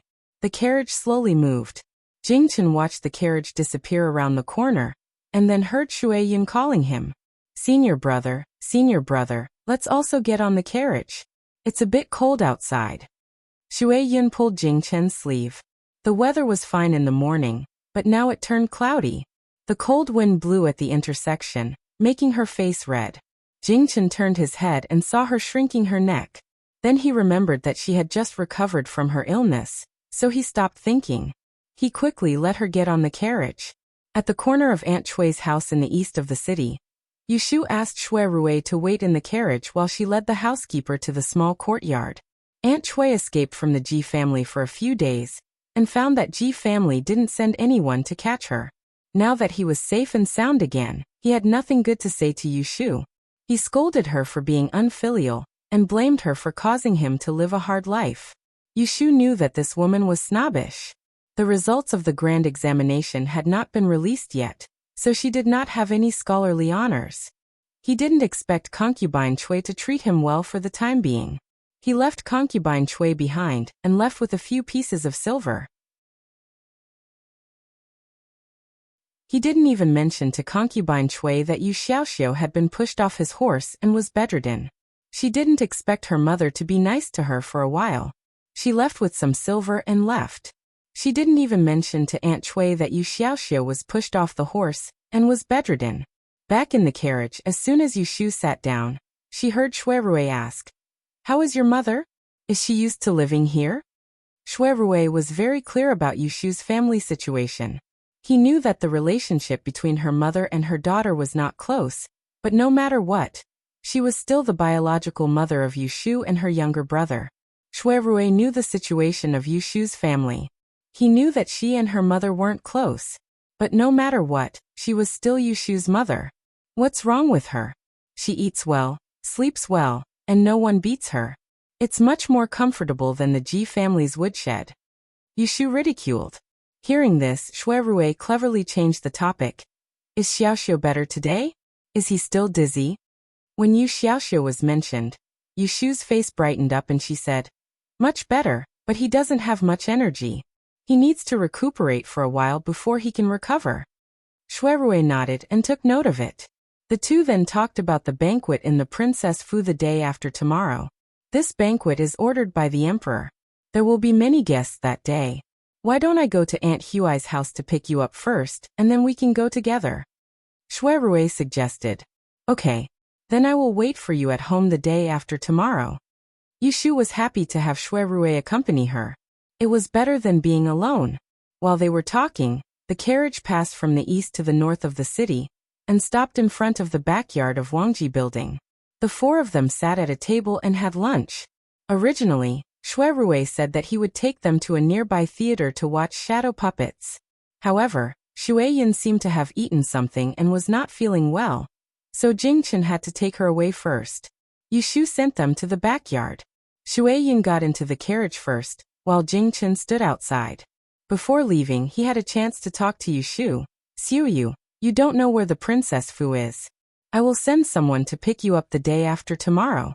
Previously, Yushu and Shui Rui had agreed to go together, so she shook her head and smiled. "No need to trouble yourself. I will go together with Shui Dage." Hearing this, Jingchen subconsciously frowned. He looked at Shui Rui who was standing behind Yushu. Seeing the two of them overlapping each other, he didn't know why his heart felt empty. "We are going back." Yushu watched Jingchen's carriage leave. She couldn't help but let out a sigh of relief. She didn't know when she could no longer be as relaxed as before when facing Jingchen. Shui Rui saw her every move. He was well aware of it, but he didn't point it out. He didn't explain it. He was waiting for Yushu to look down on their relationship and wait for the best time to make a move again. "Let's go in. Since we are here, I will check the account."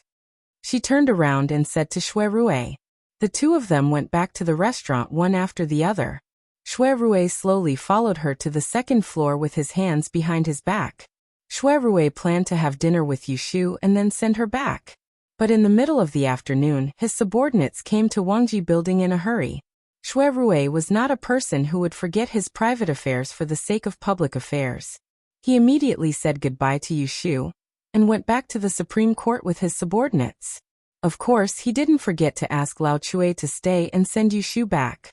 After reading the account book, Yushu planned to go home. But as soon as she went out, she bumped into the waiter Gui Lu. "Miss, there is a letter for you." Gui Lu took out a yellow envelope and handed it to Yushu. Yushu took it and opened it. She asked curiously, "Who is looking for me?" Gui Lu shook his head. "Nothing. It's a maid. She asked me to give it to you." Yushu's mind brightened. She knew what was going on. She opened the letter again and saw that it was written by Xia Mingming. There was nothing elegant in the content. Xia Mingming must know that she was a rough person. "Ashu si Xinjia. We agreed to meet at the end of the month. I have been waiting for you for a long time. I will see you tomorrow. Ah." After reading the letter, Yushu patted her head. Things were so messy these days that she forgot about the meeting with Xia Mingming. Since the Lantern Festival, Xia Mingming and Ji Xingxuan went to Wangji Building to make a scene and were caught by her. It has been half a month. They have been writing to each other, but they haven't seen each other in private. She heard from Shui Rui that Xia Mingming was going to be the 9th prince's wife. She was worried about her. She had to see Xia Mingming in person first. "Where is the person who sent the letter?" Yushu looked up and asked. Gui Lu said. He put the letter down and left. Yushu nodded and folded the letter. She put it in her arms. "Go and ask old Chue to send me home." Gui Lu said. Not long after, he ran back with a dark red food box in his hand. "What is this?" Yushu asked while locking the door. Gui Lu smiled. "Young master asked the kitchen to stew it when he came this afternoon. He said that he wanted to bring it back for young master to eat."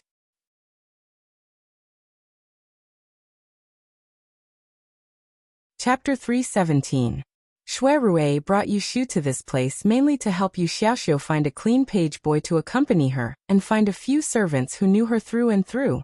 Secondly, he wanted to take this opportunity to take her out for a walk and change her mood. After all, the case of the Ji family had not been settled for a long time. She had a lot of troubles around her. She had nothing to do all day, and he felt tired for her. Who would have thought that they would coincidentally run into Jing Chun and little junior sister Shui Yun, who came to look for Yushu? They followed them and disrupted Shui Rui's plan to travel together. But at the very least, she was now in his carriage and sitting in front of him. "Is the princess mansion repaired?" Shui Rui held his arm and pointed at the banquet invitation in Yushu's hand with his eyes. It was the one that Shui Yun had just given her in the living room. Without asking, he could guess what kind of banquet it was. Yushu nodded absent-mindedly and said, "Jingchen will move from the palace to the princess mansion tomorrow. The banquet will be held the day after tomorrow.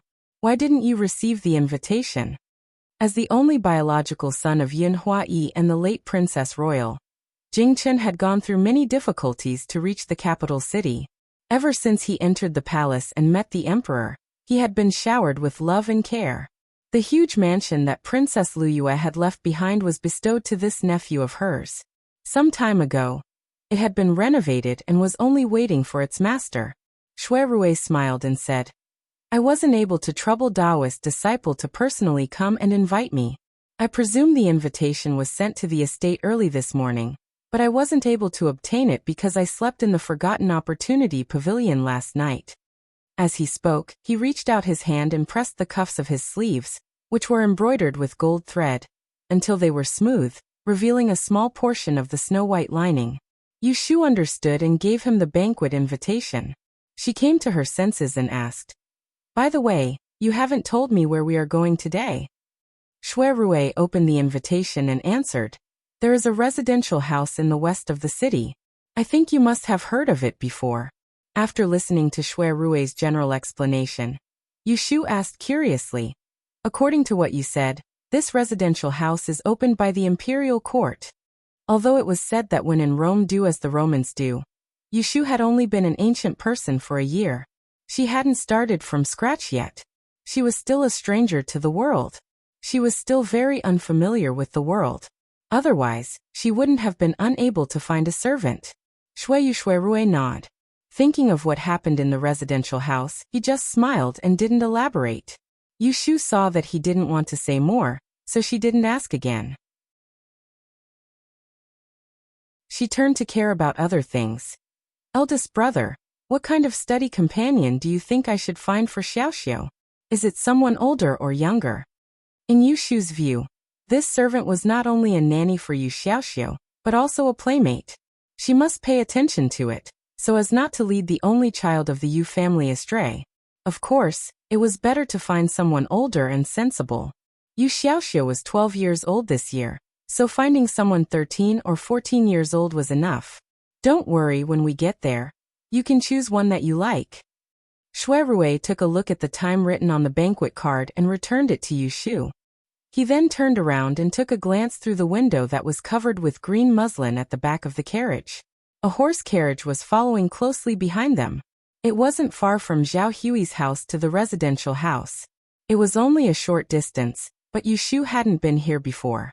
On the way, they passed by several bustling streets and saw people selling snacks on the roadside. When the fragrance floated into the carriage, Shui Rui would ask the coachman Lao Chui to stop. He would bring 1 or 2 dishes for Yu Shu to taste. They also passed by Willow Bank Lake. There were spring flowers. Shui Rui would ask the carriage to slow down for Yu Shu to see, which wasted a lot of time. The journey that was supposed to take less than an hour had not even arrived after 2 hours. It was unknown whether Shui Rui did it intentionally or unintentionally, but he did not pay much attention to the people following behind him. Thus, along the way, the 2 carriages were separated by each other. Jing Chen only sat sideways next to the window, relying on his hearing ability to faintly hear a few conversations and laughter in front of him, but he did not see anyone. Xixiang, the weather is getting warmer and warmer. It's a good time to go out and explore the spring. I heard from Chongyan that there are several Taoist temples outside the city. Why don't we find a day to visit them? Yes, Jing Chen answered. Shui Yun held her snow-white face with her hands and looked at the scenery outside the window. She then looked back at Jing Chen and smiled brightly. Now that you have the Ode of Longevity to protect you, you don't have to be careful anymore. You don't have to be afraid that Keita Xing will attack you all the time. Hehe Xixiang, it's so good to sit face to face with you like this. These words inadvertently revealed Jing Chen's strange and unknown secret. This sister apprentice who had been looking for him all the way from Dragon Tiger Mountain actually knew it. Hearing her sigh and thinking of the time in the mountain, a smile appeared on Jing Chen's handsome face. He turned his head to look at Shui Yin and slowly said, Shu allows you to go down the mountain to cultivate. Don't always think about playing around. After the banquet at the Princess Fu, I will ask His Majesty to send you to the Celestial Commissioner. Cultivating is the right thing to do. I know. Shui Yin pouted. Her black and white eyes turned half a circle. She whispered, Of course I remember the right thing. As they were talking, the group finally arrived at the Celestial Commissioner's courtyard. The 2 carriages stopped on the opposite side of the street. Jing Chen got off the carriage and turned his head to see the carriage in front. Shui Rui was standing outside the carriage with one hand protecting the side of the carriage. Yu Shu didn't need anyone to help her. She jumped down and stood firmly. She raised her head and said something to Shui Rui before turning to look at him. There was still a smile on her face. It was obvious that she was in a good mood. The main gate of the Celestial Commissioner's courtyard opened to the north. There was a row of old poplar trees in front of the gate. 2 neat and tidy manservants stood inside the gate, welcoming people in and out. Is it here? Jing Chen and Shui Yin walked forward and asked. Shui Rui nodded and led the 3 who had not seen the world into the main gate. He waved to a manservant who followed and walked towards the east courtyard with familiarity. The outside of the Celestial Commissioner's courtyard looked like an ordinary luxurious residence. There were no pavilions on the inside. There were long corridors that led to flower halls and tea rooms. Along the way, Yu Shu saw several people dressed as stewards leading 2 or 3 or 5 clean and tidy people into different rooms. But because there were flower curtains hanging in front of the doors, she couldn't see what was going on inside. At the corner, there was a tea room with a bamboo curtain hanging in front of the door. It seemed different from the room they had seen along the way. Shui Rui stopped and reached out to push the curtain open. He first invited Jing Chen and Shui Yin to enter before walking in with Yu Shu. There was no one in the tea room. It was spacious, but the windows were bright and clean. There were no furnishings except for tables, chairs and 2 paintings on the wall. Shui Rui gestured for them to sit down. Shui Yin sat next to Jing Chen. Yushu walked around the room before sitting on the empty armchair next to Shui Rui. She asked in confusion. We are just sitting here. Don't we need to call someone to greet us?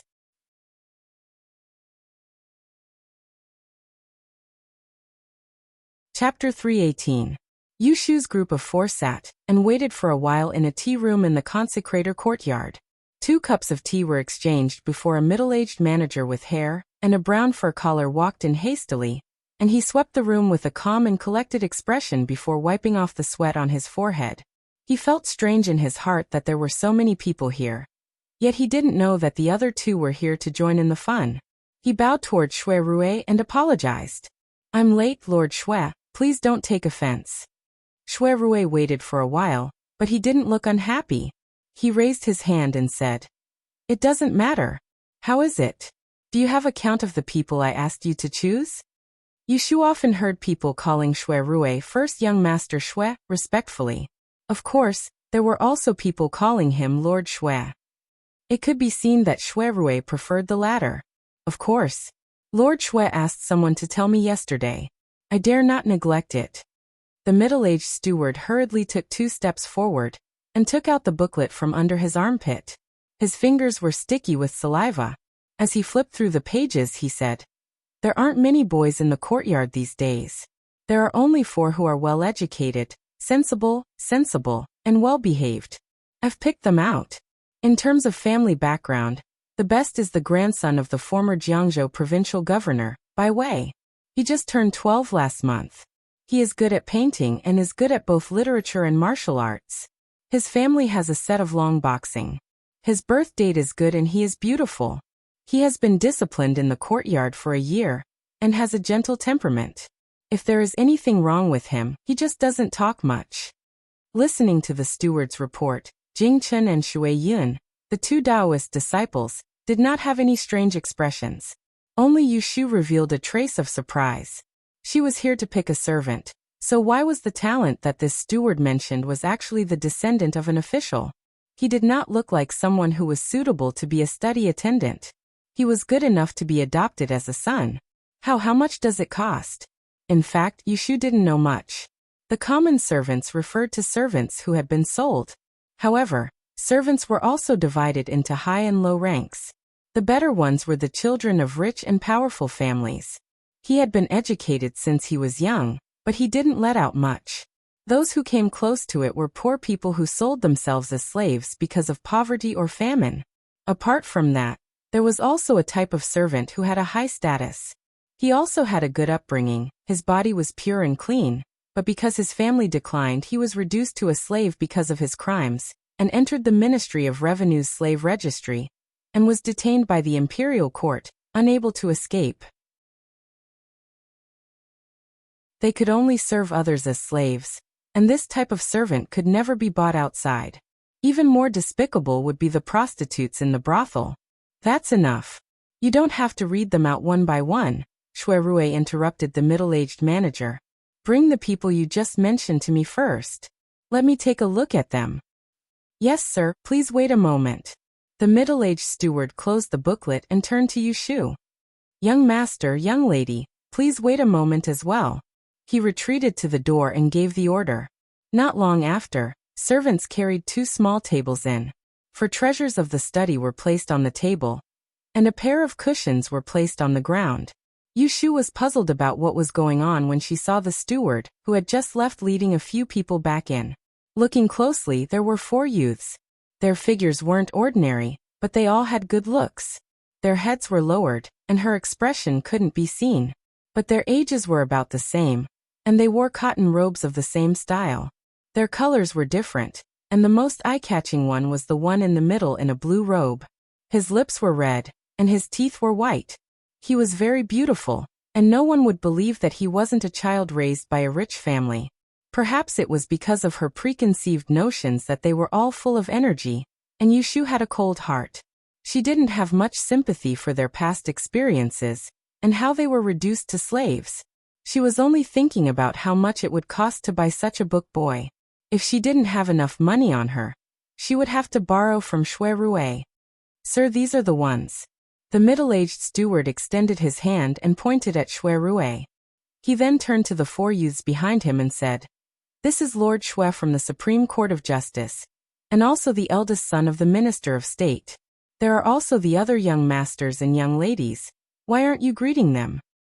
Greetings to Lord Shui, young master, and young lady. Perhaps the steward had instructed them beforehand, but the 4 youths greeted them politely. If it wasn't for the fact that Yu Shu had heard that they were either from a scholarly family, or that they had fallen to such a state after becoming an official, she would have thought that they were 4 young masters raised by some family, and that their parents had called them out to show off in front of the guests. Shui Rui wiped the teacup in his hand, and looked at them one by one. He then said to them, "You should be able to read and write. Write a poem for me to read." "Yes." Yu Shu looked at the 4 youths sitting on the ground in front of her, writing at the small study table. Only then did she realize what the 4 treasures of the study were for. Bring their 8 characters and 4 pillars over.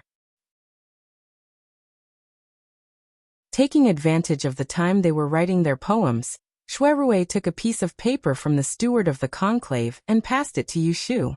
"Take a look, see if there's anything wrong with it." Yu Shu nodded and carefully compared the 8 characters in her hand. She secretly calculated, but there was nothing that countered Yu Xiaoxiu's fate. These youths didn't waste time. Soon one of them finished writing a poem.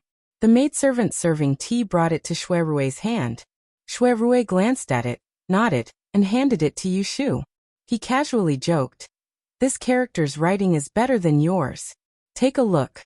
Yu Shu glanced at him and looked at it seriously. Although she didn't know much about poetry, she could at least see that it was smooth.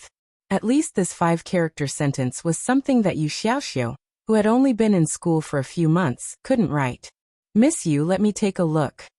Shui Yun stretched out her hand and asked Yu Shu with some interest. Yu Shu passed it to her and casually asked, "Does Miss Shui know poetry?" "I know a little. My father taught me." Shui Yun nodded and tilted her head to look at Jing Chen with a smile. "But I'm not as good as senior marshal brother. Miss Yu doesn't know, but my second marshal uncle said that if senior marshal brother went to the capital to take the imperial examination, he might be able to become the top scorer." "Oh, is that so?" Yu Shu turned her head to look at Jing Chen. Her mood was a bit complicated. She couldn't help but say, "I've known you for so long, but I didn't know you knew poetry." After saying that, she felt that she had spoken too quickly. Her words sounded like she was complaining and more or less sounded a bit depressed. However, this was inevitable. No matter what, Jing Chen was the person she had liked wholeheartedly. He was a man who she had wanted to spend the rest of her life with. How could she just say that she didn't care? Jing Chen met Yu Shu's gaze. It was unknown if he had noticed something, but he seriously said, "At that time, I lost my memory. I could even forget martial arts and Taoism, let alone these things. If I don't remember, how would you know?" Yu Shu's eyes moved and she said in a low voice, "That's true." Jing Chen still wanted to say something, but Shui Yun pulled his sleeve to look at the poem and diverted his attention. Yu Shu looked at the pair of martial siblings who had a close relationship in front of her, and couldn't help but feel a bit uncomfortable. When she turned her head, she happened to meet Shui Rui's dark and bright eyes. Her eyelids immediately twitched. Afraid that he would see through her discomfort, she coughed to conceal it and said, "Didn't you say that this place is interesting? How come I don't see it?" Shui Rui moved his gaze away, and casually pointed at a youth below. He said in a warm voice, "Tell me about your background."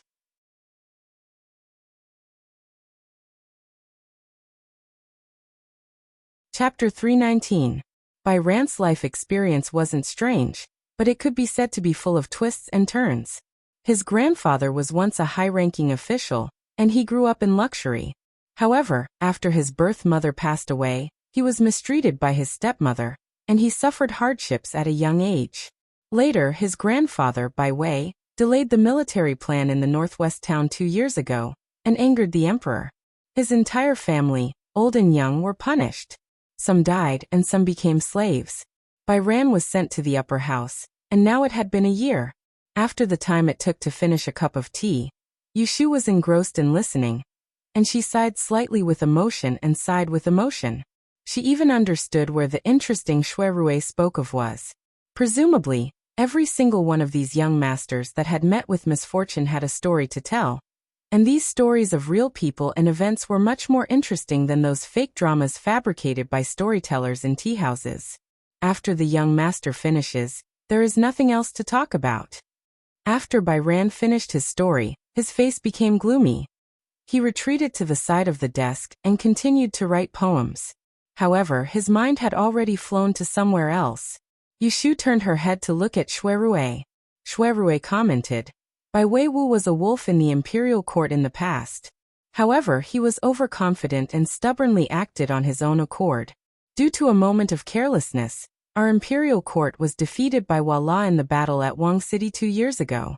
His crime cannot be forgiven and brought disaster to his descendants. Yushu always thought that the Da'an dynasty was rich and the people strong. This was the first time she heard about the war in the surrounding areas. Only then did she know that the world was not completely peaceful. The whole country should not start a war. Winning or losing is heaven's will. Why should we blame people? Shueyin suddenly said. Her words were very disrespectful. She said that the people who led the army should be blamed for the defeat. Wasn't that referring to the emperor? Everyone in the room turned their heads to look at her in surprise. However, she was calm and composed, as if she did not know that her words were shocking. At the same time, Jing Chen, who had not spoken much, did not change his expression. Miss Shui is a person of Taoism. Naturally, you are weak and do not fight. Alright, let's not talk about national affairs. Let's listen to the other people's life experiences. Shuirue smiled and changed the topic. This also made the people in the room calm. A look of understanding appeared on her face. Yushu touched her chin and secretly glanced at Shui Yun again. She didn't know much about her junior sister in the Celestial Master Taoism, but from what he had said just now, perhaps he was a straightforward person. Following that, the remaining 3 boys each told their own personal experiences, but none of them were as euphemistic as Byran's. Yushu compared their handwriting and always felt that Byran's was definitely better, and his temperament was better. He had a good image and she liked him. If she brought him back, not only would he be Yu Xiaoxiu's study boy, he would even be able to teach him how to read and write. But it was because he was too good that Yushu felt something was wrong. She tilted her body and whispered to Shuirue, Big brother. What's wrong? Shuirue tilted his ear and heard her whisper. In my opinion, this consecration courtyard was frequented by guests. With Byran's character and appearance, why hadn't anyone taken her away for a year? Will there be any problems? Yushu's worry was not unreasonable. After all, she bought him to accompany Yu Xiaoxiu. She didn't want to bring any trouble back. Shuirue also had this little doubt. Byran had been taken care of very well in the consecration courtyard. It was reasonable to say that she should have been taken away long ago. There must be something fishy about keeping her until now. So he thought for a moment and put down the tea. He called the middle-aged steward to him and pointed at Byran. His face was slightly cold. Is this person clean? Seeing his serious face, the steward hurriedly replied, Clean, of course clean. What are you talking about? I'm scared and don't dare to deceive you. I won't hide it from you. This person is personally taken care of by me. Since last February, she hasn't even left the gate of the consecration courtyard. How could she cause trouble? Shuirue's complexion improved. He waved his hand to let the steward retreat to the side. Then he asked Yushu, Have you seen him? Which one do you think is suitable? When Yushu heard what the manager said just now, she felt a lot more at ease. She didn't waste any time and immediately raised her chin towards Byran.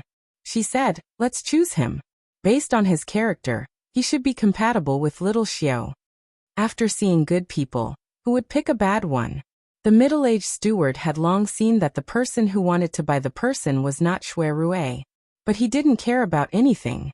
After all, in the consecration courtyard, the person who came was the master. If you can afford the price, you can take the person away. Shuirue nodded and said to the steward, Bring me his list and the indenture contract. The steward happily said, Wait a moment, I'll go. Byran, who stood below, heard their conversation, and her beautiful face suddenly went grim. She swiftly raised her head to glance at Shuirue, and she shuddered without anyone noticing. Her lips trembled as she suddenly spoke in a low voice. Her voice wasn't loud, yet it was heard by everyone in the room. I am not willing to sell. The corners of Shui Rui and Yushu's brows raised at the same time when they heard this. The manager walked to the door before turning around with an embarrassed expression, and he first smiled apologetically to Shui Rui and said, "Sir, please don't blame him. It's the first time he's met a guest, and he was too nervous and lost his sense of propriety. Please sit down. I'll take him to the back and preach to him. I'll bring him back later." With that, she winked at the servant at the door. Someone came forward and supported Bai Ran's arm. He wanted to take him out, along with the other 3 youths who were not chosen. Yushu clearly saw that among those who were submissive, only Bai Ran showed a struggling face. The youth's eyes were full of unwillingness, which made her heart inexplicably moved. After pondering for a moment, she called out to the steward, "Wait a minute, don't leave in a hurry. Let me ask him a few questions." The steward was hindered by Shui Rui, so he couldn't refuse.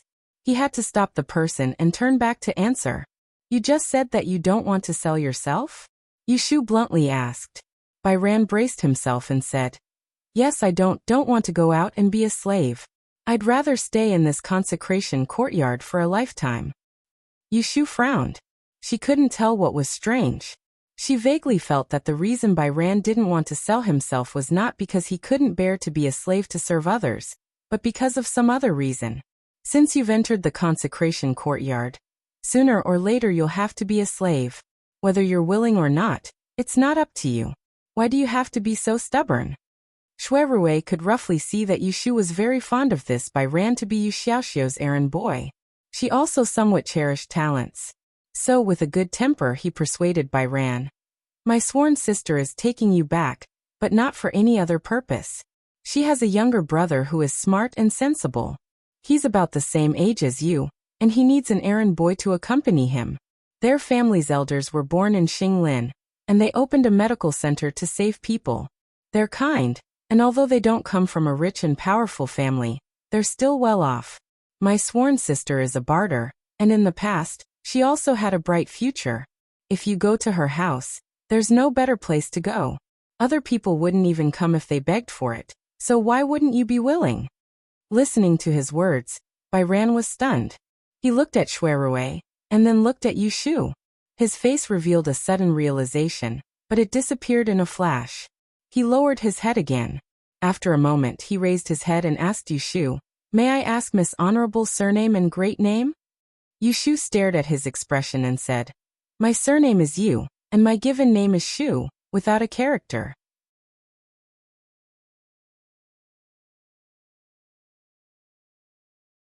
Chapter 320. Presumably because of Shui Rui's reputation, the residents of concubines didn't dare to raise the price. Yushu spent 200 taels of silver to obtain Bai Ran's indenture. After that, she got a servant girl to serve tea, a guard to watch the door, and a servant woman to sweep the floor and cook. When it was almost noon, Shui Rui intended to return to the Forgotten Opportunity Tower with Yushu.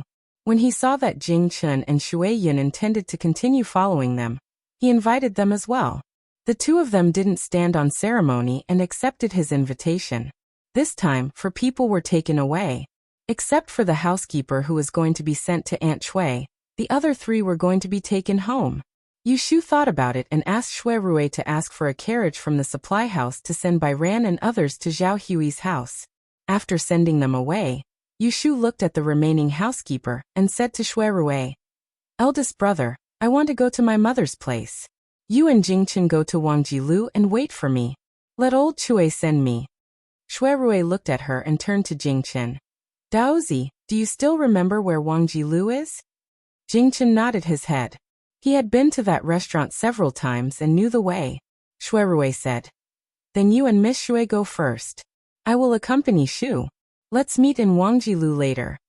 After that, he didn't wait for Jingchen to have any different opinion.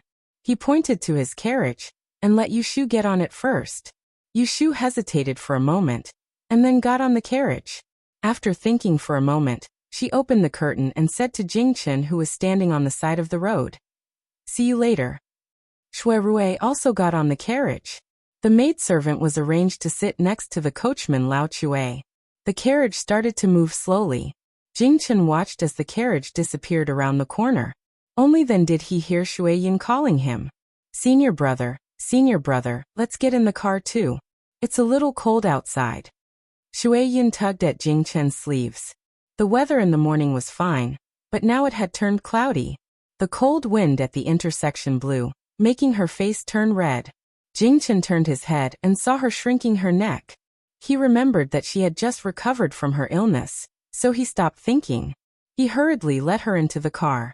When they arrived at the corner of Aunt Shui's house in the east of the city, Yushu asked Shui Rui to wait outside in the car, and led the servant woman who was cooking to the small courtyard. Aunt Shui had just escaped from the Ji family for a few days when she realized that the Ji family hadn't sent anyone to catch her. Now that he was safe and sound, his sharp tongue came back. When he saw Yushu, he didn't have anything good to say. He scolded her for being unfilial and blamed her for making him suffer. Yushu knew that this woman was snobbish. The Dian examination hasn't been released yet, so she didn't have any achievements. He didn't expect concubine Chui to treat him well for the time being. He left concubine Chui behind, and left with a few pieces of silver. He didn't even mention to concubine Chui that Yu Xiaoxiu had been pushed off his horse and was bedridden. Returning to the carriage, as soon as Yushu sat down, she heard Shui Rui ask, "How is your mother? Is she used to living here?" Because the two met in Yang City. Shui Rui was very clear about the situation of Yushu's family. He knew that they weren't close, but no matter what, she was still Yushu and her brother's biological mother. He still needed to show his concern. What's there to not be used to? She eats well, sleeps well, and no one hits or scolds her. Compared to the Ji family's woodshed, it's much more comfortable. Yushu lightly ridiculed. Hearing this, Shui Rui cleverly changed the topic. Is Xiaoxiu feeling better today? Is his head still dizzy? When Yu Xiaoxiu was mentioned, Yushu's face brightened up and she said, "Much better, but he doesn't have much energy. He needs to recuperate for a while before he can regain his strength." Shui Rui nodded and took note of this. The two continued to talk about the banquet at the princess residence the day after tomorrow. This banquet was ordered by His Majesty. There will definitely be many guests that day. How about I go to Aunt Huai's house to pick you up first, and then we can go together? Shui Rui suggested. Okay, then I'll wait for you at home the day after tomorrow. Yushu was happy to have Shui Rui as her companion. It was better than being alone. While they were talking, the carriage passed from the east to the north of the city, and stopped in front of the backyard of Wangji restaurant. The four of them sat at a table and had lunch. Originally, Shui Rui said that he would take them to a nearby theater to watch shadow puppets. However, it seemed that Shui Yin had eaten something and was not feeling well. So, Jing Chen had to take her away first. Yushu sent them to the door of the backyard. Shui Yin got into the carriage first while Jing Chen stood outside. Before leaving, he finally had a chance to speak to Yushu. "Xiaoyu, you don't know where the princess residence is. I'll send someone to pick you up the day after tomorrow." Previously, Yushu and Shui Rui had agreed to go together. So she shook her head and smiled. "No need to trouble yourself. I'll go with Shui Dage." Hearing this, Jing Chen subconsciously frowned. He looked at Shui Rui who was standing behind Yushu. Seeing the two of them overlapping each other, he didn't know why his heart felt a little empty. "We're going back." As Yushu watched Jing Chen's carriage leave, she couldn't help but inwardly let out a sigh of relief. She didn't know when it started, but she couldn't be as relaxed as she used to be when facing Jing Chen. Shui Rui saw her every move. He was well aware of it, but he didn't point it out. He didn't explain it. He was waiting for Yushu to look down on their relationship and wait for the best time to make a move again. "Let's go in. Since we're here, I'll check the account." She turned around and said to Shui Rui. The two of them went back to the restaurant one after another. Shui Rui clasped his hands behind his back and slowly followed her to the second floor. Shui Rui planned to have dinner with Yushu and then send her back. But in the middle of the afternoon, his subordinates came to Wangji restaurant in a hurry. Shui Rui was not a person who would forget his private affairs. He immediately greeted Yushu and went back to the Supreme Court with his subordinates. Of course, he didn't forget to ask Lao Chui to send Yushu back. After reading the account book, Yushu planned to go home. But as soon as she went out, she bumped into the waiter Gui Lu. "Miss, someone sent a letter to you." Gui Lu took out a yellow envelope and handed it to Yushu. Yushu took it and opened it. She asked curiously, "Who is looking for me?" Gui Lu shook his head. "Didn't say. It's a maid. She asked me to give it to you." Yushu's mind lit up and she knew what was going on. She opened the letter again and saw that it was indeed Xia Mingming's handwriting. There was nothing fancy about the content. It seemed that Xia Mingming also knew that she was a rough person. "Ashusi Xinjia.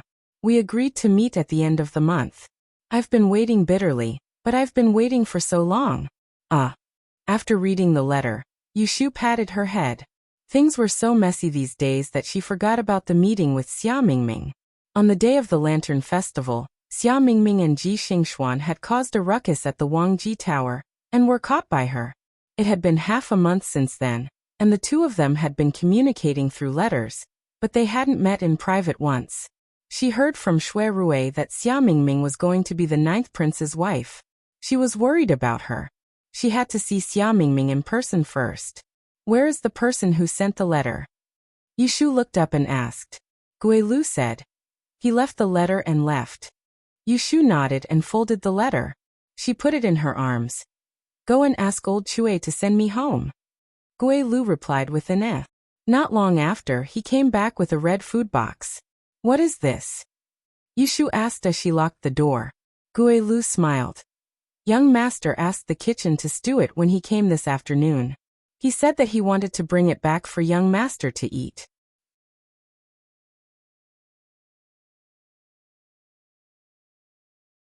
Chapter 321.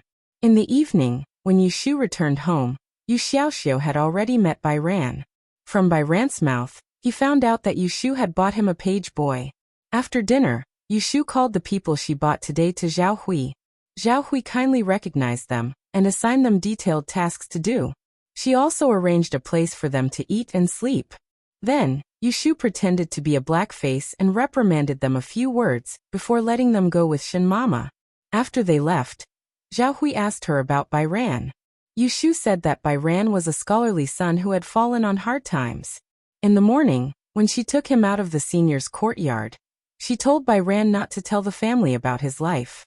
She was afraid that Zhao Hui would feel uncomfortable knowing that he was the son of the provincial governor's family. So Bai Ran was very obedient and didn't say anything. Zhao Hui was a woman and couldn't read many words. When she heard that Bai Ran was literate and could read, she had a much higher opinion of him. She discussed with Yushu. "This child, I think he is a sensible child. His life is also pitiful. Since he is found to accompany Xiaoxiu, I think we shouldn't arrange for him to live in the servant's room. Let him sleep in the same room as Xiaoxiu. Boys also have something to talk about, so that Xiaoxiu won't have to lie in bed for a few days. What do you think?" Yushu nodded and agreed. "As long as godmother thinks it's good." Yu Xiaoxiu's room was spacious. There was a small room opposite the hall, which was originally empty for the page boy. There was a set of simple furniture in the room. Zhao Hui asked Shin Mama to add 2 more quilts so that the bed could be made to sleep. Suddenly, there was a boy who was about the same age as him in the room. Yu Xiaoxiu did not have much resistance. This was inseparable from Bai Ran's gentle and quiet temperament. Of course, it was mainly because he was brought back by Yushu. In Yu Xiaoxiu's view, no matter what his sister did, it was for his own good. In the evening, Yushu looked after Yu Xiaoxiu's room for an hour, and then went back to her room. She had been running outside during the day and was a little tired. She leaned against the headboard of the bed and read for a while with the classics. Then he fell asleep. On the other hand, Yu Xiaoxiu slept a lot during the day and couldn't sleep well at night. He supported his tightly wrapped head and sat up from the bed. He put on his clothes and got out of bed.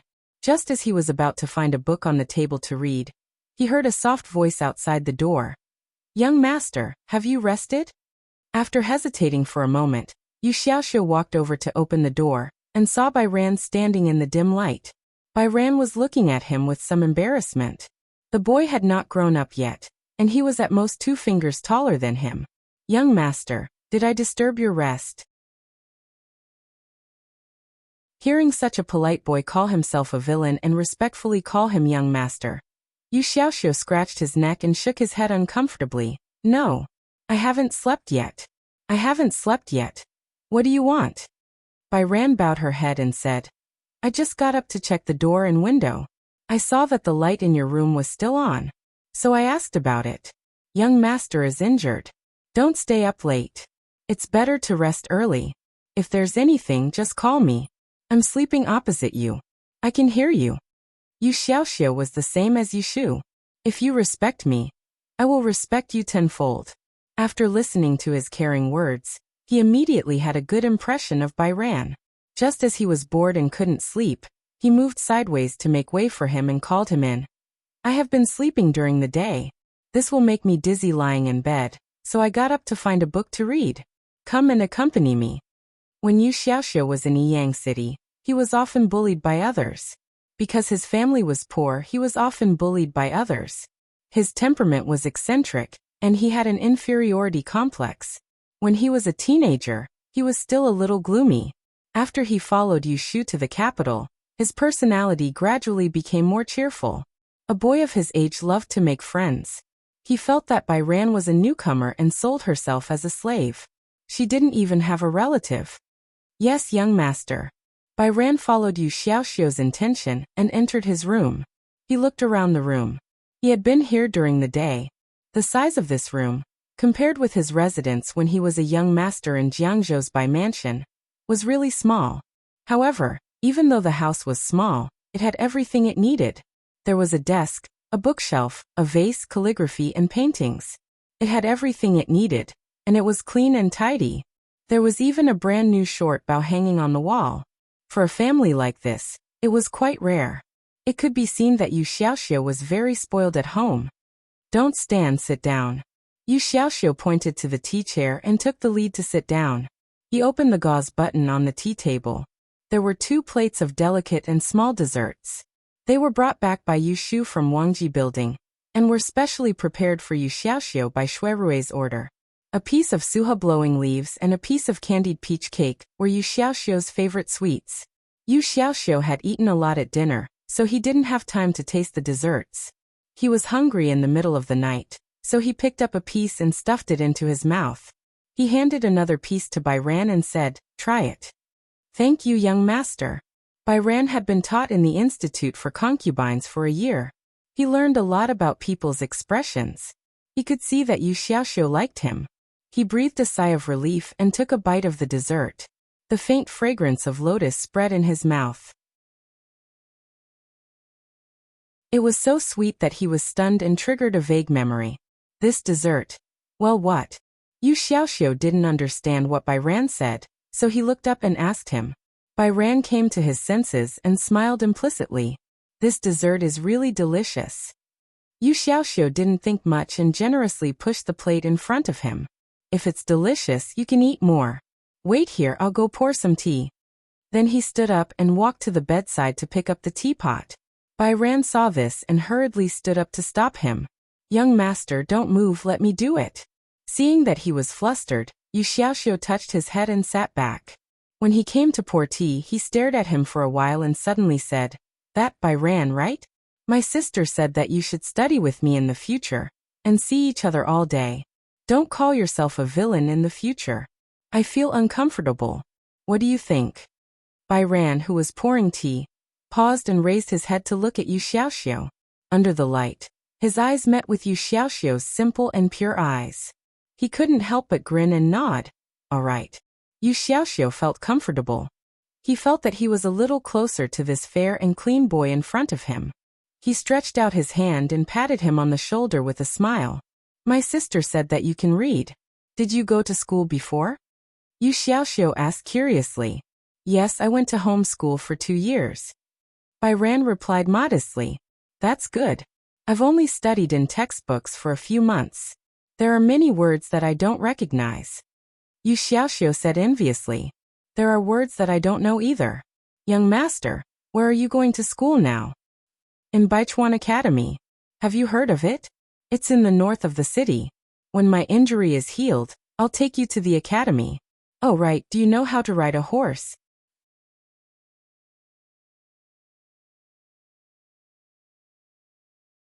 Chapter 322. Yesterday, Xia Mingming sent someone to deliver a letter to the forgotten airport. The next afternoon, Yushu went to wait for her as promised. Xia Mingming was very punctual. As soon as the sun set, she showed up.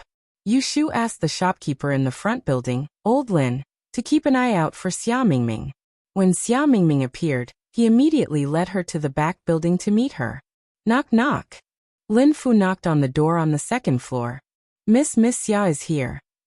Xia Mingming stood outside the door, visibly excited. Her watery eyes stared at the door, waiting to see Yushu. Let her in, the door isn't closed. Yushu was sitting in the living room with her legs crossed, drinking fruit tea. She could see the figure on the screen, and had just responded when a yellow figure squeezed into the room. They looked at each other, and realized that they had reunited. Yushu was still fine, but Xia Mingming could not help but pout. He looked like he was about to cry and felt wronged. Yushu was the most annoying person who made people cry. She frowned when she saw this scene. She didn't open her mouth to greet him, nor did it sound like she hadn't seen him for a long time. Instead, she sounded a little impatient. Why are you still in the capital? Didn't you say that you wanted to go back to the south and find a remote mountain or forest to seek immortality? What Yushu mentioned was a secret of Xia Zhang's family. It had been passed down by Xia Mingming himself. As of now, it was a somewhat old matter. Speaking of which, the Xiajiang family was the leader of the Southern School of Yi, but they didn't have many children. In recent years, there were signs of a lack of talent in the School of Yi, so the older generation came up with a rotten idea to send the girls of the family to the mountains to seek the Tao. This was akin to sacrificing the children to lure the wolf. As the Xiajiang family's fifth miss, Xia Mingming was originally the Xiajiang family's candidate for this generation to seek the Tao. However, Xia Mingming heard the news in advance and was unwilling to accept the fate of the rest of her life, so she ran away from home. She wanted to participate in the triennial De Yin examination in the capital to escape. Who would have thought that she would suffer along the way? She became acquainted with Yushu and the others, forming a friendship through trials and tribulations. However, Xia Mingming dreamt that her fourth sister was murdered. After she contacted someone to warn them, the one who should die still died. The young lady of Xia Zhang's family was murdered in Taisher Library. This case caused a sensation in Anling City for a while. When Xia Zhang's family received the news, someone in charge quickly came to the capital, so Xia Mingming was naturally arrested. After that, Yushu went to look for Xia Mingming, but Xia Mingming's father seemed to be quite wary of her. Yushu stopped her from seeing him. After not seeing him for a few times, Yushu also calmed down. Originally, she thought that the two of them would never see each other again. Who knew that they would meet again on the opening day of the Wangji building half a month ago? What made Yushu feel even more uncomfortable was that at that time, Xia Mingming and Ji Xingxuan, that girl, looked like two sisters. If she didn't know that Xia Mingming didn't know about her grudge with the Ji family, it was understandable that she would be won over by Ji Xingxuan, who was good at money and power. Just based on this point, Yushu would definitely not pay any attention to this former friend in trouble, no matter what Xia Mingming was secretly planning. She didn't want to make friends with an ungrateful wolf. Ashu, I'm sorry for making you worry about me these days. Xia Mingming walked in front of Yushu with red eyes. Her two white and tender little hands were placed in front of her, not knowing where to put them. She was like a child who had made a mistake. She couldn't be blamed for this. From a moral point of view, she was indeed the one who had let Yushu down. Speaking of how Yushu treated Xia Mingming, there was nothing to say. They met by chance. She saved her life in the past and took care of her later. Coupled with their friendship, perhaps in Xia Mingming's eyes, except for her father, there was no one else in the world. Yushu was the one who was closest to her. What did I worry about? Don't flatter yourself. Yushu pursed her lips. She didn't want to admit that at the beginning, she was indeed worried about Xia Mingming's situation. But after she used the time of calamity to divine for him and knew that he was safe, She gradually put him at the back of her mind. Xia Mingming didn't mind Yushu's cold words. It was probably because she had written some things about herself in the letters she had sent to Yushu. It wasn't hard for her to speak now, but she was careful. Looking at Yushu's expression, she said, "Ashu, it's right for you to be angry at me. You treated me so well, but I left that day and didn't even send you a message. I've heard that you came looking for me, but you were chased away by my father. Don't blame my father. That's just his temper. He always thinks that others covet the benefits of our Xiajiang family. I've told him many times that you're not that kind of person, but he doesn't listen."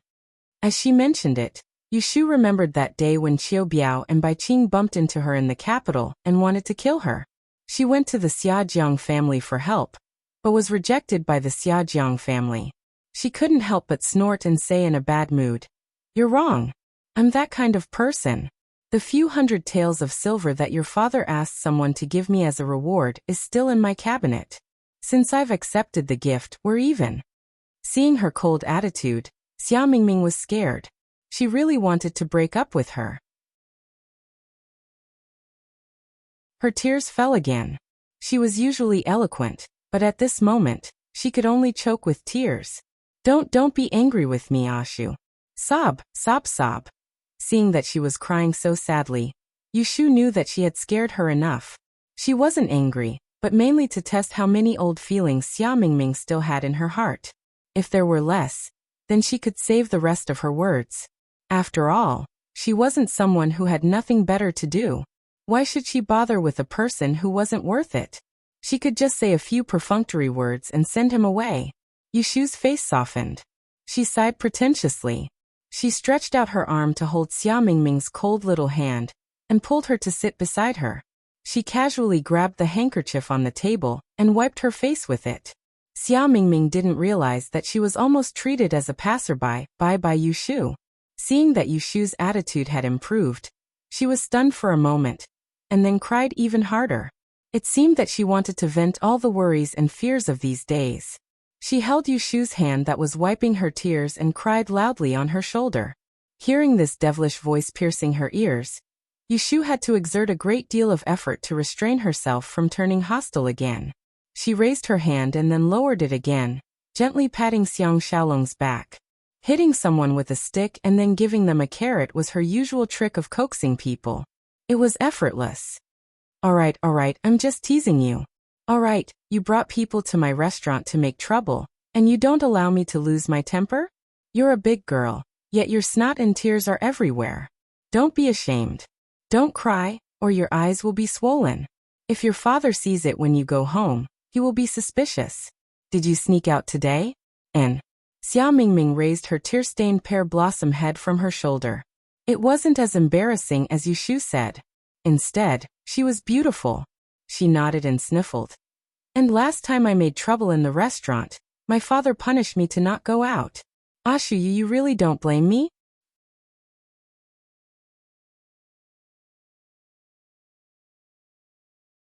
Chapter 323. Xia Mingming had nothing to hide from Yushu. She knew about her marriage with the 9th prince before Yushu did. Now that she heard Yushu mention it, she didn't make a fuss. She looked dazed for a moment before nodding her head. Yushu saw that she didn't look happy or angry. She didn't seem to have any conflict with this marriage, but she didn't seem to have the shyness that a girl should have. Yushu couldn't tell what she was thinking. After all, not everyone had the idea that, once you marry into a noble family, it's as deep as the sea. As an ancient person born and raised here, perhaps she felt that marrying into the royal family was a good thing to bring glory to her family? Then, do you like this marriage? Yushu's question was purely out of concern. Xia Mingming raised her head. There were still tears hanging in the corners of her eyes. There was a hint of ridicule in her eyes. It's not up to me whether I like it or not. This is His Majesty's grace. Yushu nodded. She immediately knew that Xia Mingming had accepted her fate. This was also good. In such a big family, how many people could make their own decisions? Moreover, marriage was a big matter, so it was best to be open-minded. Yushu originally planned that if this marriage was real and Xia Mingming was dissatisfied, she would try to persuade her. Of course, She wasn't going to persuade her to run away from home again, but to persuade her to think on the bright side. Running away from a marriage was just a joke in novels and dramas. It wasn't worth it to implicate the whole family for her own selfishness. I've seen the Ninth Prince. Yushu's words surprised Xia Mingming. You've seen the Ninth Prince? Yushu nodded and comforted him. That Highness looks like he's a man of few words, but he's actually quite generous and talented. Oh, do you still remember? On the day of the Lantern Festival, you came to my place to cause trouble. After that, there were a few riddles that you guys couldn't answer, and one of them was written by His Highness. Xia Mingming's expression became strange. She quickly asked Yushu which question it was. Yushu still had a little impression of it, so she told her the beginning. Xia Mingming continued, somewhat indignantly saying, that riddle was very hard to pronounce. I thought at the time that it must have been suggested by a man of many minds.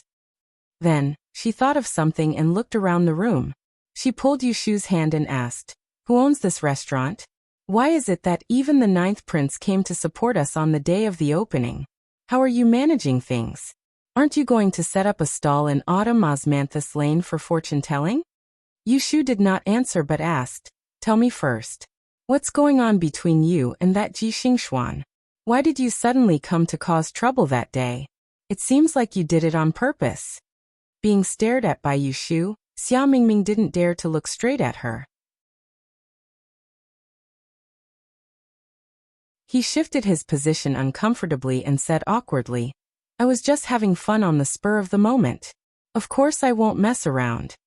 Yushu raised her eyebrows and felt that it was necessary to make things clear to her. The Ji family met with an accident not long ago. Have you heard about it? Xia Mingming frowned and nodded.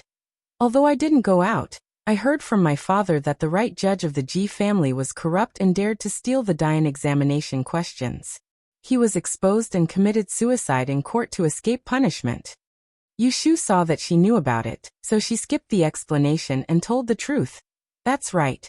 I was the one who exposed it. Xia Mingming's pair of jade-like eyes instantly widened. Yushu squeezed her somewhat cold palm and said slowly, I remember that you were very curious about my background at the beginning. I won't hide it from you today. My mother was originally a widow.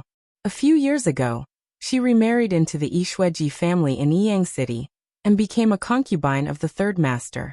Xiaoxiu and I were abused in his family. Later, I secretly became a disciple of a master and left his family. You are. Xia Mingming's face was full of disbelief. She originally thought that a capable woman like Yushu, even if she didn't come from a reclusive family, it was impossible for her to be taught by a small family. Who would have thought that her background was like this? Don't interrupt. Yushu reprimanded her. Xia Mingming obediently shut her mouth and listened to her. She pricked up her ears for fear of missing a sentence. You know what happened next. I brought Xiaoxiu to the capital to make a living. I wanted to live a down-to-earth life. Who knew that Ji Xingxuan, that girl, met me and recognized me. She happened to find out that I knew the secret of the 6 lines divination. So she came to tempt me to hand over the unique skill. I refused, so she went back to discuss with the old master. Since she couldn't tempt me, she threatened me. It was during the Dian examination, so I signed up for it. Yushu roughly told the whole story of how the Ji family plotted to learn her 6 lines divination, and used the Yili exam paper to force her to give in. She didn't add any details, but it was enough to make Xia Mingming gnash her teeth. After a long while she finally said, really shameless. When it came to aristocratic families, Xiajiang had hundreds of years of history and had a deep foundation. She disdained those unorthodox people the most.